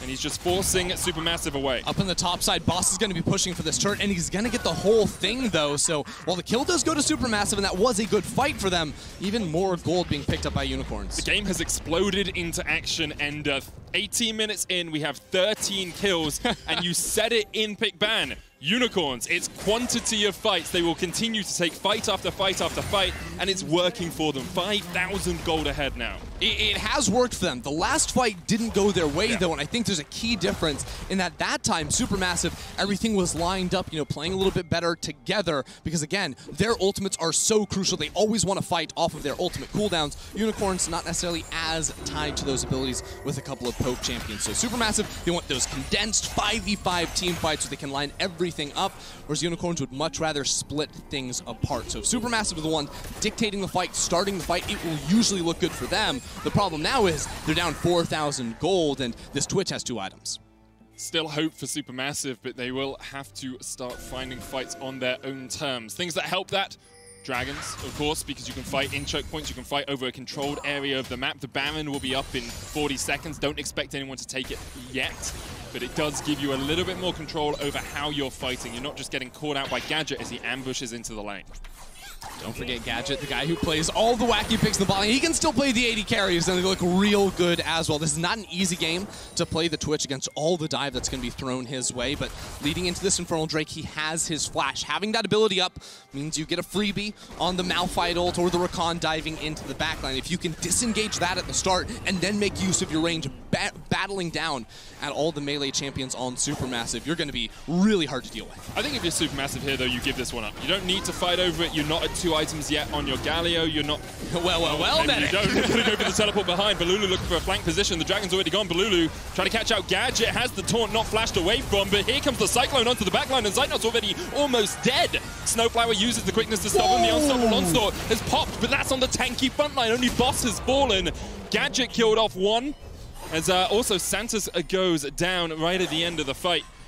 Gadget's still on the chase here, looking for Cacao, does have the spray and pray, won't find him. Yeah, Balulu was just, you know, being a decoy on the backline, saying, Gadget, take me, while the rest of the team lines up the CC for the 2-kill turn. I will say Unicorns getting the Drake still going to be ideal for them. They also plop the Herald down the bot side for some extra damage on that turret, and also stealing away the entire jungle from Supermassive. It is a big win for Unicorns, even though they traded down in kills.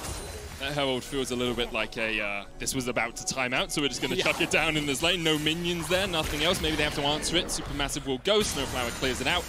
Gadget, Nomans, and Ananasek now in the middle lane as they look to try and take down this tier 1. Of course, removing the mid tier 1 helps so much when you're playing a poke comp. It gives you many more avenues to try and get in. You can come in from the bottom side jungle, from the top side jungle, and just try and put that extra pressure down, but yet to take it. Let's look at where we are in terms of this team fight as Santos and Boss go straight in. I mean, it looks like a really good combo at the start, but the healing goes through onto Zeitnot, and then they turn it around. The 2-man knock-up into the bullet time cuts through very nicely. I think Lilia burns him down with the passive there, combined with the Leandri's Torment. So a good area of the fight there. And again, you see the theory of lining everything up. It's a very classic combo, not necessarily with the Lilia, but lining up a lot of AoE spells to knock down a bunch of people. But they need to be a little bit more coordinated with Balulu, I feel like, if they want to take a full 5v5. I mean, I wonder if there's an argument you just say, hey, Balulu, taunt the Twitch. We'll kill 2 people in the time it takes you to die. I think if Twitch is that far away from the rest of the fight, like that fight, he was miles away. Like he was never, after getting that kill onto Balulu, he was never going to be able to rejoin the fight. But in a fight where it's a little bit closer together, that's where I don't think that strategy is going to work out as well. Because it's basically like putting him in a Mordekaiser ultimate. It's like you take the 1v1, delete him, then pop out, and you're ready to kill the rest of the enemy team. I get that. Gadget was able to hold on to both of his summoners as well in that last fight. So still got his flash, still got his heal in case a fight erupts in the next couple of minutes. But my expectation is we'll be waiting for the Infernal. 2 minutes on that as Gadget ambushes into the top lane, but isn't going to be able to find his mark. 6-1-1 now on that Twitch. And as you said, like, he's a player known for his more unique picks, his Orianas, his Heimerdingers, you know, these special things that he can bring out. But I'm very impressed so far by him on this Twitch in this game against Supermassive.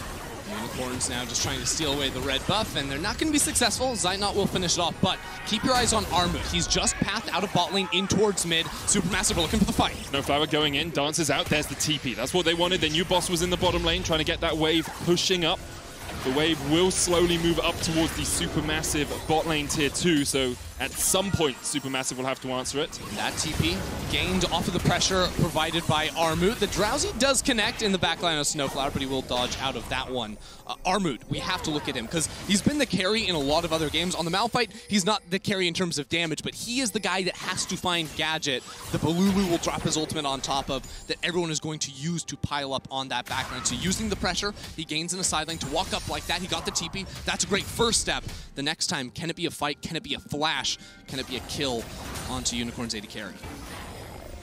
That is what Supermassive will be hoping for. Their backs are a little bit against the ropes in this game. 5,000 gold behind as Supermassive, once again, Snowflower just dancing forward. The sleep has landed. X-Flash from Santa's going to dive in with the Cyclone. Zeitnot is already done for. And Armut tried to get in onto the Twitch, but he was flashed away from.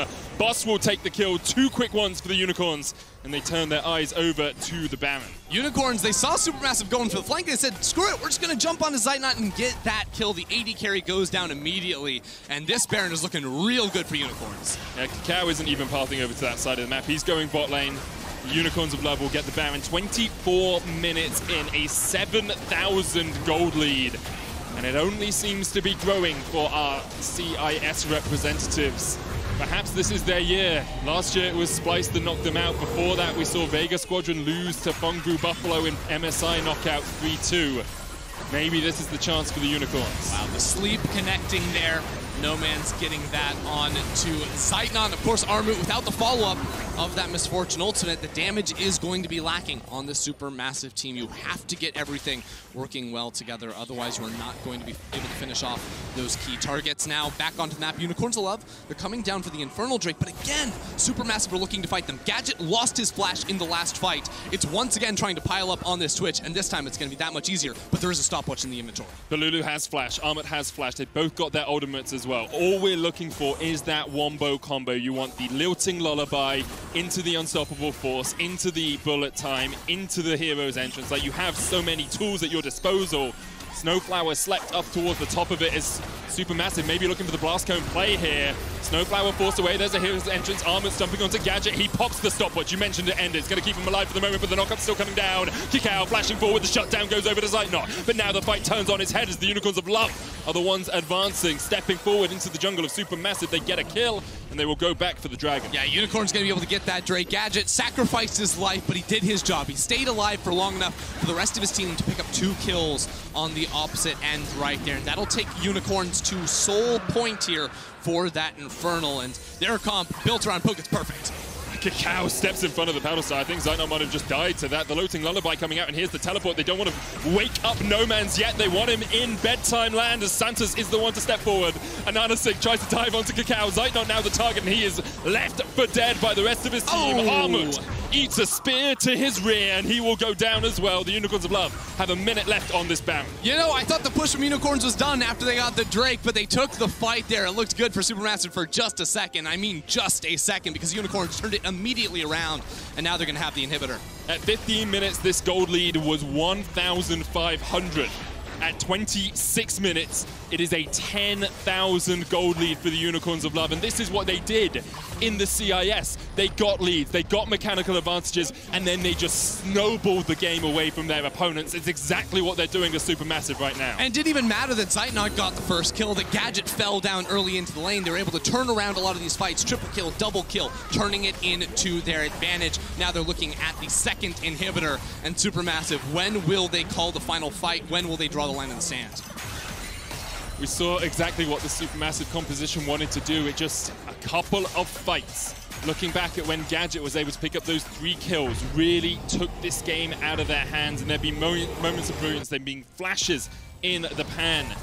But Supermassive have yet to be able to really get a grasp on this game. Of course, we have at least 2 more, so they have at least 2 more chances to get things back on track.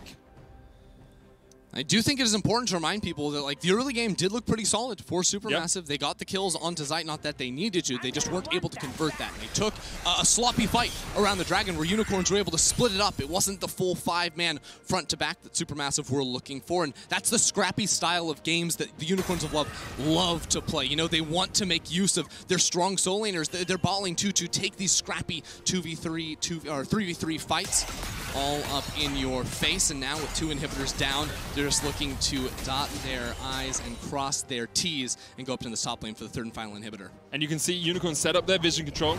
Something they're good at when they're in the lead is just gaining control of the enemy jungle. Santos jumping in onto Armut, trying to chunk out the Malphite before the fight can really begin. Balulu on his way. Armut now, he does have the Unstoppable Force. Gadget does not have his flash. You've got about 15 seconds on that. No Man stepping forward. Here's the quickness. They dive onto Gadget. The Hero's Entrance coming out as well. He's asleep! Armut is asleep. He took a nap on the job, and it may cost Supermassive at this fight.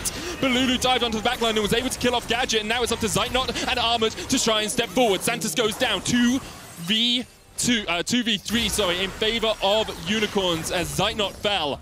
Kakao and Armut Got to try and defend. Whoa. Nomad's flashing in. They've got supers. They've got supers pushing in. Yeah, they're looking to play off of those bot lane minions and in the mid lane too here. Boss, he teleports back after getting a reset, so he's full HP, full mana. No ultimate left on him, but Unicorns, they want to end the game right here. Kakao are looking to try and get some damage down, clear out the minions, but you just can't do it quickly enough. Armor jumped on. Kakao sweeps away a few, but the Nexus Tower is the target for the Unicorns. And it looks like Supermassive may have met their match in game one here. Armut down to about a third HP. The Nexus still ticking away, but here comes Zeitnot back alive. Going to be able to defend that win for the moment. The bullet time coming out, cancelled immediately by Zeitnot. And that means the Unicorns will be able to get away. Disaster. Zeitnot saw the sleep coming in, but he'd already cast his ultimate, so he instantly had to cancel that one coming through.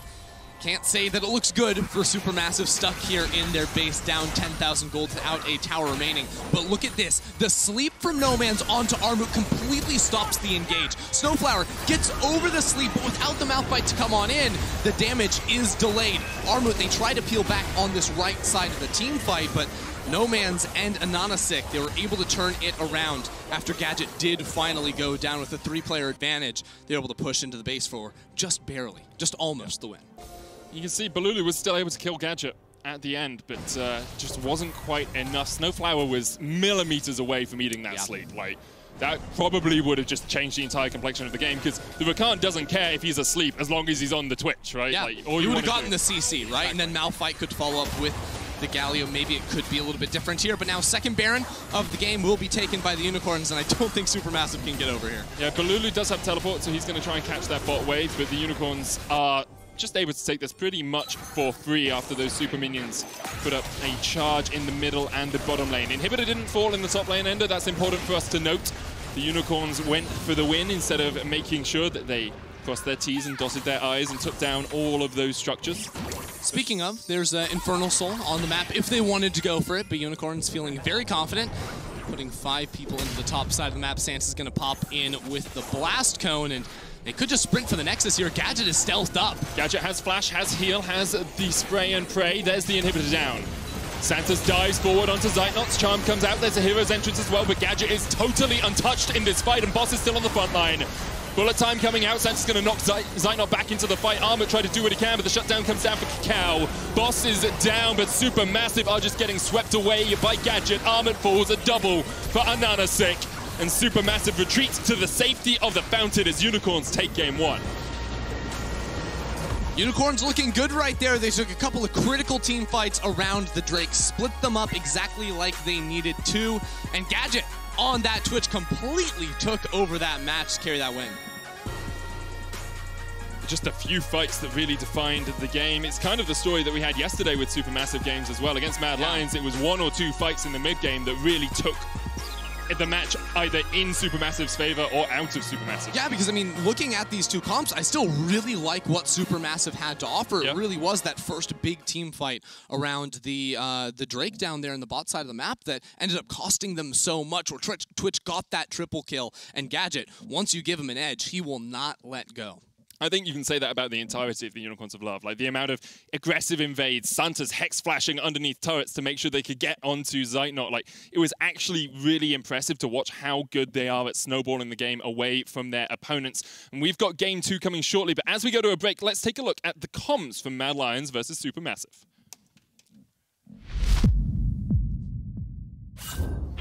Okay, they are getting kind of low, they are getting kind of low, they are trolling. Like, you can poke them, Notus doesn't have flash, he doesn't have flash, they are gonna flip it, they are gonna flip it.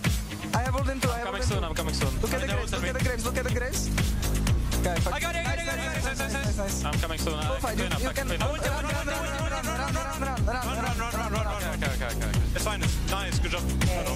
Pretty good. This is the revenge for last game. I will take top wave and I have my Abyssal.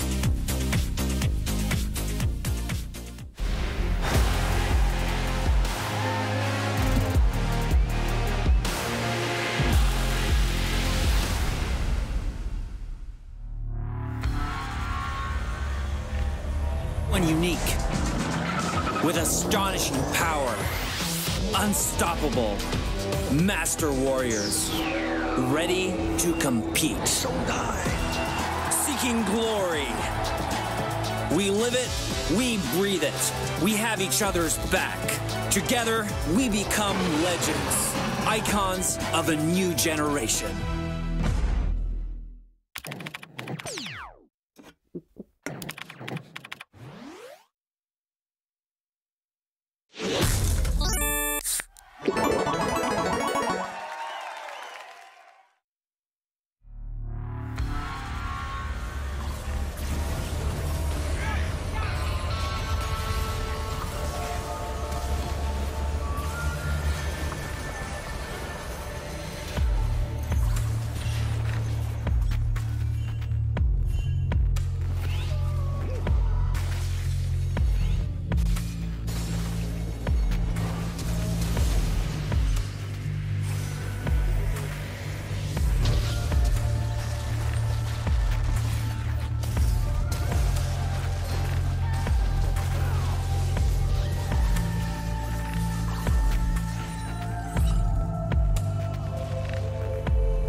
Welcome back, ladies and gentlemen, to the State Farm Analyst Desk. We have just kicked off our second series of the day, Unicorns of Love versus Supermassive, as they compete for the last spot. That's right, just one spot remains. Supermassive fall, Unicorns take their first. None other than Dracos. I forgot to breathe. Hold on. That's nice. Yeah. I'm still Dracos. Yeah, so I have to say the tie is catching my eye, but we haven't got time for any of that funny business here. We've got to talk about the video game, and of course it starts with the draft. It is up on our screens now. So I want to try and gauge intent here, Cadril. The intention of the draft.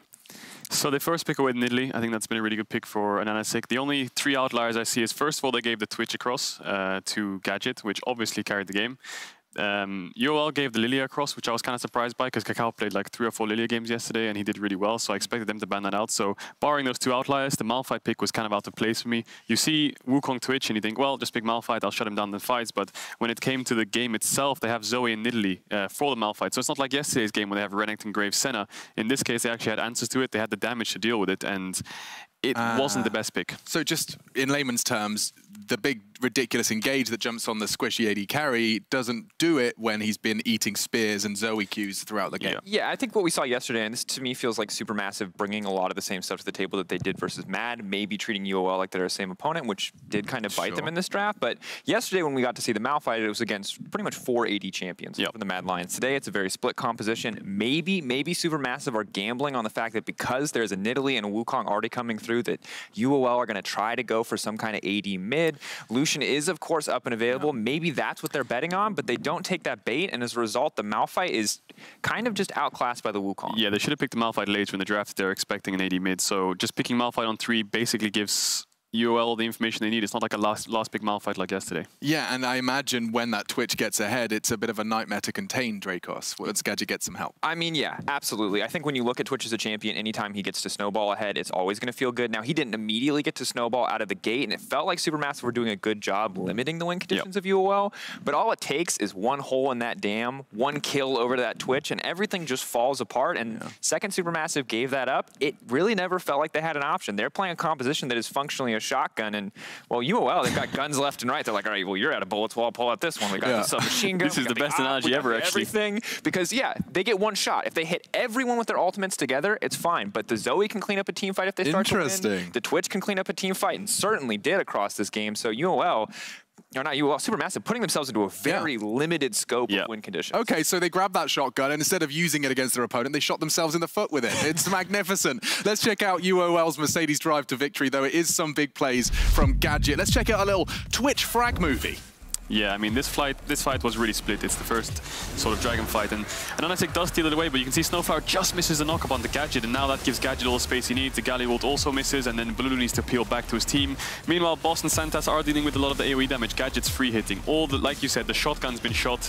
Gadget's not scared of anything. He doesn't have summoners for this fight even, but he can still walk forwards, and the whole fact that he can do that kind of seals the deal for the fight. Yeah, and the second that UOL have any, really, 2 members especially of their back. God, that Twitch skin is so horrible. Yeah, and this is where he gets 3 kills as well. Leave him alone. He's got a really nice suit on. He's dressed up. He's trying really hard. He's trying, all right. Crime City Twitch going in for it. But obviously, this was the biggest breaking point. That kill, that triple kill looks solid, but the second Gadget essentially 2v1 gets this double kill on the tower dive. Yeah. The game is absolutely over. There's really no coming back. But what we would have seen, even in a closer game, is that entire matchup is just a test of can Supermassive kill the backline with all their cooldowns. Because the second they blow that shot, again, the second they blow that shot, they blow those cooldowns, there's nothing left in the tank. But they shouldn't really be missing the shot as well. They've got Rakan ult, they have the Malphite ult, they have so much ways to engage. If Lilia hits a ball and get into sleep, so yeah, they missed their shots, but...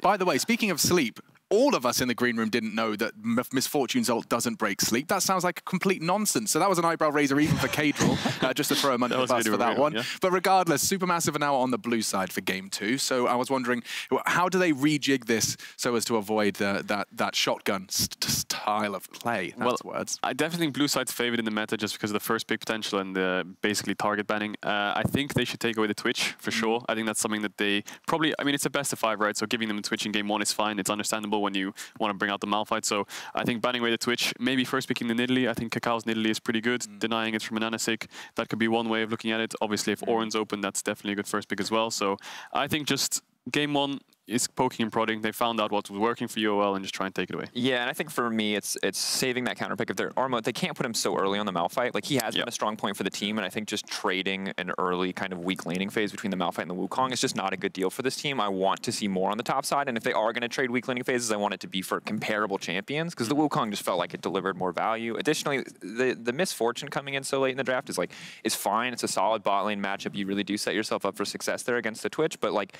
you have the luxury of that counter pick, and your solo laners do need that support, especially if Bolulu is going to keep being put on the back foot in these matchups with just the blind Galio. So be conscious of who you're actually saving your last picks for, because that didn't really feel like it came. I think that's the key, because Boss has the Camille, Armut has the Wukong. We need to see like a carry fight if Armut wants to go toe-to-toe. Yeah, I love Armut. A lot of people being exciting to see him in the top lane. Something a bit more exciting, more monkey from Armut perhaps. But game 2 between Unicorns and Supermassive is coming up in just a bit, so don't touch that browser.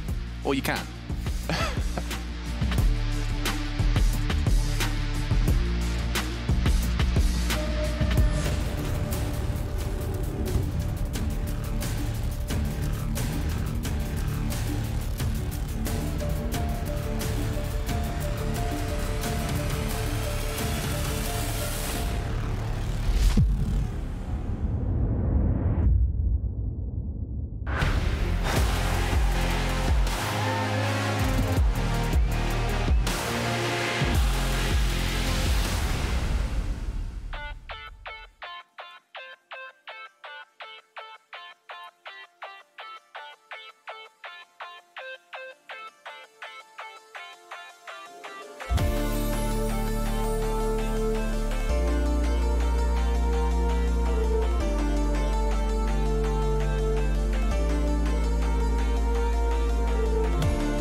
Hello and welcome back to Worlds 2020. We saw in Game 1, Unicorns of Love played around the Twitch to get themselves the win against Supermassive, and now we're going to get on into Game 2. Now, Supermassive will have side selection. I think our assumption is that they will go over to the blue side. Yeah, I think that's generally been the trend here so far in play-ins, but I think like revisiting the last draft is pretty important for both these two teams, because on one hand you had like heavy engage comp from Supermassive. It was all about diving the Twitch. Unicorns of Love, it was all about range. That worked to their advantage once they got a lead. It was really hard for Supermassive to get into them, and I also think they did a good job of never offering up more than like 2 people on top of each other for that wombo combo. So really nicely played from the Unicorns, and that is going to be Supermassive choosing that blue side. Gonna get rid of the Camille straight away. Last time they banned Camille, Orianna, Renekton. We'll see if that's the case once again. The Unicorns were willing to ban away the Ornn themselves alongside the Hecarim, even when they were on the blue side. So wouldn't surprise me, actually, if we see that Ornn removed by Unicorns here. Yeah, it definitely could happen. And I just think that play-ins has been really interesting this year, because whereas in a lot of the different regions coming into Worlds, it felt like the meta was solved. Whether like it was the Caitlyn priority or heavy priority on like these farming junglers really starting to pop up. At Worlds, it feels like there is a healthy mix of what we have been seeing. Different teams have different of these farming junglers that they prioritize. In this series, it is going to be the Nidalee as that primo option you can take in the jungle. But that Orianna you were mentioning, taking that away from both No Man's and Gadget, as that flex is always going to be a good ban against Unicorns. Yeah, it's always nice when you can capture 2 players pool with a single ban. The Orianna, of course, does that for Supermassive. Here, the Unicorns looking at their second ban. There's the Ornn. That's taken away. And with the Nidalee not being available, I wonder what the first pick priority is going to become here. Lilia, of course, still on the table if Supermassive want to take it themselves. Well, I am looking at the Hecarim potentially. That was one that Unicorns banned out last game. Now that they banned the Nidalee, though, that opens up the Azir and the Hecarim as the 2 that slid through, as well as a potential Renekton. And personally, if I'm Supermassive, I would love to get the Shen Hecarim. I think that's a really, really powerful combination. You can pair up together, and I mean, Armut's Shen, Kakao's Hecarim, those are 2 champions they can absolutely pop off on. And although Armut, obviously, you know, he's a good player across the board, his Renekton hasn't always shone that much, so the Hecarim is going to be the ban. Supermassive now will look towards the Lilia as their first pick. That's already locked in. So once again, putting faith in Kakao. He had a couple of good performances on it yesterday, but didn't manage to pop off with it in Game 1 today. Now, I wonder how tethered they are to the Misfortune, because the Misfortune combo with Lilia is really strong, but I did not see the really sick ultimates I was waiting for in draft last game. Zeitnot, they didn't quite connect. You know, a couple times he caught 2 people, but the sleep was either broken by someone else or an All-Star popping free in that one. So I wonder if Supermassive will end up sticking with that. Regardless, it will be a Renekton up in the top side of the map for Boss. I think we could end up just seeing a simple trade up in the top lane. I'm always going to be looking at Armut Shen. I think every draft I'm going to mention that one. But for the rest of Unicorns of Love, the Graves as that secondary best option you can take in the jungle when the Nidalee is banned out. A lot of people like this up into the Lilia for the quick clear through the camps. Yeah, and Boss is a very scary Renekton in the top lane. 6-0 across the course of the LCL. Very powerful on that pick, but we have seen Armut stand tall against a lot of opponents in the top lane already, and maybe something like the Shen here could do a similar job to how he has played in the past. Give him something a little bit tankier, give him something with just actually some good trading patterns against the Renekton early on. That Spirit's Refuge can do a lot of work for you as the Shen. Well, the Senna was a favorite of Zeitnot's for the first couple games they did play at Worlds, paired with these melee supports like the Nautilus, the Leona, these types of options. I don't think they're too concerned about picking up a support champion right now. Of course, if they do want to hold on to some agency to, you know, counterpick either top lane or mid lane, they can do that, but perhaps they have picked up a little style from the Mad Lions here with the Wukong. That, of course, can go into the bot lane next to the Senna. Gonna be honest, didn't work out too well for the Mad Lions yesterday, so Supermassive hopefully can pilot it. It's because Supermassive knew how to play it better, apparently. Exactly. They know how to beat it, so they know how to win with it, is somehow how that works. But No Man's Kassadin is going to make a return. I love this. Everyone remembers the insane jukes, the escape, the turnaround that he had during the round robin of play-ins. And this is going to be the carry AP damage here for the Unicorns coming out of the mid lane. And you can see they already get rid of a pick that is strong into the Kassadin in the Illusion. I'd expect perhaps an Azir ban as well from the Unicorns of Love, just because Balulu is so strong in it. But we do still have just a couple of moments before we get to that second ban. And you know the other thing I'm expecting, Medic, is actually a mage in the bot lane. And I love the Karthus ban coming out. That is a target ban to Gadget in the bot side. Because with Graves top lane, right, or Graves jungle and Renekton in the top lane on that top side of the map, you already have a couple of physical damage dealers. Gadget would love to get his hands on something that can deal some magic damage. Probably magic damage from range too, because that's the only thing you're really missing from this composition currently. And also getting some magic damage that works earlier on in the comp. Because of course, Caston does a huge amount of magic damage, but it takes a while for him to actually have it in his damage profile. So I'd like to see something with just a little bit more power early. Maybe the Heimerdinger is an option. Swain removed here from Gadget. And the set taken away from Balulu. Now, perhaps a support pick if you want to keep that flexibility, that counter pick for last. Yeah, right now, because with the Swain ban and the Orianna ban earlier in the draft, those are the two mages that Gadget played during the round robin. The Ziggs, though, is an excellent option here. I really like this champion playing for early turret plates, especially with the Graves to help you push out that lane. And then you can pair it with something like the Thresh. Gives you a lot of survivability, a little safety net. Even if a sleep is coming down from the Lilia, I think that champion can offer a lot of value. Also gives you a huge amount of wave clear, which is something this composition was missing a little bit of. You know, the Graves can do a bit, the Renekton as well, but he has to be in the middle of the minions to get there. Ziggs gives you that ranged wave clear, so if you do fall behind as the Unicorns, you have a way of stalling out those sieges from Supermassive. They're going to take the Leona alongside that Senna. You talked about it. They like that hard engage. They like the power. Snowflower has been a very strong support throughout the course of the World's play-ins.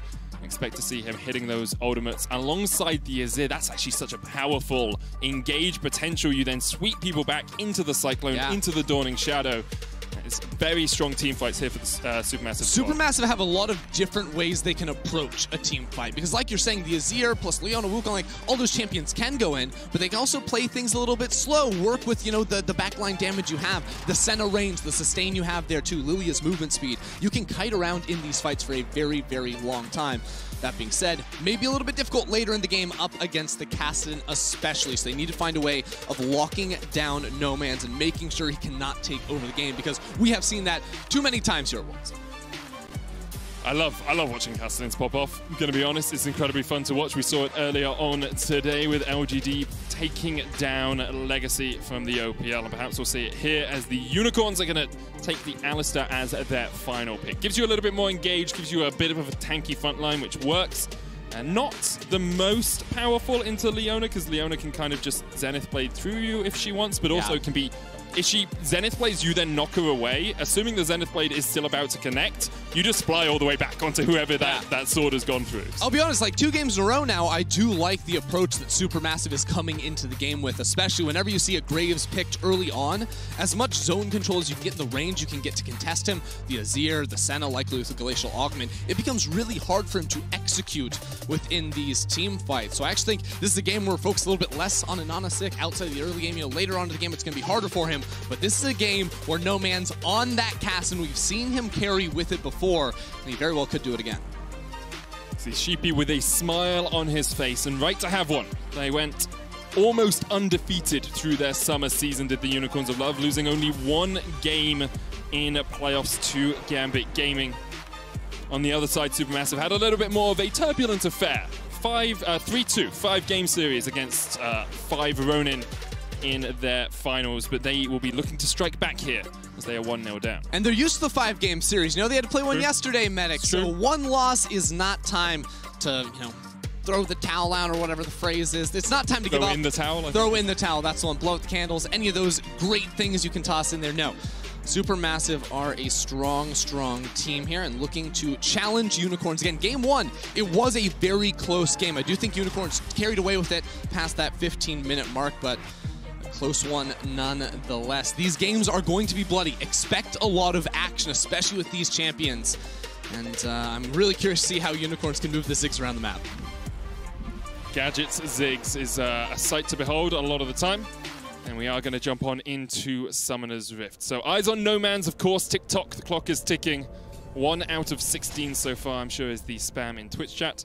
But we see Balulu on his Azir that has been banned away from him so many times. We see Cacao once again on the Lilia, with which he had such a great effect yesterday against the Mad Lions. We see Supermassive with all of the tools in their arsenal to keep the Unicorns at bay. They're also starting with a sweeper on Kakao. I saw right before our item choices got hidden away, so I was wondering if there could be any sort of level 1 movement. We know that Lilia's always like to clear Raptor camp, and it's really interesting watching how the jungle clears have evolved over the course of Worlds and as we've entered this more farming jungler meta, because it used to be you would always go like red buff into Krugs, make sure you prioritize those, and I think we've seen a little bit less of that as more junglers have looked to fight over Raptors, level 1, level 2, go for those. A lot of times you'll see either a Raptor start, you'll see red into Raptors very, very quickly, even though they give less XP, just to make sure the denial and the invade does not come through. Now that invade might come through the bot side, that's what Supermassive are set up for. It's going to be a very late invade, and there is a ward there from the Unicorns of Love, so they'll be spotted out as they step forward. As we said, they have the sweeper on Kakao, so they can clear out the ward, but you will know that Snowflower, Kakao, and Zeitner are all here. They spot the ward, they take it away. Gadget, they try and put some damage down from across here. The Arcane Comet adding just a little bit on towards that bomb. And you can actually see the immediate response from Anonasik. He's not even going to start up his red buff. He sprints straight over to the Supermassive blue buff. They did leave a ward on that, so they will know exactly what is going on. This means there shouldn't be any sort of response. A lot of times you would see with a blue invade like this from Kakao, maybe taking the Wolves or the Grump and then sprinting back over towards blue to stop that. But Armut sacking his lane entirely to make sure Anonasik can't take this one away. So the only risk for Armut is if Boss comes down quickly enough to catch him out in a 2v1, but that doesn't happen. Boss left the lane just that little bit later. That denies the blue buff away from Anonasik. So now Anonasik, Kakao is just like, okay guys, I'm just going to run straight across to my blue. I get 3 buffs right now. This is exactly the play I'm talking about. He's even stealing some EXP from mid lane. He's going over here. I think you forget the red buff. Just take the Raptors. Yes, this is perfect. This is exactly what you want to see. Because Anonasik is stuck on level 1, we'll have to use his smite to hit level 2. You know Lilia clears these camps so insanely quickly. So that is 3 camps stolen away from Anonasik. It's a level 3 on the Lilia compared to the level 2 from the Graves. And I mean, they're trying to walk into the jungle here, but as soon as Armut walks on down, like, you can't make this play happen. Yeah, the issue is you never get mid-pressure as Unicorns of Love right now. Like, Noman's is always going to get pushed in by Balulu, and you can see Anonasik has to come across, help out Noman's in the mid lane, force Balulu back, but means that he will not be able to go into that blue side jungle. Interesting that Kakao left the blue up. Now, of course, this means that you can refresh the buff later on. Yeah. I mean, it's just about making sure there's no chance for Graves to get anything in this map, because you see he's going to take Raptors, he's going to then get bot side Scuttlecrab, again, mid lane, as you said, pushing, bot lane also pushing, so they're going to walk in here and find Anonasik again. Smite in a level advantage, Anonasik able to get away, the watch out eat coming out. Here's Santos. Grump not quite low enough to be smitten. The Zenith play from across the wall, Santos going forward, Anonasik is low and does just manage to get the smite. It is doomed for Anonasik. Like, this man is going to be level 3 when Kakao's hitting level 6. Maybe that's a bit of an exaggeration, but it's going to be rough because, again, both Scuttlecrab's going to go Kakao's way, and I think when you're playing a super heavy invade style of League of Legends, forget about the buffs. Like, don't actually clear your buffs. The 5-minute reset timer on those, it's not worth it. If you really want to cycle through and you're clearing away your enemy's camps, look for those 2-minute timer resets on your base camps. Kakao will also have the respawn timer of the enemy Wolves, which I think he will ignore, but the Raptors that he went to immediately after, coming straight out of this topside Scuttlecrab, immediately go up for those Raptors that should be spawning in about 20 seconds from now. It's actually just so difficult for Anonasik to have any influence on the game right now. He is level 2, he's taking his Krugs for the first time, while Kakao takes his second blue buff of the game. Yeah, that's what I'm saying. Right now you get the 15-second timer from Kakao, so I'm fully expecting... Actually, he's going to start up the Grump here. It's because Balulu wants to take a reset, even though the Azir has the teleport. I would have liked to see him maybe go for that one immediately. Might even still have time. Yeah. That's the crazy thing is, so quick. Because Anonasik was put so far behind, like, his base is boots. So there's no combat stats there. Kakao can continue to play aggro, even though he hasn't gone for a reset himself. Lilia is going to go for a reset now. So they give up that second spawning of the Razorbeaks, decide it's not worth it. And we'll go back with almost 3 times the farm of That's crazy. That is actually disgusting. Gets a Stalker's Blade and an Amplifying Tome. Is going to be in a really strong position. Now we'll see how he can translate this early game advantage across the rest of the map. Because meanwhile in the top lane, Boss has been bullying Armut. 16 CS lead for the Croc over the Monkey. Yep. I don't remember what Wukong was there for a second. Yeah, yeah. It's sometimes hard to forget. You usually confuse the Croc for the Alligator, but In this case, the monkey, a little bit more obvious. Meanwhile, Anonisic goes mid lane, steals some EXPs, like, thank you very much, but it's still a 2-level advantage. It might actually be level 6 to level 3, Endo. It might legitimately be that. I think Anonisic should hit level 4 off of these wolves, like assuming how much EXP he stole off of mid lane, but level 6 to level 3, like called, would be absolutely brutal. All right, it's going to be 6 to 4. Kakao has red and Krugs, and should hit 6 after he gets his Krugs. You can see second back here for Anonisic. Only got the boots so far. Will now look to get that jungle item complete. Yeah, regardless, the level 6 coming through from Kakao is going to be insane, and it's not like Anonisic has any good fallback pattern other than just continuing to farm his camps. Like, he doesn't really have the lanes he can play around. When he's behind, he doesn't pack the punch needed to roll up into top lane and punish Armut for pushing this wave like this, even though I think Boss is doing a good job of holding the wave right in front of the tower, and that'll force a reset out of Armut. Now Kakao with the level 6 is walking in the river, and I think he could just take this dragon pretty easily. He has the double buffs, because remember, he left those up, so he was able to do those on his second clear. And then we'll also have the respawn timer of the blue buff from the Unicorn. So coming off of this camp, you can then look for the invade, utilize that level 6, the CC the Lily gives you. It is a jungle masterclass, Medic. It's been pretty enjoyable to watch if you're a Turkish fan. Kakao going to get the Ocean Dragon 6 minutes into the game, then gets the respawn of the Scuttle Crab. And then Anonisic just slowly working his way through his second Gromp. Let's look at where we are on the rest of the map, though, Ender, because, of course, we have focused a lot on the jungle, because that's what the talking point has been. In the mid lane, slight CS lead for Balulu, as expected. The Azir into Cassidy matchup pretty favorable to the Azir early on, and now Balulu's going to use that pressure to come over towards the jungle once again. The problem is you can't fight this because it's a 3-level difference in the jungle. As much as you want to talk about other things, it just matters more that your jungler has such a lead. The smite goes through from Kakao as well, so he picks up the blue buff. And the lanes now are suffering a bit as Gadget was called from bot lane. Some minions may be falling down there as he tried to go help out his jungler. And I think with having a Cassin in mid lane, it is such a gaping hole that Supermassive are taking advantage of, right? Like, Unicorns don't have any pressure coming from that at this point in the game, and it's giving Kakao free reign. Kakao has finished his Runic Echoes on his Stalker's Blade. Anonisic has a little talisman and a knife. God! He's like, hey mate, I can't afford 2 boots, I can only afford 1. He's limping around with 1 shoe on and a little paring knife, being like, I'll come at you, I'll get you. I'm going to be honest, Medic, as much as, like, there are 10 champions in this, or 9 champions in this game, let's not be too generous there to the graves at this point.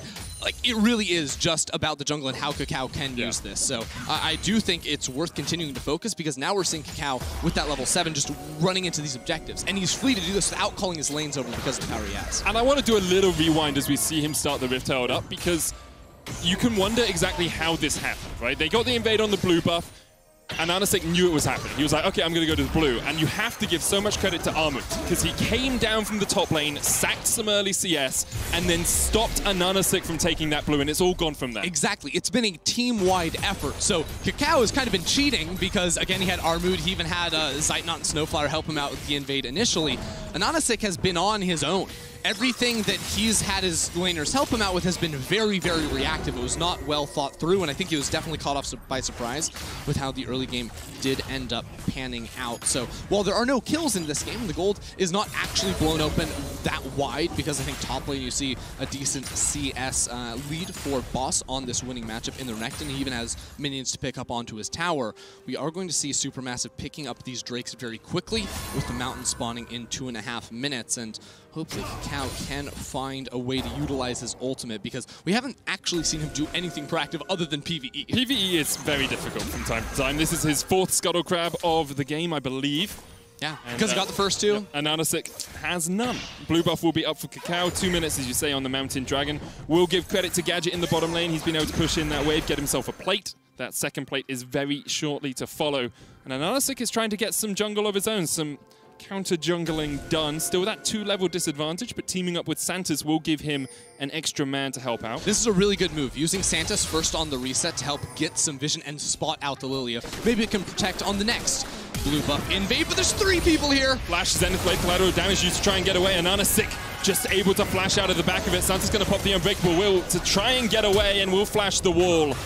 Kakao Kakao still on the chase, though. Balulu going in as well. The TP behind them as Boss. Double TP. Double, as you say. Boss and Nomad's going to join the fray. And now it's the 3v5 in favor of the Unicorns of Love.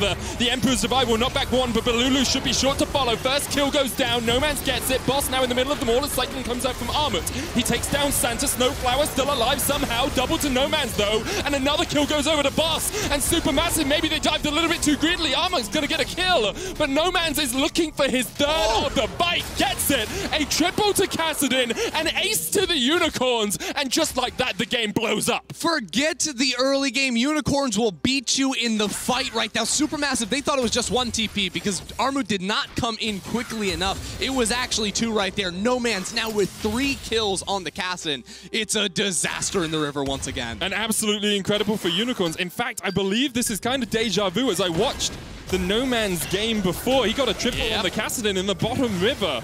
And the game just went away from there. Kakao just overstepping as the double TP comes in. And as fed as Kakao is relative to the Graves, you see the Kassadin, the Renekton also level 8. So Balulu, he gets caught out here inside the river. He's immediately down. Then Supermassive continued to force the fight, even though Kakao had already used his ultimate. A Nanosick raining down damage. No man's like, what are you going to do to this guy at this point without the DPS coming through? The rest of the team from Supermassive were just not powerful enough, and you can see Kakao as his entire early game lead goes flying out the window. Just evaporates. It's now a 1,500 gold lead to Unicorns, and look at Nomad's. Look at how strong he is. 4,600 gold. Balulu is 800 gold behind him. Boss is ahead of Kakao as well.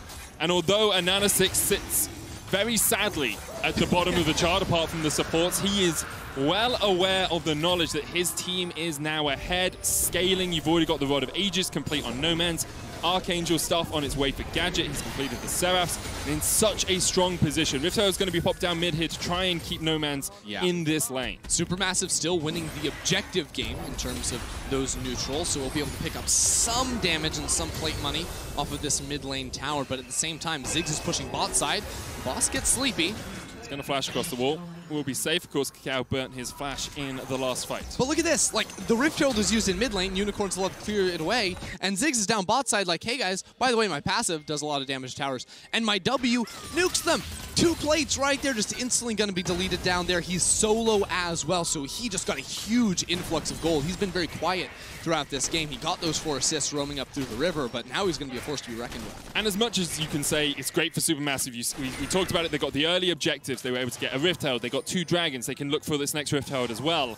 Unicorns of Love are now hitting their power point for that next dragon, right? In 3 minutes, that Kassadin is going to be at 5 stacks on his Rod of Ages. He's going to be level 11. He's going to be so strong. And you have a Ziggs who's already got his first completed item. And you've got a Blade of the Ruin King on boss. Like, as much as the Nanosick is behind, you do not lack damage in this composition because the Kassadin is so far ahead of the clock.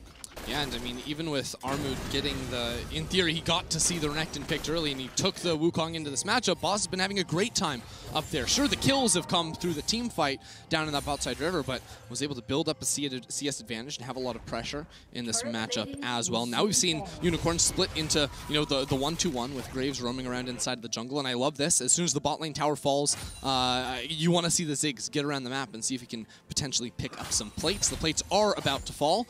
But with Ziggs in mid lane, that means almost permanent priority for the Unicorns of Love. There's no champion combination from Supermassive that can actually contest that unless they're bringing 3-4 members towards the mid side. So what we then want to see from Supermassive is that strong vision game that they had against Mad Lions yesterday. Create pockets of darkness for your opponents and catch them out as they overstep. You know, if Kassadin's Rift walking forward, you can catch him in a Solar Flare, you can catch him with a Shield of Daybreak, you can lock him up and take him out really quickly. The issue is, it's very hard to do that when your lanes are pushed into you. Exactly. For a second, it looked like Nomad's going to try to set up a freeze down here, but I mean, even when he does enter those fights, you do try to lock him down, but he's probably going to be running Legend Tenacity inside the runes. That's one of the big benefits of being able to go into precision trees, so Leona not going to be quite as useful.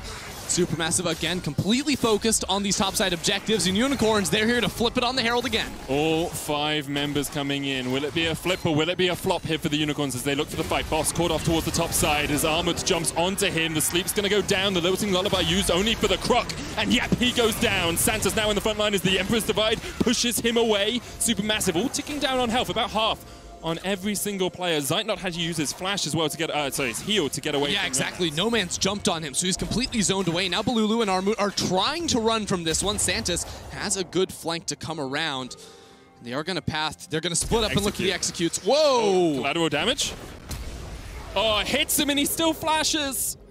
Oh, a little bit too late there from Balulu. I'm not sure you burn your flash there. I think you just accept death at that point. You hold on to the flash. There's going to be a team fight coming up in 1 minute and 30 seconds on the Drake. You already have 2. You want to fight over the 3rd one. You need to fight over it when you see a Fed casting on the other side. So big mistake coming through from Balulu, especially because, of course, Graves is able to pick it up, and that means a Herald on top of it, which will be used to break this mid lane tower. Yeah, Armut is down in the bottom lane, does have the TP in a few seconds' time, but won't be able to get here soon enough. Supermassive should step into this bottom side river, use the priority they have in bot, use the priority they have in mid to get some wards down, but they had no procs on Snowflower's Relic Shield. They didn't have any control wards in their inventory, so they weren't able to gain control of the area before Unicorns could reset.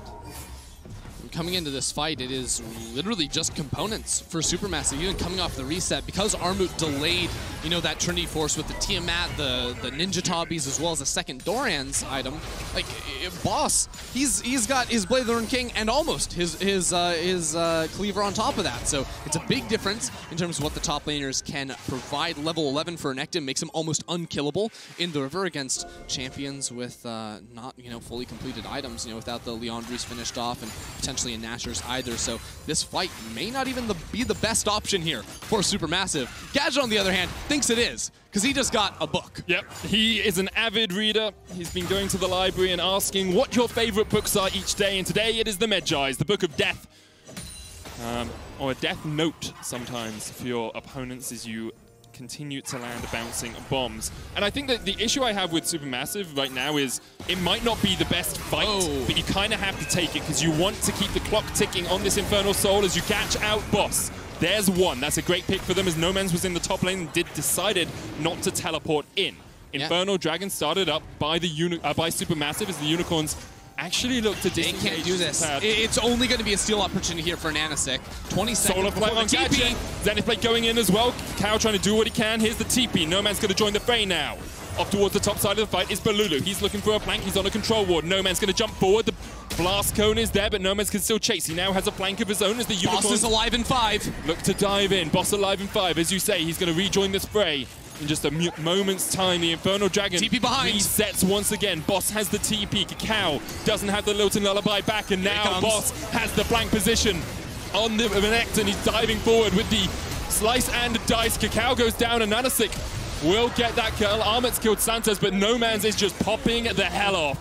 Balulu can do nothing but run and hide. Emperor's Divide will knock No Man's back, but Balulu, you're running in the wrong direction now. As No Man's continues to rift walk towards you. Unicorns of Love still on the chase. Zeitnot almost falls, lands the last embrace, but the bouncing bomb will find its mark. Now Balulu is not long for the rift, a nice little slide. You're trying to slide away, but Caston is just more mobile than you, man. He's waiting, he's coming in, ready to finish off the final kill here. There is nothing you can do, Balulu. That is the ace again for the Unicorns. They bought enough time for Boss to respawn and teleport into the fight, and then they slay Supermassive in the river.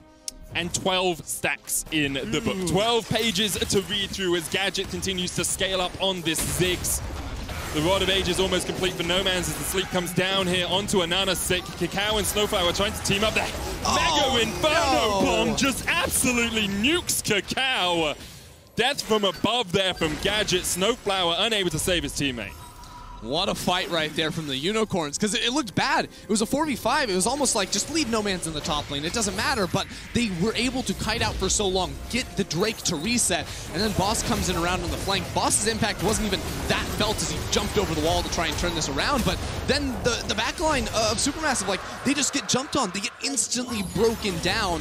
Ziggs had also just hit a really big breakpoint in the Seraph's Embrace, and once again, in these split-up fights where Supermassive are kind of going all sorts of different directions, they are just getting taken out time and time again. This is not the clean team fighting that I saw them using in a lot of those games against Mad Lions yesterday, where they were abusing the Fog of War to find the engages.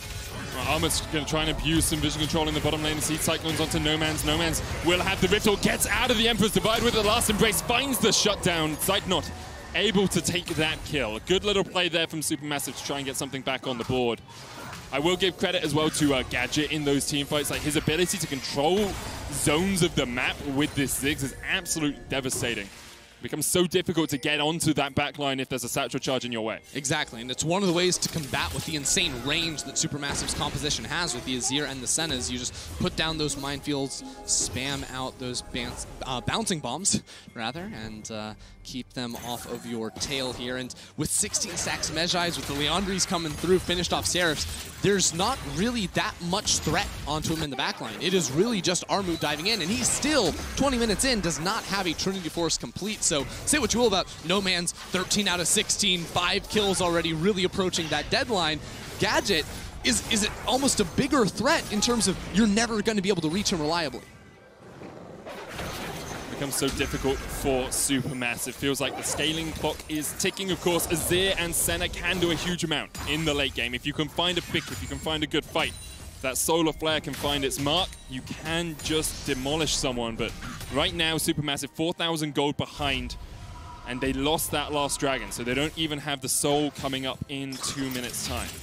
And triple Merc Treads coming through from Unicorns as well. It's a great game for Mercs when you see double AP coming out and a whole lot of hard crowd control too. So those champions going to be even more difficult to lock down. No Man should also be very close to finishing off the upgraded Seraph's Embrace. And again, it's these defensive items that, combined with the insane scaling these champions naturally possess, make them kind of tanks at the same time too. You know, you just can't actually take them down, and that's going to be really, really hard. So this Drake is going to be very defining for Supermassive. It's still going to be before the level 16 point. It's still going to be before any sort of like Rabadon's complete for that Ziggs in the bot side as well. And it would put them on soul point. Supermassive have to take fight here, and they have to be able to win.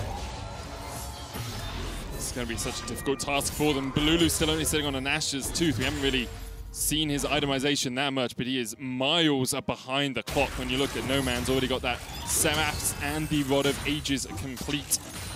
And No Man's, he's already popped off once on the Kassadin this tournament. It looks like this is going to be another one of those stellar games for him. He is actually one of the key carries for the Unicorns of Love so consistently. He's done 30% of his team's damage across the course of playing so far, and continues to show us why he's a player to be feared in this tournament. All right, we'll see now. Armut is looking for some sort of a flank here, but there are wards he will walk over and be spotted on. And again, not a lot of good targets to actually find in the backline outside of that Ziggs. It may be better just try and enter the fight from the front, play that slow team fight, playing for your backline. And they're going to sprint over here towards the Baron, try to pull Unicorns over their way, but you don't want to stand in that pit for too long, otherwise this Ziggs is going to tear you apart. And the issue is now, if you're not doing it, you are giving up in the second Inferno, right? Like, it's not a soul. The Unicorns of Love have only got one dragon so far this game, but Supermassive are now going to try and pull the Unicorns into a fight. As soon as that Scryer's Bloom comes out, you have to expect the disengage. Last Embrace misses. Snowflower just acting as that front line, standing there with the stun ready. Infernal Dragon goes down. There's the Solar Flare. No Man's not caught in it. Rift walks away. Losing Lullaby available for Kakao. It was only ticked on No Man's. You can see Supermassive unable to find anything out of that fight. The engages have consistently not been able to find their mark here, coming from Supermassive. And as we get later into the game and they realize the inevitability of the scaling of some of these Unicorns champs, like I said, the fights need to change their context, how you're playing backwards instead of forwards like you were before. But now with just sort of giving objectives over to free for Unicorns of Love, Unicorns can spread out into that 1-3-1 where Renekton's going to have a nice time in the bot side with 2 finished items. Of course, No Man's is already so insanely strong, and you're always going to have pressure coming through from mid lane. So Supermassive, when ultimates are back onto cooldown, there's no threat of engage coming the way of Unicorns, and they are completely free to play the entire map, soak up golden experience for all their carries. I like this Supermassive, though. They do it again. They try and catch Boss. Double TP in behind them, and a counter TP coming out from Supermassive. Whoa! Boss got a fall first. Armor almost down. Here's No Man's. Level 15. Tick, tick. The clock is ticking. Kakao jumps over the wall, but No Man still has a flash and a Rift Walk and a Mega Inferno Bomb to back him up. The Kassadin dives in. Kakao the target. No sleep available even through the exhaust. No Man's is unkillable. The Emperor's Divide comes out, and No Man's will eventually fall, but not before he helps his team get another. And now Snowflower going back in with the Zenith Blade. Zeitnot forced away. Santa splashes the wall. And Zeitnot should die to the cow as Ananasik dives forward for the kill. Snowflower, the last man standing. Gadget jumping around. The Hexplosive Mindfield's going to work out as well. Santos dodges out of tower aggro. dives back in for the kill. Unicorns with their third ace of the game. The Unicorns of Love are the team that refuse to quit. They will never call it quits after 1-2 kills. No, they want every single player off the map, and they want them dead. And Unicorns right there. No Man's, the amount of damage he put out, even when he was going to die, was absolutely insane on the chase coming through. And it was all off of a play that Supermassive themselves started, jumping there onto Boss, but the double TP, like you said, comes on through. No Man's finds the first. The Blast Cone to knock Cacao back, forces his flash to come through, and you can try to run away. Lily is fast, but she's not fast enough to get away from 20 billion blinks coming her way. Even through the exhaust, he's still dealing the damage. It's crazy, man. That was level 50. Oh, God. Yeah. It gets worse. It gets worse. It gets worse, and it feels like Supermassive been preparing for an exam for the last 25 minutes, and now deadline day is here, and they haven't done their homework, because that Kassadin, one level away from 16. Coming up for a fight once again. Losing Lullaby coming out. There's the TP. Immediately, Armored is down below half HP. Just walks through a couple of bombs on the floor, and Boss is going to teleport in. Supermassive, we're looking to try and find a pick, but Ananasik is chasing down Armored. Tries to get away on the top side. The Solar Flare used on No Man's. He's only looking for the Monkey. Armored pops the Cyclone to try and get away. Boss and Santos can come in from the side, but the clone will work out for Armored. Santos Hex flashing across the wall, dives on Snowflower. Dawning Shadow going to give a shield across the entire team as Supermassive back away. Unicorns of Love will allow them to disengage now. No Man's is playing that one pretty cautious. He could have, rift walk forward a couple of times, but he did not want to get CC chained and taken down. So they will just force all of Supermassive to go ahead and take a reset. And they're not even going to overcommit and move into the Baron too quickly. This team knows they have a lead. They know that Kassadin is insanely powerful. 15 out of 16, and Gadget gets caught. Beautiful little shuffle in there from Balulu. No. But that was a 25 stack Medjay, and that's exactly the damage it can do. What? That damage, like, we saw it from No Man's in the bot lane, we just saw it from Gadget there. Even when they're dying, they're always taking someone down with them, and now Armut, he's next on the list. Just oversteps, and No Man's dings over to 6, and ding, ding, ding goes the bell as the round is over, and you have to feel that Unicorns will go to the Baron and close this one up. Supermassive, it's a miracle they need. It is something from the heavens themselves they need to get back into this game, because right now they are getting outscaled, they are getting outfought, and they are about to get out with another loss. The jungle's just lit up like a Christmas tree. They're walking through it, they're seeing every single step of the way. No Man's has his level 16, and he might be able to 1v3. I mean, Snowflower is the first target for him. Look at him! No Man's giving the thumbs up across, dives forward once again, dodges everything. The Baron goes down. There's 30 seconds on the Inferno. Not sold for either team, but I'm sure Unicorns will want to add it to the litany they have in their inventories alongside the extra gold that they are ahead. This is just such a frustrating game for Supermassive. Balulu does do a good job of picking off Gadget right over the wall, but, I mean, that's just a full damage ultimate. 85% of his health bar there. I think there might have been an auto attack or a Q to help knock him down, but just ridiculous stuff coming through.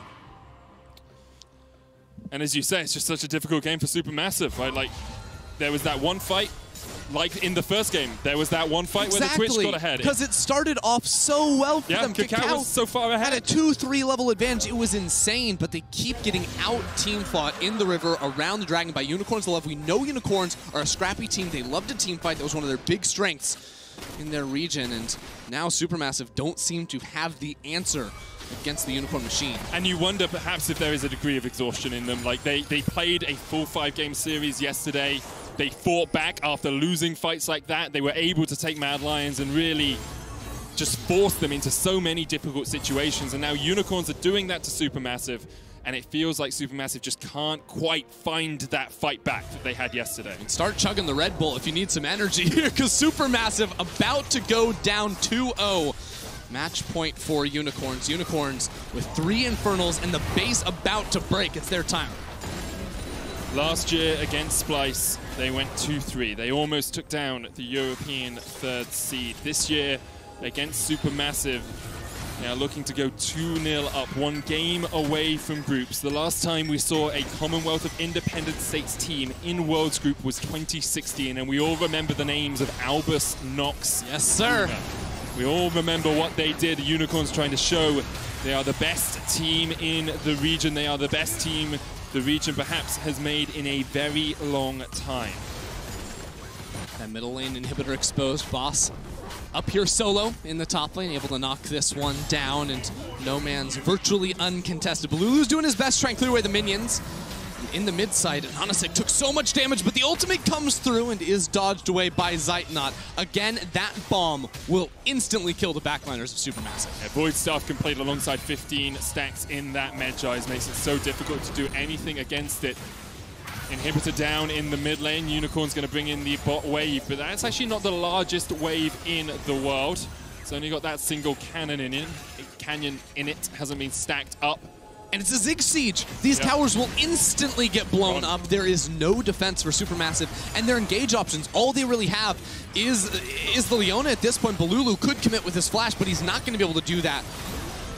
Zig's passive takes half of the inhibitor's health. The Snowflower looks for a last chance saloon engage, but they can't find the solar flare. Gadget able to flash away. Meanwhile, in the top lane, you can see Boss pushing in, takes the turret. There's just absolutely nothing that Supermassive can do. They're going to lose their third inhibitor uncontested inside of the base. Just watching it fall down. There's no solar flare to start off a fight. Unicorns of Love are going to take everything. They're trying, but Supermassive can't find the fight. Their only engage is the solar flare with a flank perhaps from Armut, but no teleport available, no teleport wards available for him as Zeitnot almost falls down. Triple inhib gone. 2 minutes on Infernal Soul, 2 minutes on the Baron. A 9,000 gold lead for the Unicorns of Love. I think Gadget is attaching some notes to the bombs he's sending in there, because those are getting personal onto Zeitnot every single time, trying to find that center. She has a Hex Drinker to try and stay alive, but you can see how out of control this game had gotten. Because even with the early advantage that was all on Kakao, the game was still close. When they took that fight in the river, No Man's got that triple kill. It just broke completely wide open. No Man's absurdly fed on this Kassadin, almost at his Rabadon's death cap, but I mean, he doesn't need it to do the one-shots. He's already there. He's already dodging all around the map. The Rift Walks everywhere. This man cannot be stopped. It's so hard for Supermassive to itemize against him as well. Like, what do? You get magic resist, you get a Banshee's Veil on your Azir against the Kassadin. It's not really going to matter too much. You can see Kakao said, well, I'll get myself an Abyssal Mask. I'll try and make myself a little bit more tanky. And here comes the last-ditch play from Supermassive. Armor trying to get onto that backline. It's Gadget who's the target, but Gadget's still surviving. Mega Inferno Bomb's going to do some work. Kakao's almost fallen. Gadget gets one. No Man's jumping around as much as he can and flashes away. Armor able to survive for quite a long time in this fight, but No Man's has already taken him down, and now Zeitnot is the new target. But Lulu goes down. Snowflower alive with Zeitnot. The bot lane trying to survive, but it's just not enough. It's just too much from Unicorns of Love. A triple for No Man's, the fourth ace of the game, and the Unicorns will go 2-0 up and be one game away from groups. You can throw curveballs the way of Unicorns, but they will find a way to bounce back. It's the team fights for them, and it's, again, with a bit of their own flair. The blind pick cast in the mid lane. Who has the courage to do that? It's No Man's. You've seen his insane moves time and time again, and Gadget, these AP bot laners, the Ziggs, also looking completely ridiculous. That's going to bring the Unicorns to match point here up against Supermassive. And you wonder what Supermassive have to do, what they need to change, because it hasn't all been about draft. Like, it's never been won in draft, but the inventiveness of Unicorns in the draft is definitely a sticking point. Supermassive don't seem to be able to find a way to crack the code that is beating the Unicorns. It also just feels like Supermassive are getting a little, a little too high for you, perhaps. They're going for these fights without the, realizing that there's 5 members of the enemy team there. They're getting punished in these river fights time and time again, getting split up by the Unicorns, and they have to come into those fights better prepared and more ready, because Unicorns are beating them in the river every single time. They really are. Now, we did have some audio issues on the comms from Mad Lions versus Supermassive earlier, so here you have the sounds of the game presented by Bose. Okay, they are getting kind of low, they are getting kind of low, they are trolling. Like, you can poke them, Notus doesn't have flash, he doesn't have flash, they are gonna flip it, I have ult into, I have ult into. I'm coming soon. Look at the graves, look at the graves, look at the graves. Okay, fuck. I got it, Nice. I'm coming soon. Full fight, you can run. Okay. It's fine, it's nice, good job. Pretty good. This is the revenge for last game. Well, I will take top wave and I have my Abyssal.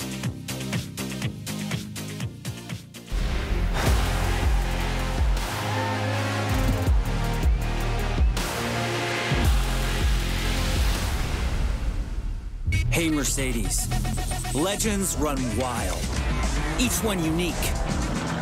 with astonishing power. Unstoppable. Master warriors. Ready to compete. Seeking glory. We live it, we breathe it. We have each other's back. Together, we become legends. Icons of a new generation.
Welcome back to the State Farm Analyst as we just saw Game 2 of Unicorns of Love versus Supermassive. We're going to take a closer look at the early game pathing from Cacao, a master of the Lilia. Now, of course, I am not qualified to bring you this breakdown, so who better to bring with me than the man himself, Kadril. I'm going to start rolling this clip, and I got to ask, what stands out to you? What makes this so good from Cacao? Well, if you look at the map state, there's kind of a split map going on here. Graves has gone to the top side blue, Cacao went to the bot side blue, but if you pause there, what Boss does here is what Armor does here is he pushes out the Nanasix, so he can't actually take the blue buff. So the Graves is essentially a bit out of it. He's not restarted the buff yet. He's still level 1. And Cacao, a small thing he identifies here, which people might miss, is the fact that he's doing Wolves over Gromp because it's faster. Lilia is not very good at single target damage. So if you keep playing the clip, we can see Nanasix gets pushed out of the top side jungle. Cacao takes the Wolves. And now, after these two camps, if you do another one, you won't get level 3 normally. But what he does is he runs through mid, picks up a little bit of experience, knows exactly where Nanasix is because Armut pushed him out, takes his Raptors,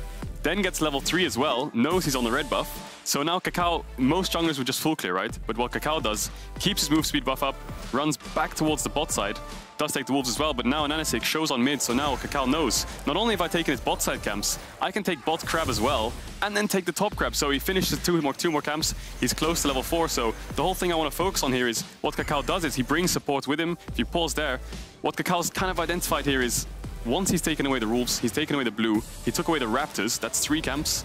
So there's only 1 camp left where Ananasik can be, so he just pulls Snowflower and says, okay, guy, if you come with me right now and we take this Gromp, this guy is out of it. So he does exactly that. So if you play it, Kakao's just focusing on the Gromp here. So as soon as he does take this one away, Snowflower obviously trading in as well, using the bot power really effectively. And not only does he take 4 of his camps away, he also gets double crab.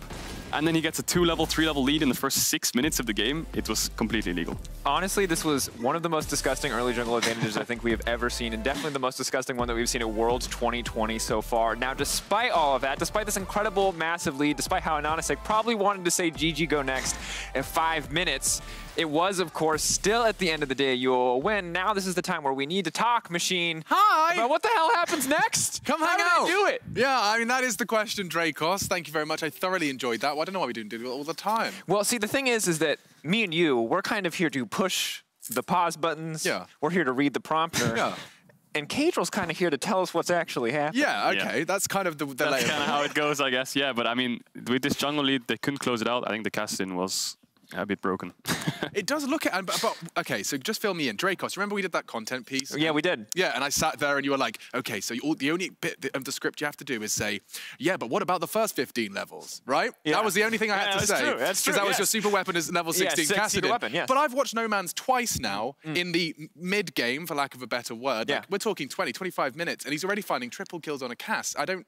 Is this just him? Do we just congratulate No Man's here? This man just is like the professor of Cassidin. You know what I mean? Like, this man seems to know exactly how much damage he can take, exactly how much damage he can dish out, and it means that, unlike every other Cassidin we see internationally, for the most part, he actually has an impact pre-level 16. He is actually making plays, he's moving with the team, he's getting stuff done, he's not just hard losing early lane, and that's illegal, I think is what you would say, Caedrel. That's illegal. He has to lose lane. Like, that's the rules of League of Legends, and he's breaking the rules. You have to lose as Cassidin. Well, looking back at the root of the Cassidin pick, it always comes down to, does the enemy mid jungle have full AP? Are they both full AP? And that was the answer. There was yes. So you can see they had the Lilia, they also had the Azir, and then he picks the Cassidin. Obviously, he picked it on 3, kind of expecting that if Kakao picks Lilia, if we ban away 2 AD mids, he's probably going to play a mage. So that was kind of like an efficient way of picking the Cassidin. I think Bolulu didn't really have a response to it, and when it came to fights, like you said, I don't know how it's legal that he's getting these triple kills, especially when it's an early game Cassidin.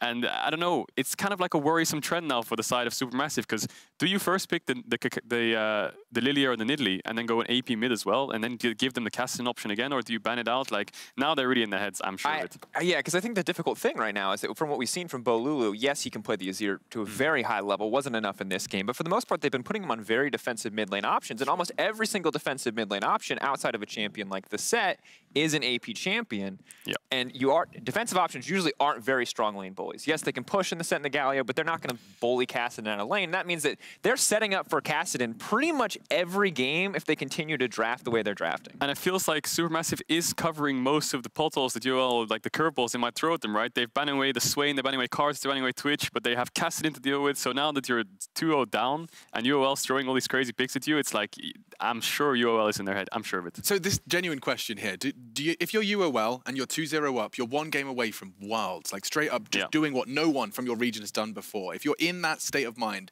do you get a bit flirtatious in this draft? Do you pull out something you've been wanting to slap down on the table to make a statement? Yeah. Maybe, yeah. I mean, the thing is we've watched UOL in EU for so long, and hell yeah, they do. We don't have time. I wish we could. Slam dunk. I would love to theory craft some Darius or whatever it may be, but either way, we'll see if Unicorns of Love can close out the series and advance to groups for the first time in history. History? Yeah, big.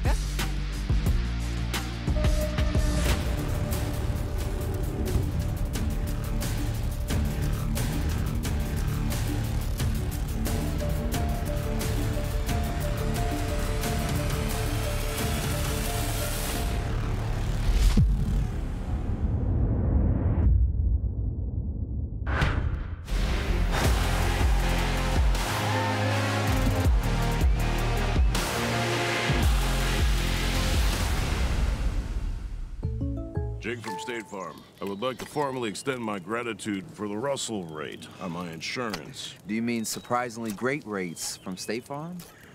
I don't believe in accepting help, but I'll make an exception. Here's the deal, Russell. There's no special rate. These prices are for everyone. With the oak and the eagle as witness, consider us square. I made that from memory. I know your face that well. When you want the real deal, like a good neighbor, State Farm is there. Hey, Mercedes. Legends run wild. Each one unique. With astonishing power. Unstoppable. Master warriors. Ready to compete. Seeking glory. We live it, we breathe it. We have each other's back. Together, we become legends. Icons of a new generation.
And welcome back to Worlds 2020 for what could be the final game of the play-in stages. Unicorns of Love 2-0 up versus Supermassive. I'm Medic, this is Ender.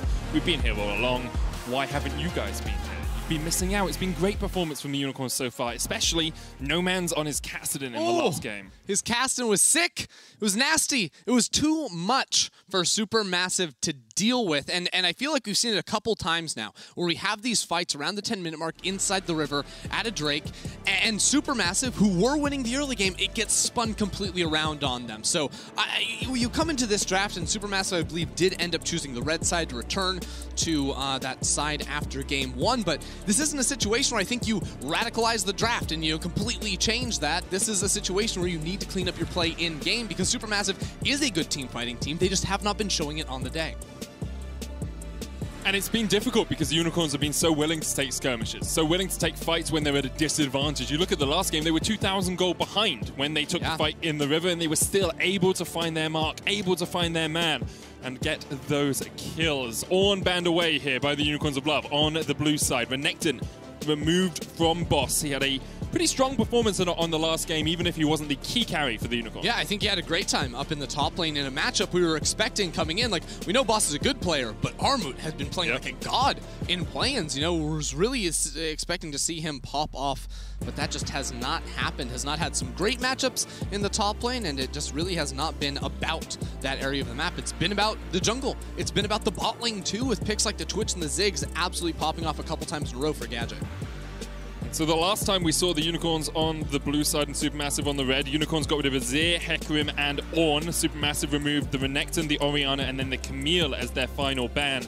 I wonder if we'll see the same, because that did allow Unicorns to get the Nidalee, which was so impactful. Exactly, and I'm not sure that Supermassive have to change it, because, again, in Game 1, they were playing that heavy dive composition, and they chose bad fight, they got split up, that's where things went wrong. So the bans will stay the same here, just flipping the order of the Ornn and the Azir like we were talking about. And Nidalee, as you mentioned, was the first pick, and of course, that's going to be the same thing again. Now, I would expect to see Misfortune coming a little later. Like, the Lilia does make a lot of sense, but I do think there is potential to try and get a more powerful 2v2 in the bottom lane, save that counter pick, because it's been a couple games in a row now where Gadget has seen what he's going up against and then has the perfect answer for it. Now, speaking of power in the bottom lane, we saw Sidenot in the final game versus Mad Lions really have a strong performance on this Caitlyn. He's going to bring it out here in what could be an elimination game for Supermassive. And this could potentially set them up if they wanted to pair up the Morgana with the Caitlyn again. That would heavily de-incentivize the Zoe to come through in the mid lane. Of course, for Nomanz that he played in Game 1 to great effect here. So with the Wukong being locked in, presumably going to boss up on the top side of the map, it still leaves room open. We probably need to see Gadget on a physical damage champion, because of course, usually you're going to see 2 and 2 split between your 4 carry roles. Of course, Nomanz could take something physical in the mid lane, depending on how things go through. But we'll see now where the Unicorns want to go with their next pick. An AD carry here makes a lot of sense. Instead, they say, okay, the Azir didn't really work into the Kassadin last time. They will, in the end, decide on the Jhin instead of the Kassadin. Yeah, offering some longer range engage options here, I think is a really good idea. And when you see a Caitlyn on the other side, your 2 options are usually going to be either the Jhin or the Ashe. We did actually see Gadget playing Orianna a little bit earlier on into the tournament, but of course that champion was banned, so Jhin is going to be the next best thing for them. And this also means that Nomanz does get to wait on that bot lane champion, or on that mid lane champion, and I think the Morgana here would set up Supermassive really nicely if they wanted to play heavily for turret plates on the bot side early. Instead, they decide on the set. Of course, can be support, can be mid lane for Balulu, and then what the set does do is if the Wukong tries to get onto that back line, you use the showstopper and you yeet him on out of there. You chuck him as far away from the fight as possible. And then open up that Caitlyn just to be a little bit more safe. Supermassive looking at their first ban here. Maybe we'll just want to get rid of the Kassadin. You know, Kassadin, Nomanz, even in bye-bye. Yeah, even in bad matchups, Nomanz seems to have a wonderful time on it. Yeah, they do not want to deal with that one anymore. And now it's a bit interesting here for Armut, because he could decide, you know, he played the set in the past, if this set, or the Malphite rather, in the past earlier in this series, and it didn't quite work out for them, but it would give them the heavy engage that maybe they are lacking just a bit. Snowflower still can lock in the likes of a Leona or a Thresh if they want to. The Morgana, I think, is a good band to come on in, and the Thresh is a champion that I thought we were going to see a lot more of with Snowflower in play-ins, but we just haven't seen picked a whole lot. I think a lot of that is because you're looking to your support for a little bit more team fight engage. Like, Thread is great for pick engage, Thresh is great for pick engage and for safety on your AD carry with the lanterns, but you're really only hooking one person. The hook is pretty telegraphed. Things like the Rakan and the Leona would be my pick for Supermassive here. Put Snowflower back on one of those and see if he can weave his way into the backline, because alongside a set Rakan is actually super strong. As soon as set's going forward, you're there. Easy to land your knockups, easy to land the quickness. I almost wonder if we could see a Bard pop out as a range support to match with the Caitlyn. Also works really nicely up against a Jhin. You can cancel his ultimate out and pairs really well too, I feel like, with a lot of the CC options you have in the sleep from Lilia. I would like the Bard. It is going to be Leona instead. A little bit more long-range engage. I was actually going to take back a couple of my words about Rakan, because although he's good in team fights, with a Caitlyn, she outranges your battle dance. So you have to be very really coordinated with your AD carry. They have to stand a little bit closer than their auto attack range to let you dive on out. Unicorns now, though, looking to their support and their mid lane, and they still, well, they do now know that that set is probably going mid. Could, of course, go top for Armand. Yeah, okay, as far as supports are concerned, the Braum does make a lot of sense to come on through and play back a little bit more for the Unicorns of Love. Again, this is a little bit more akin to their Game 1 draft, where they had a few more disengage options, wanted to play off the range advantage they had against Supermassive, and when you see 3 melee champions on the other side, sure, Caitlyn can hit you from a mile away, but the rest of the team can't necessarily do the same. We don't say anything till it's locked. We just wait. We see what happens. Oh my goodness gracious me. I love it. What?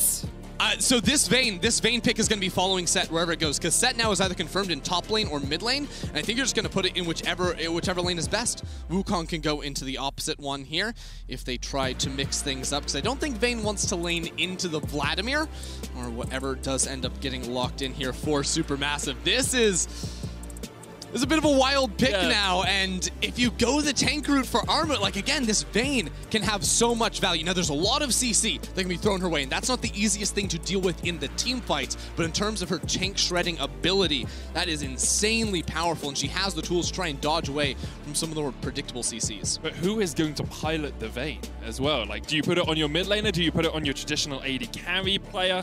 There's so many different options here for the Unicorns of Love. Currently, it's Santos on it, but I assume they're going to switch that over to No Man's, with Gadget being the Jhin. So, the Vayne following the set around is the expectations. There we go. Swapped over right at the final moment. The Unicorns of Love are the most flexible team in Plains. I was doing a quick check right here. No Man's has played it once this year. I see looking that one up. So he will be taking that again, likely again, I think, following that set wherever it does end up for the good matchup.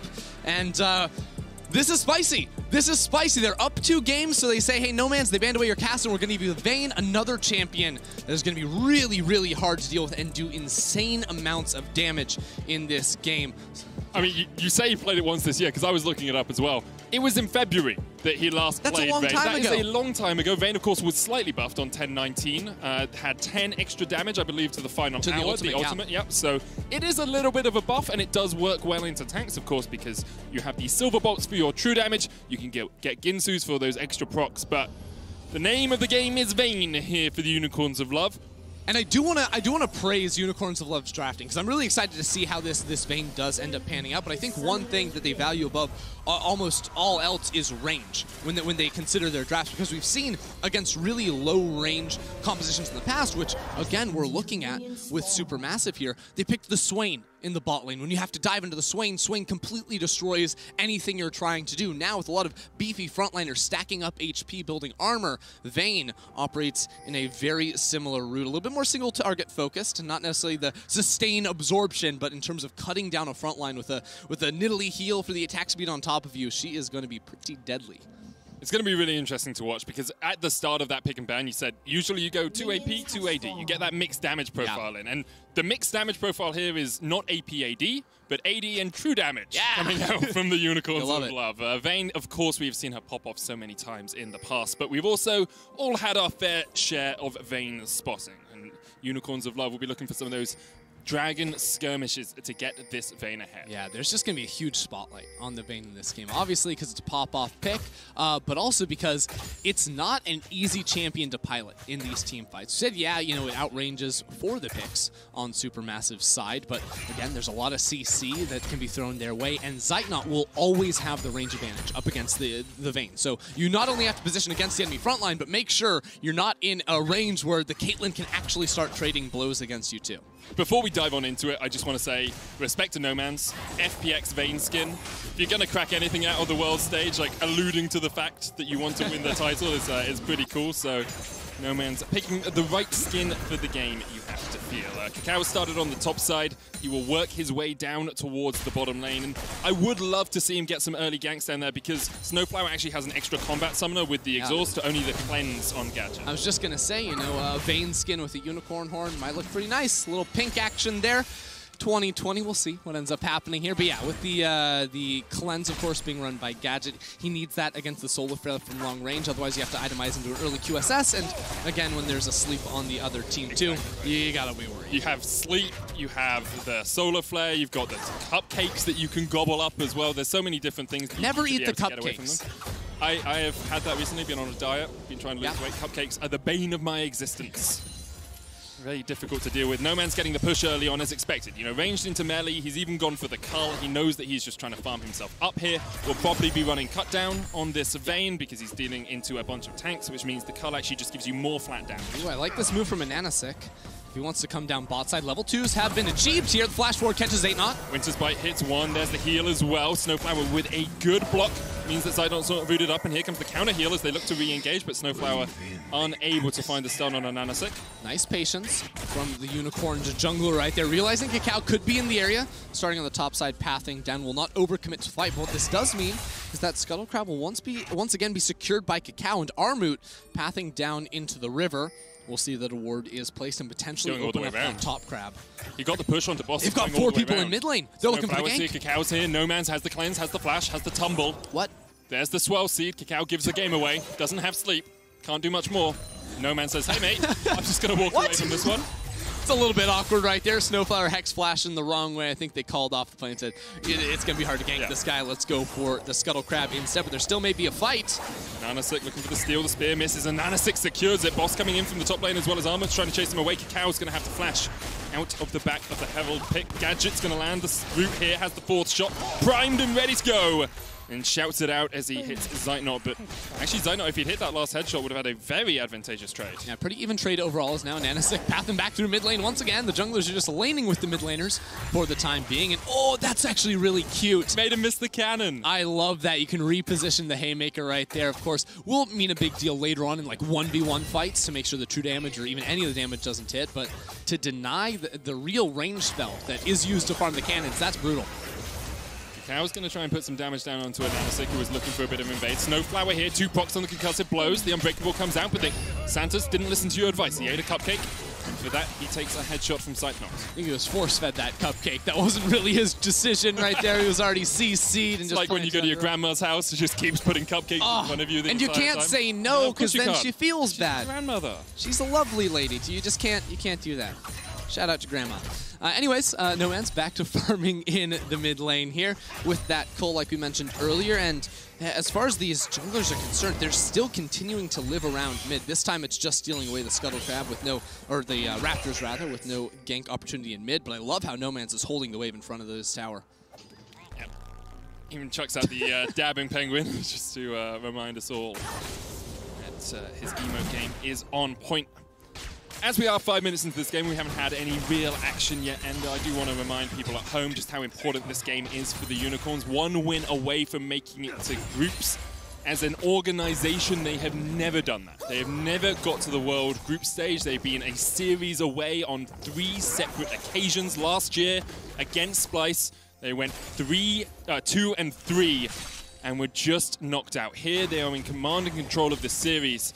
And for the first time since 2016, we could see a CIS representative on the group stage. They are cruising for the time being. And Supermassive gonna have to put up a big fight against Unicorns in this game. Again, creativity popping up with the Vayne in the mid lane, but this is a much more calm early game than we've seen in a little while. And I think there's a bit too many ranged minions here for Balulu to actually set up an effective freeze.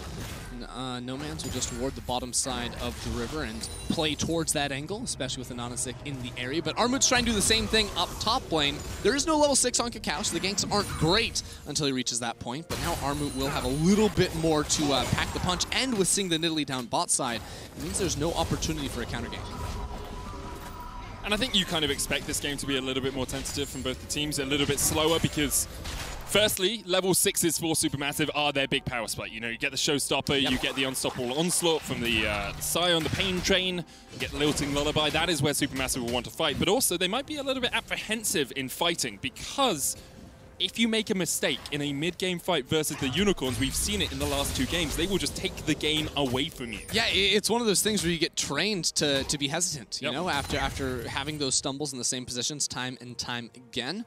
Supermassive are taking things slow at the moment. Now Kakao may actually be looking for a topside play. If he pops this, he's probably not going to end up going for it. We'll just see the enemy blue buff. But I actually really like how Unicorns are itemizing too, with very early boots, the Berserker Greaves in mid lane as well. When you're playing against low range comps, melee comps in your range, just be faster than them. They're never going to reach you, and you're going to be having a really easy time to get to your item breakpoints.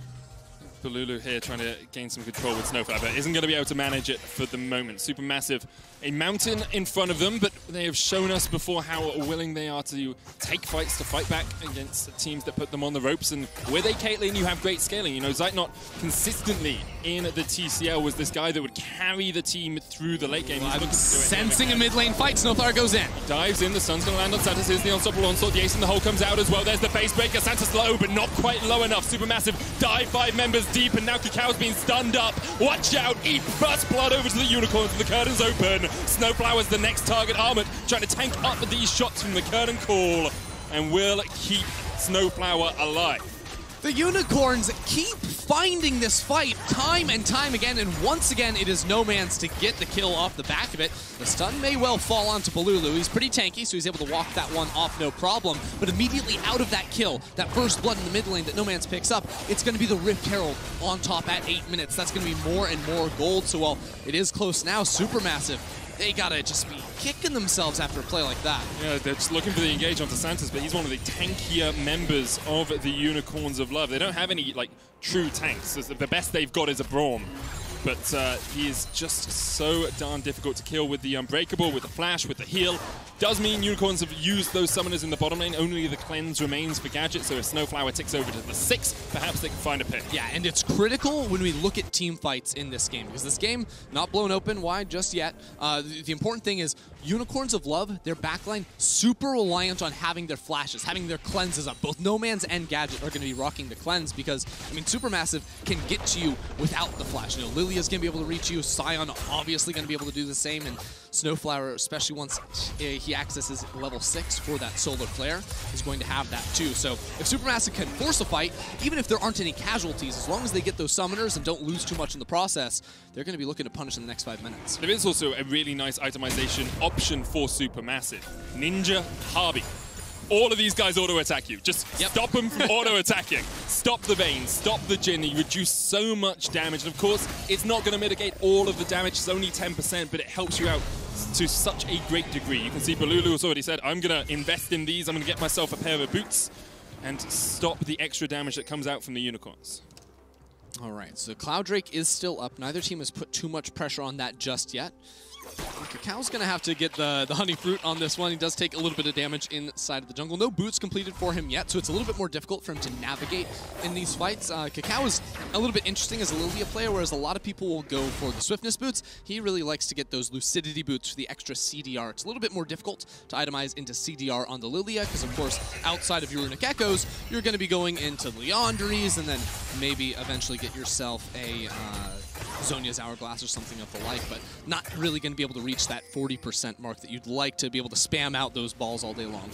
The Unicorns are now the ones to gain control of this bot side jungle. Look at how many wards they have. Like there's a control ward in the lower side bush in the mid lane. There's a ward in the pixel bush. There's a ward in this bot lane bush. There's really not that much control at the moment for Supermassive. Kakao's going to try and change that. Snowflower's still only 5. 3 levels behind his AD carry, and that solo player is so important as Boss fights in the top lane. Armor does have the Unstoppable Onslaught, but he's going to get caught in the double cyclone, tries to get away, but the Pain Train is met at the station by the Monkey. Boss dives forward, flashes in, one more shot is enough. Boss gets a solo kill in the top lane. Oh, and Armut can't reach it. Boss said, why is everyone hyping up this guy in the top lane? He hasn't faced me yet. Gets that solo kill on the Wukong. Beautiful stuff, and now we have to find the bot lane. Snowflower knocked up with Glacial Fissure and taken down by Gadget. 3-0 now to the Unicorns as they look to dive this tower. And Nanasik, the one tanking, means they will just back away. Santos takes another turret shot for good measure. No Man's dodges away from the face breaker, but Kakao is here. Looks like he's just going to help out his mid lane to get some push. Unicorns are tightening their grip on this one, and Kakao desperately runs towards mid, but they can't find a play. Now a teleport comes into bot lane, but Armut, he doesn't have an ultimate. He's just here to try and defend the tower, but he doesn't get it. 95 HP, it'll still cut through 2 turret plates and donate 320 gold over towards the Unicorns. And we've gone from being a slow game to Unicorns now taking a 2,500 gold lead. Yeah, it's only 3 kills, but you've got an Infinity Edge on your Jhin. And when you're winning out trades, when you're half HP... I mean, the thing, right, he gets Armut to tank tower, so the second the damage from the Scion comes through, he's able to knock him up underneath the tower and apply a bit of damage. He follows the flash almost instantly. Bit of a spectator bug, but he's able to hop out of that one, no problem. Scion will not be able to close the gap right there. And, I mean, itemization-wise, it's still looking good for Armut, because, again, Boss sidestepped the Trinity Force to go for his Tiamat a little bit earlier on, but that's exactly what you want to see. And now a level lead for that Wukong. Level 11, we know, can be really, really powerful in team fights. Yeah, because we went from Armut having like a 20 CS lead and pushing him underneath the tower to now Boss getting that kill. A kill usually about 15 to 20 CS worth of gold.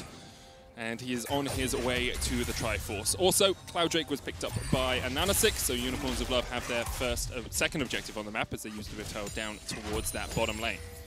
This is where I want to see Balulu's teleport is about to come up. He has ultimate, and there are 2 deep wards that Supermassive can use to flank into the bottom lane. You would see them all the way pushed back there. This is where the play needs to come through before Boss's TP comes up. You have about a 30-second window where they can pull the trigger. Unfortunately, Armut cannot join in the play because he wasted his bot lane a little bit earlier, but Kakao is in the area, and this is the time to strike. Solar Flame on Gadget, there's the cleanse. Gadget still has the flash. TP behind coming in as Balulu looks for the flank position. Showstopper only onto Santos.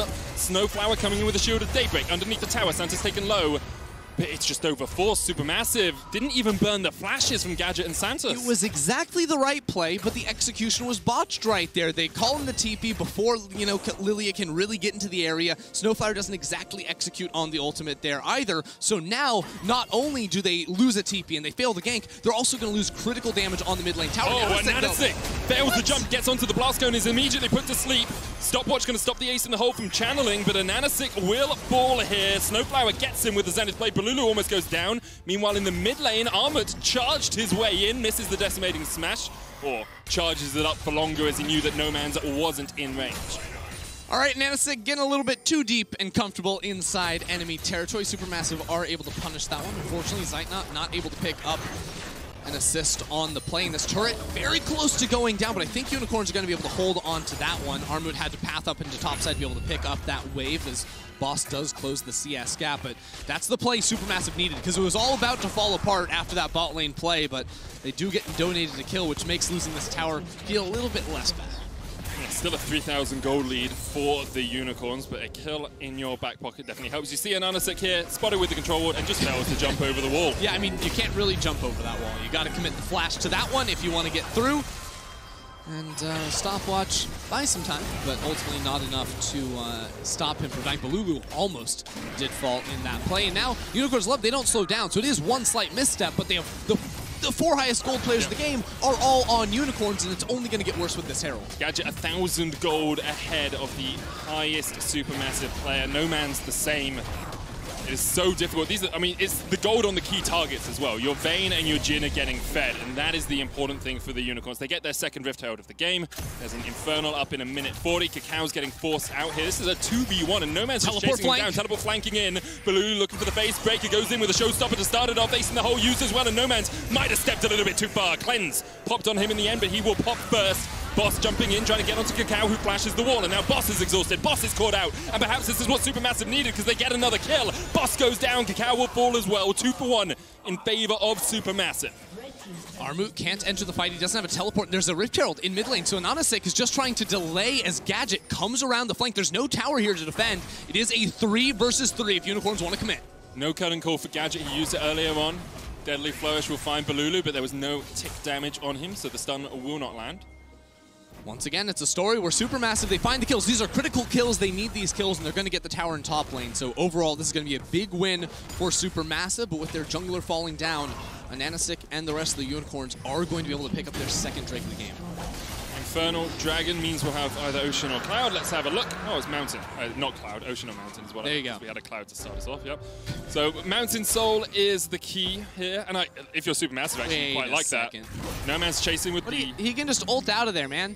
Or he can ult and turn it on you because Kakao is sprinting towards you. Smash. Maybe just didn't want to turn it. Didn't want to overstep. Wasn't quite sure where the rest of the Unicorns were. Look, No Man's just got to play a game where he reached level 18 full build Kassadin, so he's feeling a little cocky. Yep. We're going to give him that, and this play is exactly that too with the TP coming around, but he realizes, oh wait, I'm just a Bane. I don't have a QSS or anything, so I'm going to get instantly blown up. Loses both the Flash and the Cleanse on that play. That's pretty rough right there. I think Kakao ends up getting sniped off on the top end of the fight, but this is what Supermassive need. They need to take fights on their terms. And with a numbers advantage, it's definitely going to give them a better look because neither Gadget or Nanosic were actually in the area. Gadget actually going straight towards armor penetration for his second item here. Lord Dominic's Regards. Wow. Upgraded Last Whisper. And I can understand why you're doing it because you look at the mid lane, you say, well, he's going Dead Man's Plate, he's got Ninja Tabi, and he's got a Cloth Armor. In the top lane, Sunfire Cape, Bramble Vest, and the Ninja Tabi complete as well. It does make, like, I do understand the reasoning behind it, especially with, like, the perma-stacking HP on the Scion. Like, the HP cut down is going to mean a lot, especially later on we get into this game. I hope he's rocking the cut down, but that's going to make the Infinity Edge feel a little bit worse. Yep. Of course, with only 25% crit chance, you don't really get full value out of the item, whereas Zaytnot is going to be working in towards 50 very, very soon with the crit cloak already finished off. Unicorns still have control over the map, but Supermassive are setting up a play towards the top side. They have really strong engage options. If they can get behind Gadget, it'll be big. Does have Flash and the Showstopper. Could look for a catch, but not quite able to find it right now. And you can see, like, gold is being funneled into the key targets for the Unicorn. Supermassive also have that gold on their carries. Like, Balulu's in a good spot, 2-0-1 on this set. Infinity Edge complete on Zaytnot. Like, this Caitlyn will scale. She will be very strong, and she will have a front line to protect her, which is the important thing here for the for Supermassive. Balulu goes in with the face breaker. Gadget used the cleanse. Santa's the target, though, as he flashes underneath the turret and manages just to escape.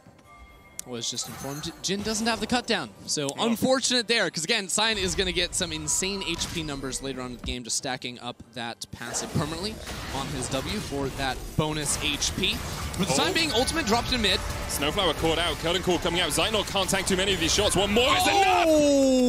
Boom! No! 50% HP, Gadget shuts down Zaytnot, and that's a tilter.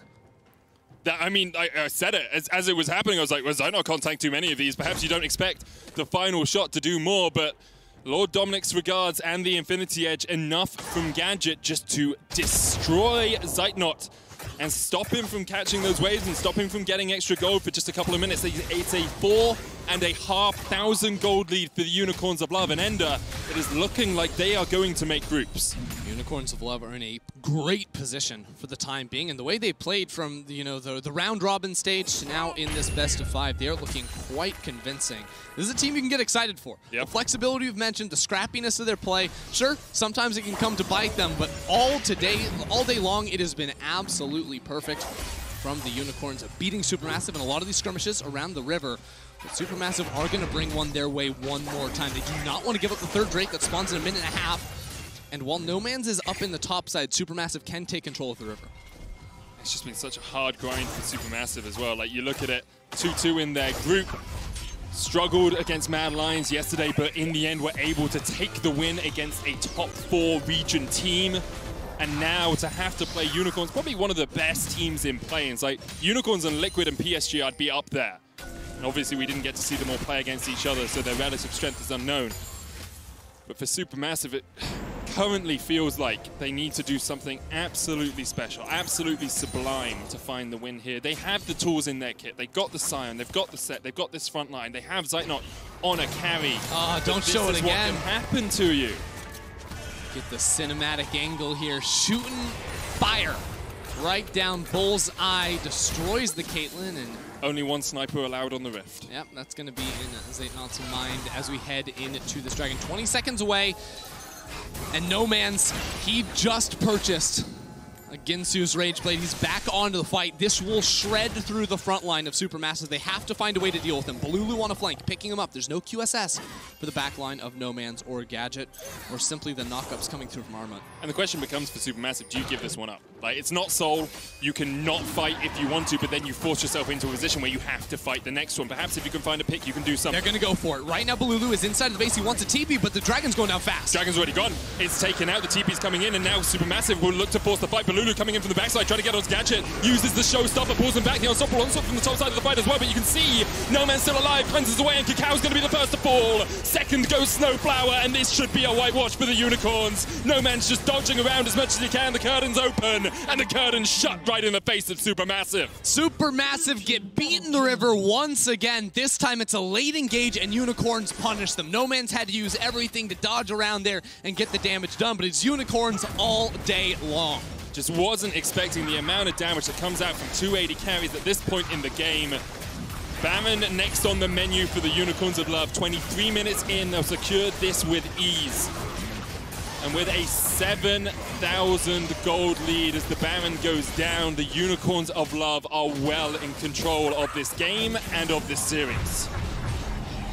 Wait for Nanasik to be there to be able to pick up the buff as well. It is looking very, very good for the Unicorns. Let's check this out one more time in our Axe replay. No Man's, this is the guy you have to keep your eye on. At the start, actually, let's check out Gadget, because he gets suplexed by Balulu, but there's no follow-up here. You know, the ultimate for Armut doesn't quite connect. Gadget is able to flash on out of that play, and then Armut does nothing for the rest of the fight. Then you have No Man's on the other side. He's the one dishing out the consistent damage, so neither backliner was actually taken out. And that's the only possible way that Supermassive will ever win a fight. You must kill No Man's and Gadget, but these players refuse to fall. And the issue for Zeitnot is he's met with an Unbreakable. He's met with a wall from Braum, and then on top of that, Boss is on top of him, cycloning him, and it's like, well, what can you do? If you're diving the backline, you can't peel for me. And that's the issue. Like, you can't rely on only the Leona to peel for you, but you also need the Scion and the Set diving into that backline to try and catch out the Vayne or the Jhin. Unicorns of Love have split into 3 lanes to push top and bot. No Man's can't teleport into the fight, so Supermassive are looking to force a fight, but there's still these wards carrying over from the last fight around the Dragon Pit. So not only do they not find the fight, they lose their bot lane inner tower. They're going to lose their top lane inner tower, and the inhibitors are now under siege, and Supermassive still have yet to reset. Only Armut's gone back. Unicorns of Love keep 2 in the mid lane just to try and distract and dissuade Supermassive. But in the top lane is No Man's and Nanasik. They will push in for that inhibitor tower. In the bot lane, it's Boss. We've already seen him 1v1 Armut once before. He doesn't need to do that now because No Man's and Nanasik are opening up the It's base. getting so desperate for Supermassive. Balulu is still looking for the fight, but they're losing their inhibitor. He's going for Gadget. There's still a cleanse on this Jhin. He's going to go down before he can even get it, but that is an inhibitor now in the top lane down, and there are minions pushing in. Unicorns of Love might actually just look to kill Armut here as they come down towards the bottom lane. Those minions not quite in tower range as No Man's gets caught up with a decimating smash, and perhaps is a little greedy from the Unicorns. They see the hole coming in from the side. Hits Boss. Nanasik able to kill Cacao before he goes down. Zeitnot hits him with a final headshot. No Man's stepping forward once again, and now the Unicorns will retreat. However, Balulu has a flank position. Snowflower goes in. A beautiful solar flare. Zenith playing combo, and Supermassive are trying to say they're not done yet. Zeitnot still alive on the back line, somehow surviving life stealing from the minions. Santa's the only target left alive for Unicorns of Love, and Snowflower and Balulu will look to chase him down. With their backs against the wall, Supermassive find the engage. It is Snowflower landing the insane combo and now catching out Santos. They're going to be able to finish him off for 5 total kills. They are still in this one. It is a long way away, and Santos is able to escape. Actually, super important because he's still got it's only 20 seconds. It's only I checked the timer as I said it. Only 20 seconds left. He got the 4-second recall off. He got the 4-second recall. Super important, really good. And we'll see this because this felt like No Man's and Nanasik just greedily pathing this way. Yeah, I mean, Cacao tries to go in here and unfortunately gets traded, but it still will be answered back by Zeitnot. Now, all of a sudden, watch this play from Snowflower. It is absolutely sick. He lands the E and the R because he knows that the Vayne is going to try to tumble into it. Very nicely done to find a kill and find some big shutdowns. The shutdowns are absolutely huge for Supermassive. Again, down 7,000 gold, there's a Mountain Soul in 50 seconds, but they are hanging on by just a thread.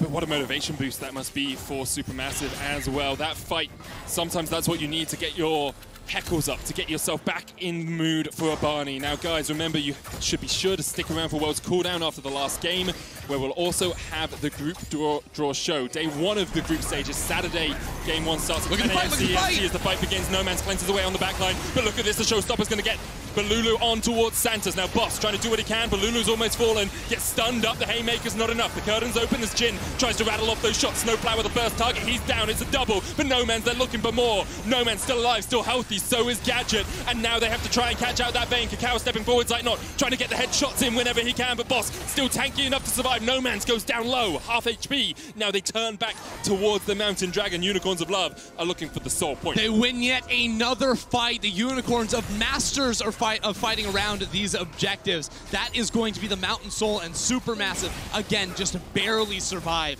out of the back of that play, but Unicorns have everything they need to move on to the groups. Just not quite enough damage at times in this fight. We saw, No Man's tumbles forward, Zeitnot hits him with a couple of headshots, and then he just gets out, escapes off towards the bottom, but here comes the TP as Supermassive are not done yet. No Man's has the shield, double TP, Armored and Balulu on the chase. There is a blast cone, but you are blasted if you get there. No Man's shut down by Zeitnot. Yeah, they're frantically pinging. They know there are super minions in their top lane. They're going to have to reset and find those, but it's the shutdown onto the Caitlyn. You need all your gold on the Caitlyn. She's the only one that's doing damage at this point outside of the base values of all your tanks. Kakao's trying his best, but a 75% crit chance, 3 items on the Caitlyn. Maybe, just maybe, she has enough, but she has to play these fights absolutely flawlessly. Have another look at this fight, because you can see they all in onto Armored, but this TP coming in behind is so strong. So yeah, it's just so hard for them, as Balulu gets slammed up against the wall. The terrain means that Supermassive, without the damage, can't fully commit into that, with the threat of Boss diving into the back line. So 3 members of Supermassive do end up escaping, I do believe, and even the block there at the end means no damage can be retaliated from Zeitnot. 25 seconds away from the Baron buff. This is going to be the last stand for Supermassive. You have to feel they've only lost 1 inhibitor, tower. Perhaps they could defend against another Baron buff, but it would be such a monumental task, such a Herculean task for Supermassive to get back in this game. QSS now complete on No Man's. That's huge. Not up for him, but that means he's got double escapes in the next fight. Because every fight No Man's gotten punished, it's because of the giant suplex from Balulu. Yep. He's getting those flanks off, and now he can't use that ultimate on the Vayne. There's no teleports onto these flankers for Supermassive, so they actually have to take the front-to-back fight. And if that's the case, how do you leech No Man's or Gadget? It is so damn hard. No Man's put to sleep. Maybe they've done it. Try and put a trap underneath him. Solar Flare. Oh, QSS. Not used. Solar Flare still available. Front to back is happening. A Supermassive retreat back through their red side jungle. Unicorns of Love healed up. And Anasik gives Santos a helping hand and brings him back to full HP. Without the sleep, I don't know if Supermassive want to stick around and fight this. They're waiting for that cooldown to return, but that's a longer cooldown. And as the poke lands from an Anasik, that's going to make it harder and harder for them to reclaim territory inside of the jungle. There's so many wards all over the place. It is so hard for Supermassive to approach. Inhib in the top lane has just respawned. No super minions pushing in makes this easier for Supermassive to fight. The Unicorns of Love are eager to take this battle. Boss down towards the bottom side, trying to split his way onto Zeitnot. The curtain's open as they look for the shots, but Balulu gets onto the back line, and Boss might be the first to fall. The stopwatch is going to keep him alive for the moment. Balulu with the haymaker. The Baron goes down, and Unicorns of Love are the ones to secure it. Unicorns now stepping forward. No Man's tumbling around the fight like a madman to help Anasik take down 1, and now the chase is really on. Snowflower's going to be engaged, but it's all on Zeitnot. Use that rune hands, use those headshots. He gets 1, and immediately he's dived upon. The Unicorns of Love are going to groups. The Unicorns of Love are going to take the LCL back to the group stage here at the World Championship. Anasik and No Man's leading the charge into the base. They take down Supermassive 3-0. 1 series away in 2015, 1 series away in 2016, 1 game away in 2019. But for the first time ever, Unicorns are going to groups. They waited long enough, Medic. They waited long enough, and I couldn't think of a better squad to deserve to make it to the group stage. This team is inventive. They've got the new picks. They play the team fights. They're scrappy. They don't let you get away with anything. And above everything, they're just a blast to watch. Incredibly fun series to watch today. Their creativeness in draft, astounding. But of course, you have to look at the other side of the coin. You have to look at the team that took down a top 4 region yesterday. Supermassive commiserations, of course, to all of the Turkish fans and to Supermassive themselves. They put up a fight, but on the day, Unicorns were just that little bit better. They put up a super hard fight yesterday, and of course today it's a grueling schedule coming back after playing a full 5 games. They should be proud of what they were able to do here, but on the day, it was Unicorns of Love that were the stronger team. And now we get to look forward to what this team can do in the group stage. You know, it's been a crazy play-ins. We've seen upsets. We saw Mad Lions falling down to Supermassive. We've seen teams get some upsets and, you know, other teams start to fall down. And now I'm excited to see what is the strength level of our play-ins teams relative to some of the best in the world. Oh, it's just super exciting. Now that playing stage is over, though, Pick'em powered by Alienware will be starting soon. In addition to the usual perfect pick prize of every ultimate skin, fans who guess every matchup correctly will take home an exclusive Alienware Aurora battle station, the exact setup that's actually being used on stage at Worlds. Make your group stage picks starting today at 4 p.m. PT at lolesports.com/Pick'em. But for now, we're stepping away, and when we return, the analysts will weigh in on the conclusion of that series. Don't go anywhere. You missed it!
Welcome back to the State Farm Analyst Desk. The Unicorns of Love have just secured the last spot in the group stage of Worlds 2020 and have redeemed themselves after the exits from previous years.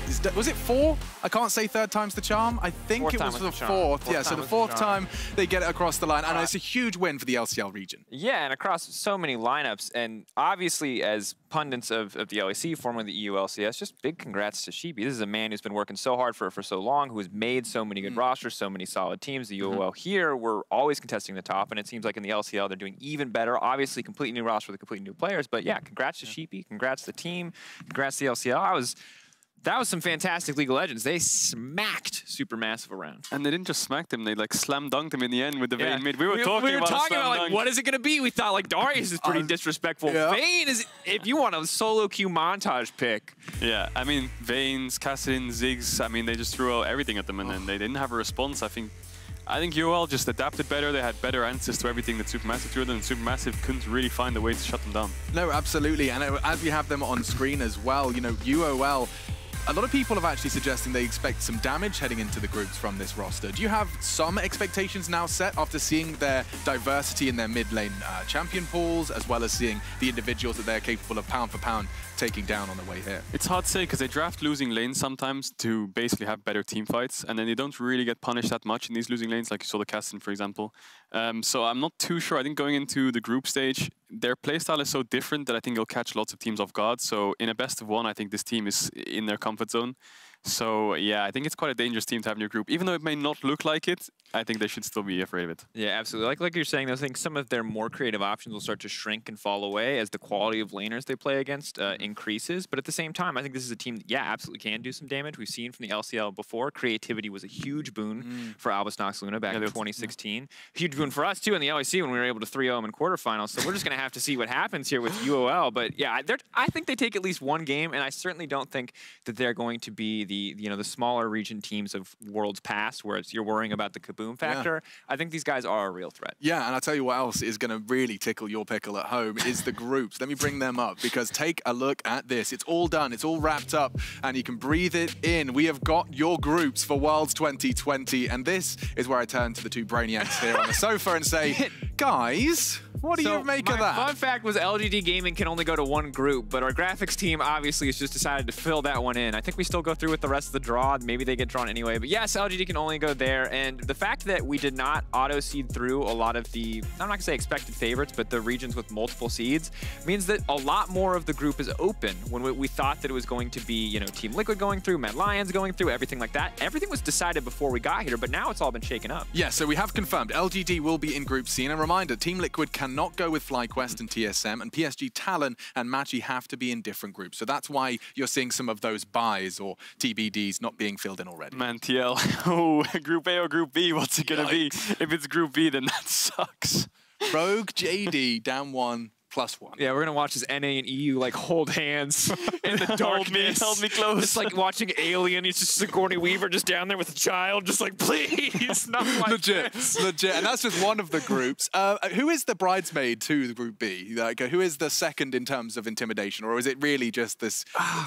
Okay, look at that. That's enough. The fact that you didn't have anything on the tip of your tongue. It's the group of death. It's the group of death. Don't want to go there. There's always one. There's always one. We do have to crown our Oppo player of the series, though, and who else other than Nomans from that Unicorns of Love roster, who will be slotted into one of those TBD spots you see on your screens, but he was tearing it up. Vayne, Kassadin, anything he fancied. I mean, the Kassadin was disgusting. We talked about the draft from the side of Supermassive that set him up to play it, but when he was set up to do so, he absolutely delivered. Game 1 was the Twitch show, no doubt, but his Zoe put up fantastic numbers, and Game 3, the Vayne, I mean, Kadro, you already said, we've already talked about it.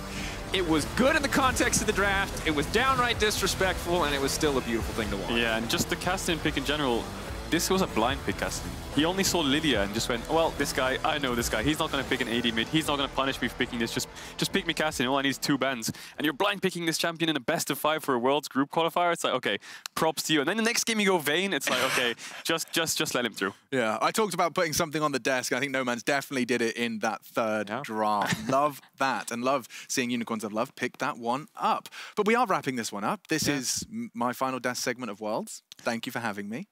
We only got one time together? Yeah, I don't get more machine time? We've had a real, like, kind of a flyby time. Yeah, this is, I'm very sad about that. Yeah, but Kadril, thank you for being holding my hand through all of this. Dude, I hope you learned so much League of Legends. It looks like you have. Honestly, we spent the whole green room. I'm just sitting there learning the video game. You're like, is this champion still OP? Yeah. Does this champion still have this? And the kid, we're like, no anymore. No. Yeah, I think that was You're ready to take over solo queue. I know you are. I mean, I learned that he's going to be on the Rift. Dude, Kassadin has a skin now where he doesn't just look like an intimidating triangle pyramid. It's actually kind of kind of cool, you know? Dude, he's like, what? He used to be like one polygon, I swear. It's just a single triangle bouncing around the rift. But I'm glad it's changed, and so have I. Perhaps not. Either way, thank you for having me, and of course to you guys as well. That does it for us here. But we'll be back with Worlds Cooldown and the Groups Draw Show right after this short break. See ya. Group B, run.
Welcome to Worlds Cooldown presented by State Farm. I'm LaTigris, and on the final day of our play-in stage and the final day of our first week of Worlds, I'm happy to be joined by none other than Mark Z, Raz, and Spawn, who we'll be hearing from plenty here today, as well as some words from No Man's as we have an interview lined up. We'll finally be finding out exactly where these teams will be competing during the group stage. We do have a moment before that happens. Spawn, we had a whole best of 5 between the first one we had of the day where we got to hear from you a bit on the analyst desk. As swift as it was, what was your reaction to this Unicorns of Love victory? Yeah, I mean, this time around, I actually came in with pretty high expectations for Supermassive. I thought that they were definitely going to have a stronger top side of Summoner's Rift. However, UOL just flipped the script. This was incredibly decisive. Their team fighting was so good. Even from deficits, they were able to eke themselves out advantages. And I also think their neutral objective control was quite good in this best of 5. So, you know, hats off to Unicorns of Love. They definitely appeared to be the better team. Yeah, we saw some very amazing performances from all of the players during that series. And let's go ahead and zone in on one of those in our Every Second Counts, powered by Cisco, where we saw Gadget and Boss really putting the work down with their fast reaction Raz in the bot lane. Yeah, this one was just Gadget styling because Snowflower tried to set up the play for the Misfortune, completely whiffed, and Gadget just went wild. Gadget's had such a damn good tournament so far. Yeah, I mean, that was such a sick play. It was the second time in a row he'd actually done that. There's a team fight earlier where he was able to kite out the Rakan engage. Just super intelligent play out of him, and someone who I'm excited to watch more of as the tournament goes on now that they have qualified into the actual group stage of the tournament. Yeah, I was just wanted to put in there the fact that he is playing really well on conventional AD carries, and he showed that at the back half of the play-in tournament. In the first half of the play-in tournament, he just showed incredible depth in champion pool, so definitely a player to watch out for. And that's exactly what we want to see from these play-ins, right? The players that we are wanting to watch when they go into the group stage and are truly put to the test. And as we mentioned before, the draw itself is going to be underway momentarily in Shanghai. And we're going to be watching exactly where these 4 teams will be advancing and sorted within the 4 groups that are available. This will be conducted by LPL host Candace and will feature Team WE Jiaomeng, the LPL rookie of the split for summer 2020. Fellas, are you ready? Yes! Where the fates are held. Let's go! I'm excited. I'm a pessimistic NA fan, so I assume the worst, but hope for the best. That's really all you can do, right? Interesting thing about this, though, is we kind of potentially have everything determined. Yes. Exactly off of the very first draw, Raz. So if Unicorns Love Love gets slotted into Group A, and it's then everything is decided. Then Team Liquid goes into Group B, PSG goes into Group D. Resolved incredibly quickly. We'll just have to see how it goes, though. Little tidbits for the audience. So LGD must go into Group C. That's already decided, taken off of the table. Team Liquid cannot go into Group D, and PSG cannot go into Group A. And soon enough, we're going to be finding out which is the first team to be sorted. And I'm glad I'm with a lot of other people that love to do the playoff math, because I'm just that person that always just waits to see the balls open and the group drop in, because, you know, it's very tough to be able to keep up with everything. But PSG will be picked up first, and I believe, don't quote me on it, does that mean they Celebration! Go to Group B? Yeah, I should go to Group B. All right. Yeah, so this does mean that PSG should be slotting themselves into Group B, which, interestingly enough, Mark, this does affect the fate of our LCS representative. Yes, I mean, this, like we said, can get decided right away. Team Liquid now has to go into Group A because LG has to go in Group C, and D is the only one left. So still some formalities to go through with picking out all the balls and showing them all out, but it's actually pretty much decided from here. There you see LGD, and they the only group that doesn't have a Chinese team in it right now is Group C. So there they go right into there. So Group B and Group C already decided, leaving very little to fate for the rest. That means that we know where the rest will happen. But is there a reason that either of the teams should be excited so far, Spawn, for the way things have played out, whether it be PSG Talon or even Team Liquid? I mean, when you have a look at PSG Talon, they're probably wringing their hands because they've just been put into a group with JDG as well as Damwon Gaming. And Rogue on their best days, I feel like, can also cause some big upsets. Team Liquid, on the other hand, they go into a group with Suning, who have limited international experience. G2, who did appear to be slumping, but they certainly ramped it back up in the end of the LEC split, and Machi, who I think is probably the weakest Seed 1 team coming out of a major region. So I think Team Liquid fans should be certainly happy with Group A. If there is a team that they can do a group they can do damage in, it probably is that group. I still don't have them earmarked for favorites, but, you know, we'll get into the nitty-gritty a little bit later.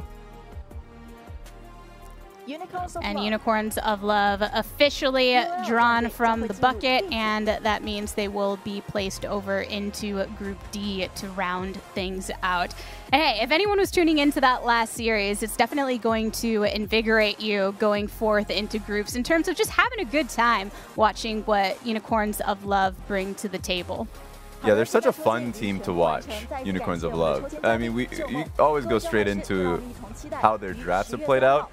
I was always interested in how they set up the map, and because they're such a great team fighting squad, and they've, I think, done a great job, like Spawn said a little earlier on, in setting up their type of fight. So for sure, like the quote-unquote wild card in Group D. Like Top Esports and FlyQuest and DRX should not kind of be resting on their laurels when they go up against this team, because it's a best-of-1 environment. Like, if you lose that game, it feels awful. And we've seen those experiences in the past with Albus Nox Luna. Right, now that we do know where everything is going down, though, I do want to take it group by group. In Group A, that is where Team Liquid has been slotted. Spawn already gave some initial thoughts that we'll dive into a bit deeper on how these teams are. But I actually want to start off with you, Raz, because when we were just talking, generally speaking, going into this, you seem to have a bit different, I guess, tier list in the way the teams are playing out in Group A than the other analysts we have here. Yeah, I mean, I think that Suning are an incredibly strong team. I know they're the C3 team. They've at least in the back half of the split, have shown a strong showing. They had like a 7-series win streak in the regular season on the back half of it. Their playoff run was great until they went against Top Esports, the Seed 1 team. Like, they're such a strong team across the map. I think their bot lane, and of course jungle, like SOFM is a fantastic jungler coming into this one. I would put them in first place, and I would have G2 as a second place team. I think it's going to be a tough one for Team Liquid and Machi. I would slot Machi as a last place team, and I think it's going to be between the Western teams to fight for second. Yeah, I also think Machi does get a little bit of a positive light shine on them with PSG's performance in the play-in stage and how dominant they looked. I do think it's going to give people a little bit more of a concern about how well Machi's going to play. But it is an interesting situation with how these teams play. Wunder is always fantastic come Worlds. You know, he's a bit of a a clutch player in that sense, where he's playing WoW during the regular season. He's memeing about how he doesn't care, and then he gets onto the world stage and he's one of the best top players every year. Then you also have Bin, who is a monster carry threat. He's still really young, but does like playing those carry versus carry matchups. Team Liquid is as far away from those play styles as you can imagine, where Impact is pretty much always just the weak side player. So I think you'll see a lot of cool style clashes in this group as well. Yeah, and that's what I wanted to mention, is that at the moment, we have two teams that are going to play very slow in Machi as well as TL, and very much group up around objectives, and two teams that play like blitz-style League of Legends. You know, that old creative style that we like, style of me, especially in the jungle position for Suning. He's very much like take small skirmishes and generate numbers mismatches by being very decisive in his play. It's always been something to look out for, is his raw aggression and his ability to invade off specific backs. So, I mean, I'm very excited about the Suning team. I do want to reiterate, however, that, once again, whilst there are a few members that have played for a while, this team internationally is untested, and we have seen LPL teams in the past show up untested and falter in best of ones. Because you got to remember, this region plays primarily best of threes into best of five, so best of ones can catch them off guard just a little bit at the start of the tournament. I think also Team Liquid did have a really good showing in play-ins, and I think a lot of North American fans can be happy about how well they played, but it is kind of one of those like shonen anime arcs, where it's like, and now the real test begins, like you kind of got through that first arc, and now it's where everyone becomes such monsters, and this is where I think some of the concerns that people had about North America coming into this competition, about the slow play, about the lack of topside, carry threats for some of their teams like FlyQuest as well, like this is when you'll start seeing if they get exposed, or if they were playing a better style than we anticipated all along. These are the teams that were going to exploit it. I think a lot of people should have been confident about TL in play-ins, and it's a totally different ball game now. Yeah, and I'm sure a lot of people are excited to tune in to see what happens there, especially considering that variability in the overall, I guess, analysis from multiple people in it, where these teams end up, G2 with the volatility they have, but they are still the #1 seed. If we're going over to Group B, though, I think a lot of people are aligned with some of the difficulty that could be coming out of this group. But Mark, first impressions, how exactly should we be digesting this, considering the strength of some of these teams that are coming through? I mean, you got two tournament favorites slapped together into groups. I think Damwon and JDG are two of the top 3 teams in the tournament, with Top Esports being the other one. And so already, I think people are basically saying, all right, those two teams are getting out. Rogue, PSG, thanks for showing up. And I think, that's how the feeling is for a lot of people, myself included. But I am curious to see if they can actually make some noise here for Rogue and PSG now that they've slotted in after this group draw. Because JDG and Damwon were so good in their regions. I mean, Damwon absolutely crushed LCK. JDG and Top were basically the top 2 teams all year long in the LPL, and most people were not that close to them. And I'm really excited for this group for a couple of different reasons and some specific one-on-one clashes. I'm a massive fan of Zoom. I actually asked Raz, who we thought beforehand was better out of Zoom and 369 out of the 2 LPL top laners. And Noguri obviously has had an absolute tear of a season. On the flip side, Kanavi as well, rookie jungler coming in this year, making huge tidal waves in the LPL, going up against Inspired from Rogue. I also think that that is going to be a very good one-on-one matchup. And whilst I do agree with Mark that there are 2 favorites, I kind of like to see the map break down a little bit in the group stage as well and to see who are those pop-off players. Because I feel like if Down One Gaming's Noguri is playing in world best form, that launches Down One Gaming back into like the legitimate, like, you know, nearly top tournament contender, just because top lane at Worlds seems to be a huge decisive factor in who is able to take out team fights. Top lane carries for the last couple of years have played a huge role at Worlds, and Noguri was supposed to be that top laner last year. He had some high moments, but a couple of lows. Hopefully we see more consistent highs out of him this time around. Yeah, I mean, for me, I just love, I want to see how JDG slots into this group. For me, this was the group of death just because, as we already mentioned, like PSG Talon and Rogue coming into this one. I don't see a way in which they can come in. Obviously, they can find some way to surprise. I think PSG Talon is probably, for me, the wild, like, they're a wild card in the sense that they're now starting River and Tank. Like, that's now a different team. Kongyue and Uniboy are a much more fast-paced duo. They have a lot more carries within their in how they play assassins, I guess, because like Echo is such a Kongyue pick, and now they're going to be a lot more slow-paced towards team fights. Like that, they're going to be a completely different unit. I think they will come in at 4th. That one for me is hard to tell. Rogue, I really want to see what level they're going to be at, because when they are good, Larson for me is fantastic to watch. And, of course, their bottom lane as well in Hansama. So I think that it's going to be interesting to see how much they've leveled up from playoffs in domestically till now. But I don't think there's any world in which they unseat JD and Damwon. Yeah, I think Rogue kind of had that we're dominating regular season, crash into playoffs a little bit. I think they recovered better than Mad Lions, where they were still able to 3-0 Mad Lions and have a 3-2 series versus G2. Like you said, they're a pretty well-rounded team where they had all-pro second team for basically everyone but Finn. And that is kind of where the scary part comes for them, because as Spawn was already hitting off Naguri with Zoom, like you're already so... You know, there's 2 massive threats in the top lane, and Finn was having a bit of trouble in Europe. So that's kind of the question mark for Rogue. If he can play weak side and they can actually play through their bot lane and mid lane a little bit more, I actually have a little bit more faith in them. Does feel like there's a clear split in how you should be looking at this group, with the LCK and LPL representatives being heavily favored, Rogue coming in, and then we saw PSG Talon using substitutes during the play-in stage, and they'll have a whole new identity going on forward from here. Now moving on to Group C, we already knew that LGD was going to get slotted here. We have TSM, Fnatic, and Gen G as well. Spawn, initial impressions? Yeah, this is one of those groups that to me appears to be wide open on surface level and is probably going to tell us a lot about regional strength and depth, right? Coming into this group, you have to take a look at Fnatic just because of their recovery towards the back end of the season as well, slotting in there for Europe. I think that these players historically have some of the players that do pop off on the international stage.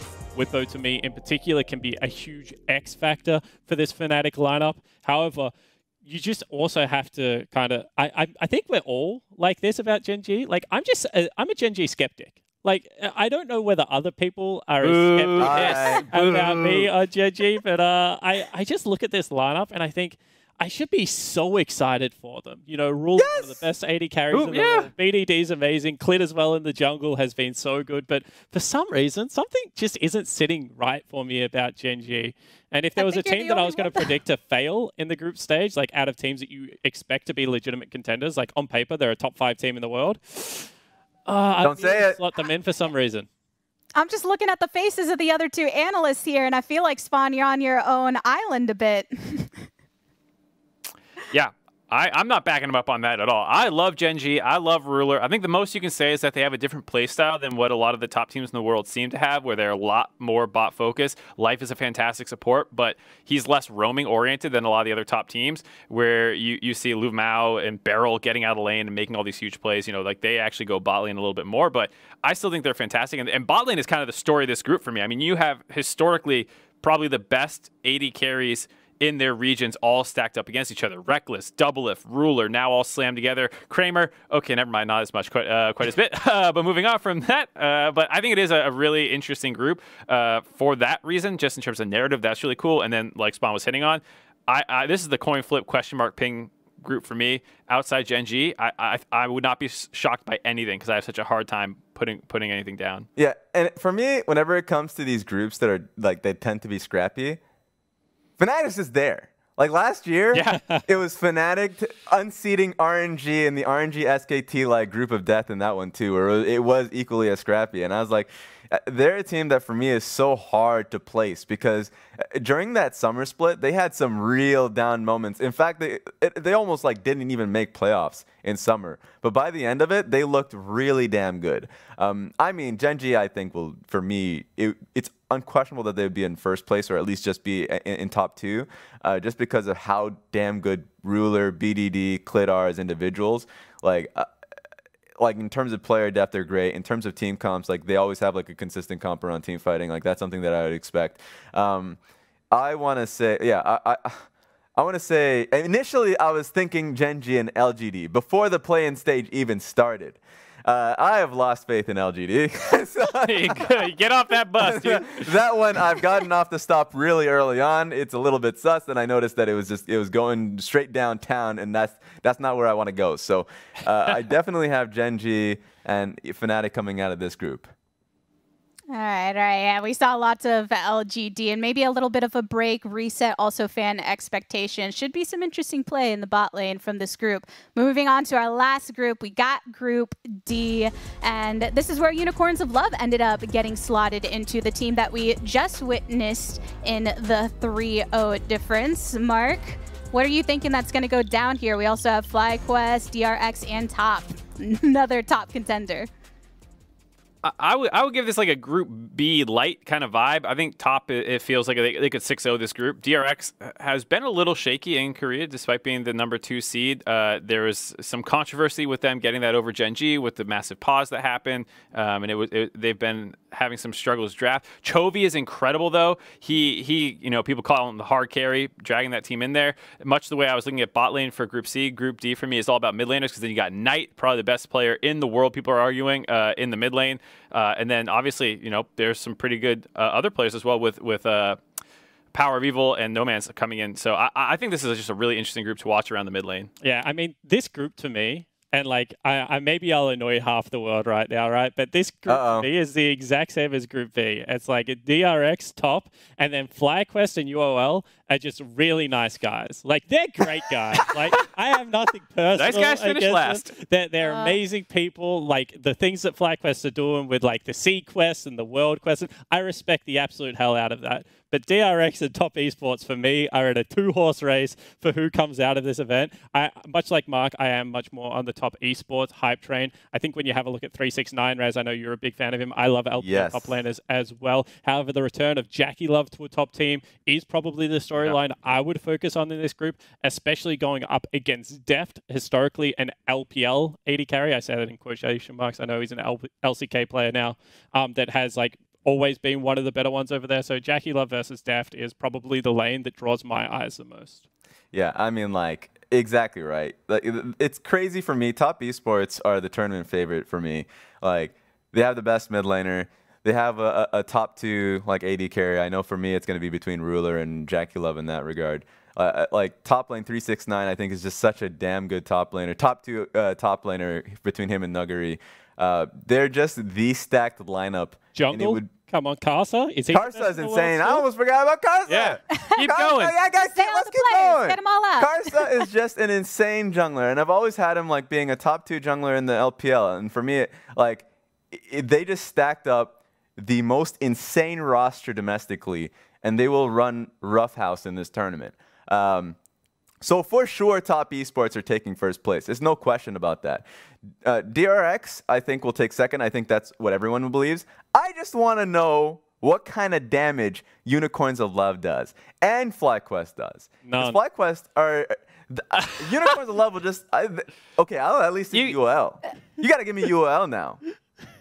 And, I mean, DRX has had their problems. I could see this whack, you know, UOL draft with some mages in the bot lane and things go south for them. Like, it's not out of the ordinary. I think top esports, I agree, probably not going to happen. All I'm saying is Def's back would have to be like a quagmire, like an absolute fraud for him to not be able to carry like with Chovy out of this group. Like, in my opinion, like once again, nothing against you guys on FlyQuest and Unicorns of Love. I'm sure you're great people, but I just see too much class on the DRX roster. Sure, when they get into the best of fives against better teams, I will start questioning Pioshik as well as Doran because I think they have been quite rocky. But I just see the two carries being too good on DRX. Look, and to be clear, I'm not saying DRX is not getting out. For sure, I think they're second place. I'm just saying Unicorns of Love and FlyQuest are going to catch a body. And that means a tiebreaker. You got to prove yourself to get out of this group in second. Of them? Is that what we're arguing about? That they'll take one win? Okay, they'll take one. Yeah. Unicorns of Love, they'll take a win. All right, we got to make this interesting because for sure I agree with you. Group B and Group D, tough as hell groups. I tried to make it interesting in Group C, and you guys all just yelled at me about it. Like, if there's one group to make it interesting about, surely it's Group C. Like, why are you dying on the Group D hill here, Raz? Because it's the draft. They will win. No, listen. I mean, because I'm a ruler fanboy. That's why for me. Yeah, and you all just saw the same series that I did, right? We just witnessed a play-ins with plenty of tiebreakers to kick things off. Unicorns of Love bringing the mess all across in the best way possible with the upsets. But we've been trying to figure out things here. I'd rather hear from a player that's actually going into the group stage from one of these teams. And luckily for us, QuickShot was able to get some words from Unicorns of Love's very own Nomans. Thank you very much. I'm QuickShot, joined by Nomans from the victorious Unicorns of Love, the very first LCL team to advance to the group stage in play-ins since this format was introduced. Nomans, congratulations. What does it mean to you to win in such dominating fashion? I mean, actually don't feel that happy. It was just like, feels like a Scream game, but on stage. Yeah. But overall, I'm glad we can go to groups. What I love about this, Nomans, is the self-assuredness, self-confidence, the way that you played on Kassadin and Vayne, the way your team has played throughout the entire play-ins group stage. Did you expect to win as easily as you have?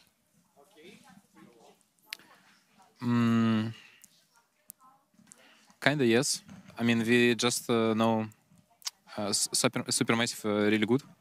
So, yeah, they couldn't surprise us with anything in this series. So, yeah, we were expecting everything, so it's easy to play. Congratulations. Let's talk a little bit about the whole year. The most dominant team that the LCL has ever produced. You only lost 2 games all year locally. Now being the first LCL team to make it out of play-ins and in such dominant fashion, how far do you and the Unicorns of Love really expect to go in the World Championship? Really expect, depends on group.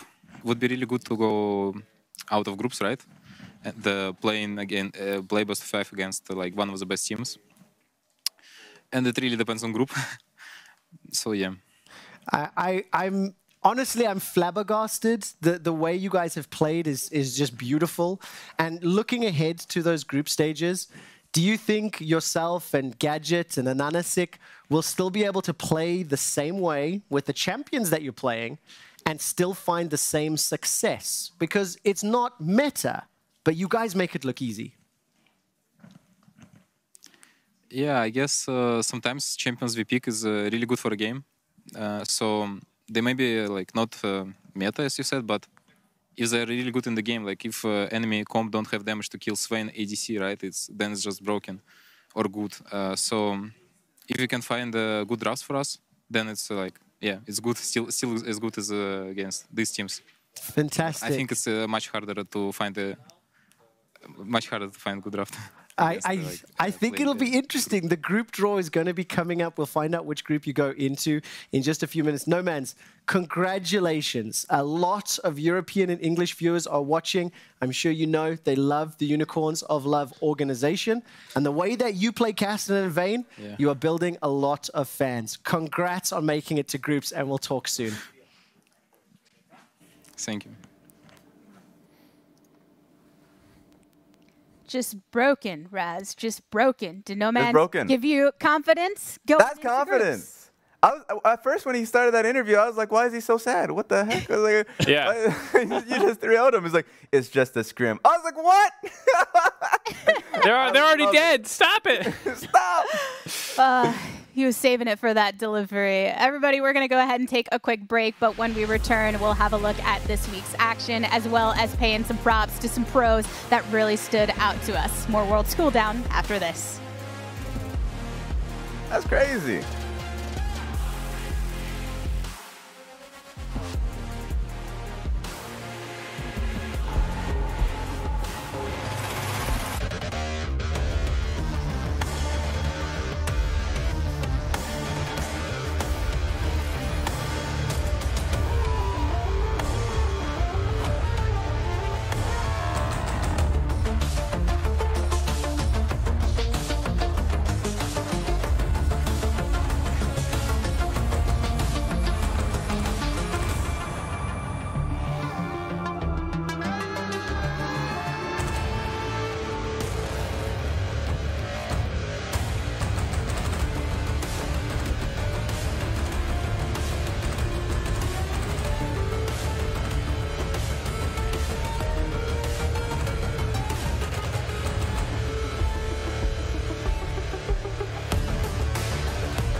Welcome back to Worlds Cooldown presented by State Farm. I gotta tell ya, this was my first Worlds on the broadcast and it lived up to expectations.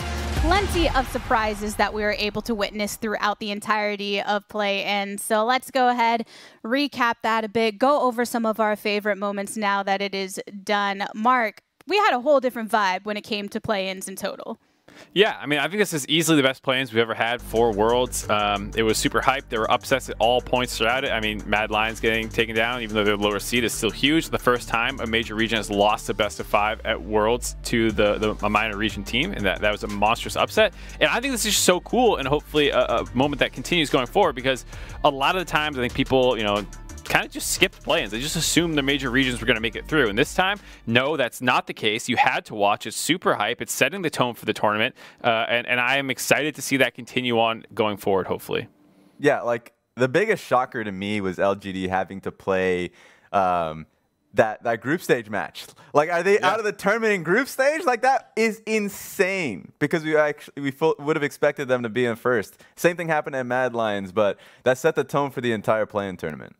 Yeah, that really is what we're talking about when the tone of play-ins, and one big part of that spawn, while Legacy didn't quite make it the complete distance, they still had moments to be proud of. Yeah, I mean, when you're an Oceanic representative, what you're expected to come in is maybe upset a team or two on day one, go quickly downhill, pack your bags, have a nice holiday, and come back home. But I think Legacy this time around, they look like they were there to do serious damage. You know, shout out to Babip in particular. He was like one of those players in Rays down there in the bottom lane that just looked super promising and like actually very comfortable on the world stage. So when I thought about Legacy, 12 players leave your region from top 4 teams. Do you come in with super high expectations? Like, probably not, but they've had the best Worlds performance Oceania has ever put on. Yeah, when we're looking at Worlds, it's kind of that one time a year chance for everybody to check in on all the regions. Mark, when we're looking at these upsets and the play-in region specifically, what does this instill in you when looking forward at the esports scene in total and the development of these players when coming at the best top competition? I mean, as a NA fan, if you're asking me from that perspective, I'm looking at them like, who can we buy up now? These guys are all the young, new, up-and-coming talent. Let's get a Jose. Oh, I'll grab one of him. Oh, some of these new OS boys. We already grabbed a couple last year. They worked out great for us. Let's grab a couple more. Yeah, like Spawn was just saying, let's give me some bad. We'll grab him. You know, we'll get a bunch of new junglers. I'm not going to complain if that happens because it just means that... Hey, we would get to see more of that action in our region. But Raz, actually, there's something specifically I want to call to, and it is the casting that you and Captain Flowers did during these playoffs. For anybody that missed it, let's take a look at one of the highlight moments. Now it's Camille dealing with Hecarim. He's stuck in the Hextech ultimatum. He's burning away. He's got 50 HP left. Over the wall goes Kongyue, a beautiful 3-man facebreaker into a 4-man haymaker as Alone is trying to get himself away. It's a sleepy set, but he flashes over the wall. Take a nap and enjoy your rest. Everybody from the side of Rainbow 7 is going to be run down. Hanabi's getting himself away. He takes the mace to the face, but it's still going to be the A's. PSG Talon will rend them asunder. Bard said take that 1v1. All right. That was all Cap. What am I even what are you talking about? Cap, I love the man. Demacia Vice Cast, that was slick. But honestly, this tournament was of duos that I enjoyed listening to, right? Even Kadrill and Quickshot in the LEC, like, in that studio, it was really fun being able to listen to them on that one too. I really enjoyed listening to the cast when I was just sitting at home. And that's what I was going to say. A bunch of different regions coming together in a way different way for what Worlds normally is, right? I've done a couple now, and, you know, I'm at home in Australia. We're dealing with a little bit of a latency issue through the world. Like, you got, you know, people in homes, you got people in studios. Amazing, and Yamato together, like, you probably wouldn't get that pairing at any other World Championship. I think that it's been really fun from a production level to see all these new people and new pairings, like, in between and around these games. As someone that's from an Oceanic representative, getting a world's opinion on your region, not having to just listen to me be boring over and over again, is like super refreshing and positive. That's one of the things going into this world being very different than any other worlds we've experienced, what was going to come to the table. And I personally have thoroughly enjoyed the casting pairs that we have got to witness here on the broadcast. And one of the very first moments that we witnessed on the broadcast has to be one of the most epic. And I'm talking about when we saw the virtual stage, because Raz, I don't know if any of us were expecting what we saw. Yeah, I definitely didn't expect it. And honestly, I wonder what she sees, right? Right? How much of that is green? How much is that? One thing that I was concerned about coming into the Worlds event, knowing that you don't get that crowd vibe that I always loved in internationals. It was like, how hollow will it feel, right? How exciting and how much can it capture you from afar as a viewer? I loved that. I enjoyed the hell out of it. And honestly, I just wanted to see what would happen if she took one step forward. it's like just to make sure. I mean, that's the good thing with the stage. They already gave us some great memes. The Mad Lions coach in the first game kind of like pathing incorrectly and almost looking like he was going to hop off the stage. I think there's a lot of great moments that have come out of that setup. I really do wonder what you see. Is it just the screens? Is it green screens? Who knows? But I think above all else, when coming into this situation without a crowd, this is something that would have impressed in any scenario, not just our quarantine situation. So props to all of the members that went into making that possible. And as far as other things that we're going to be tracking and reflecting upon this week, I do want to check in with something that we have been keeping tabs on, and those are the CS Kings. This is our MasterCard Minion Champs leaderboard. Let's take a look. Of course, we're seeing this kind of for the first time with all of the results piling in. This is after the totality of the games we witnessed. Spawn, is it a surprise to you with the way that Humanoid was approaching the game to find him at the top? No, definitely not. Humanoid, as far as Mad Lions goes, was like a blazing sun of light for that organization. Very disappointing result for Mad Lions, I'm sure, but it was a pleasure to watch Humanoid on the stage at Worlds for the second time. I think his maturity and growth has been insane, and he was certainly the hard carry. A lot more 80 carries coming in, apart from him. You know, Raze from Legacy in particular, I thought had a pretty amazing tournament. Yeah, still showing the European mid laners got it. They can farm it up like no other. Because, like you said, everyone else, that's all 80 carries there, and it's a lot of in the mid lane, catch and farm while waiting for dragons to show up. It's they've kind of taken over the mid laner's job in that capacity. Mid laners, top laners, bot laners. There were a lot of players that showed out throughout the entirety of play-ins. Let's go ahead and isolate some of those. Some of them we're going to get to see a bit more of during group stage. Others we are continuing to bid that farewell. First up on the deck, we've talked a lot about Jose Deodo and the impact he made as the jungler for Rainbow Seven. Yeah, he was absolutely incredible. Probably the engine for that team in a lot of their games. And he went out on a good note, playing the Lee Sin, able to find a number of kills onto the Kindred, really showing why that thing is even a counter pick at all. As soon as the ultimate was dropped by Peanut, he was getting punted out of there and finished off. But he showed a number of different champions as well. His Evelyn was incredible and looked like a monster carry threat.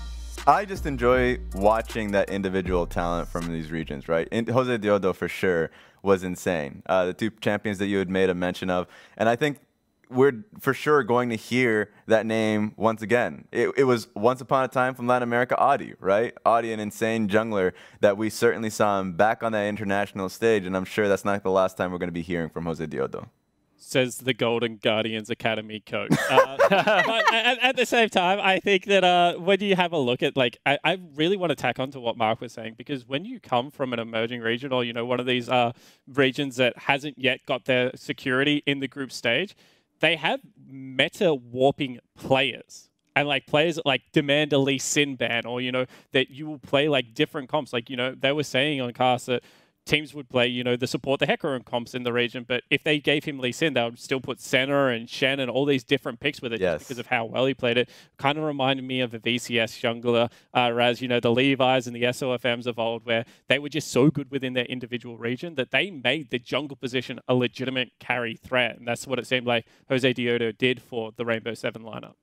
He brought so much to the table and some flair to boot. If you go back and watch his player cam, Alorum drew a lot of attention to it on cooldown after that day. It really is truly a sight to see. Another player that instilled a lot of excitement was one we witnessed once more today, and that's Gadget, baby. I love the fact that we got to see that traditional Unicorns of Love energy through this player.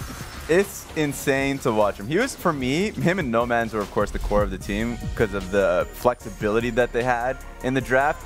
But then by the end of the tournament, he's just an insane Twitch player. He's just such a smart player, and how he's able to find either an angle, this one on Kramer, of course, but that wasn't the only time he was able to find a pick on somebody on the map. And so, like, that one was a big surprise to me because at the front half of the play-in tournament, he was playing the champions like Swain or Orianna. He, for me, is the type of AD carry that can change a world meta. If you're in that group now, you have to be thinking about what are you going to be playing into a potential Orianna or Swain. And even listening to the interview from their jungler, like that's just how they love to play the game now. And so if you have an AD carry that is not only just like a mage player, but is such a damn good AD as well, like on conventional AD carries, then that changes how you want to play against them.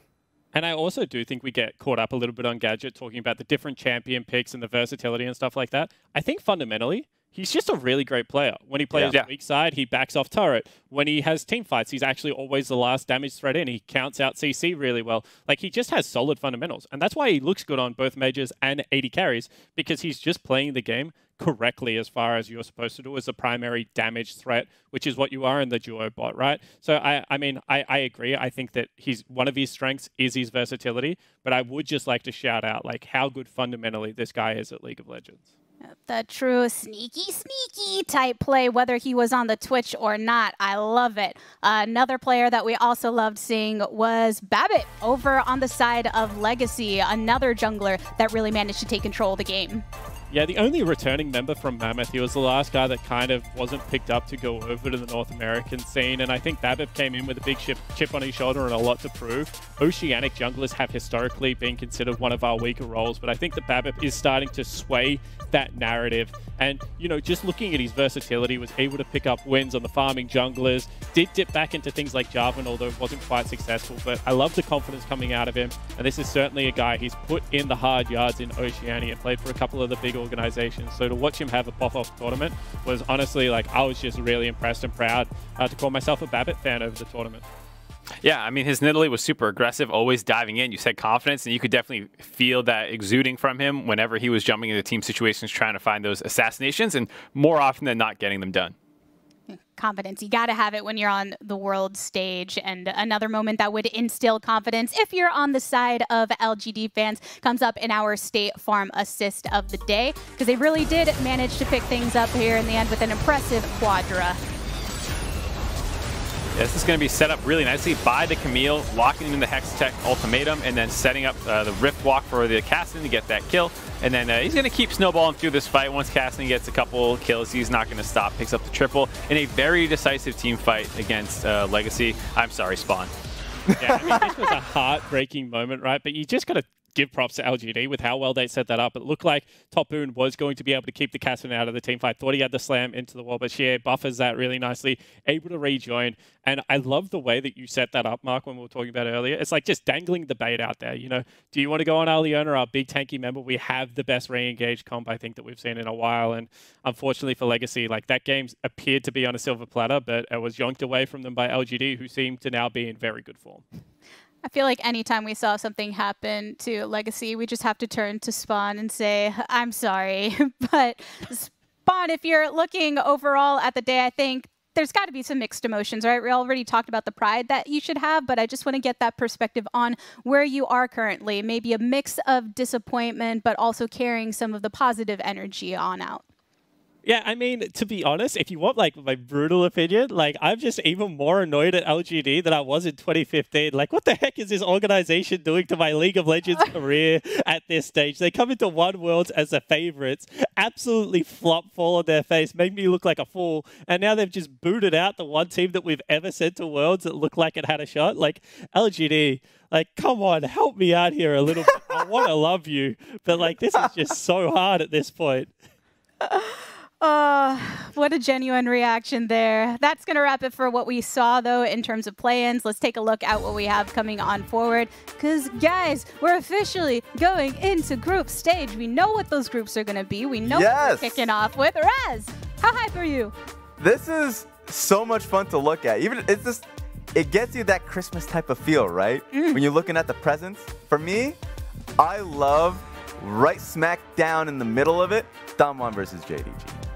I'm just already picking that out. I'm going to start out. I'm going to kick right in there just to grab that out there. All right, you know what? That's the best pick for probably going to be highest quality game, most important for the tournament, for judging what's going to happen. Who cares? Let me tell you, TSM versus Fnatic is where I'm looking. That is going to be the salt mines overflowing.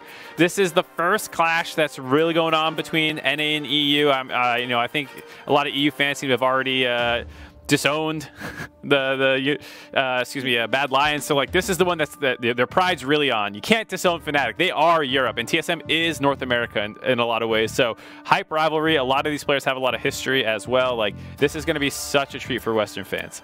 And I do want to call Game 2 the Battle of Cooldown Affection. because it's going to be my DRX going up against your guys' Unicorns of Love. And honestly, I cannot wait to watch that game with you fellas and just, you know, be able to sit there and mock you as it goes very one-sided. I was with you until that last moment, Spawn. You're trying to force me to believe that I'm placing Unicorns of Love. It's like, I didn't say that. I just said at some point. I said at some point they're going to catch a body, but DRX is going to take second. That's what I said.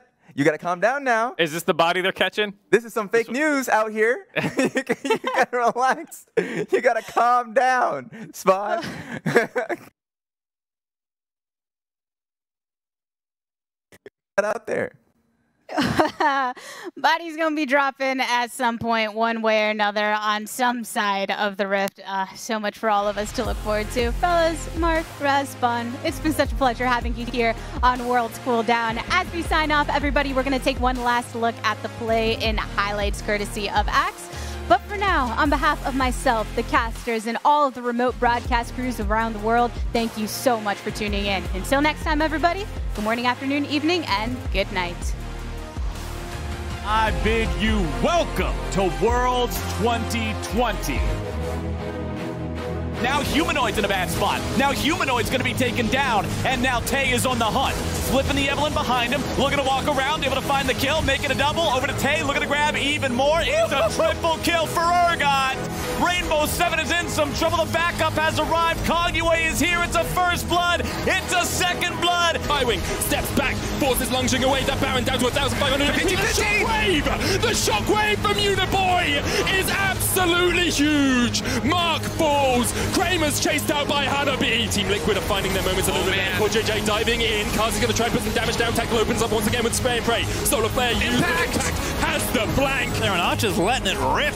Arrow going to hit Shadow. There's Boogie going in. The Cocoon's going to land. Shadow going to try and dance out of there, but they are just going to get straight on top as Reyna getting there with a face breaker. Pass the back line once again. The Blascoon's going to move Ace over as well, and that Justice Punch is going to force the flash, but Ace just follow flashes instead. And now UOL, they're going to try and save the cast, and they're going to TP in no man's. He gets the kill. He's got mana back. He's going to go in as well. Archer getting low. He's going to get slain by Boss. Surely there's the double kill. He had no health. He had no hope, and somehow he's gotten 2 kills and assists, and he's almost back to half HP. But Rainbow 7 from the Liga Latino America are turning it around on the LPL's 4th seed. Kramer doing what he can, but Longshing's already fallen. Peanuts down. Xie with the stun card across the wall. Xie just about surviving alone, going forward.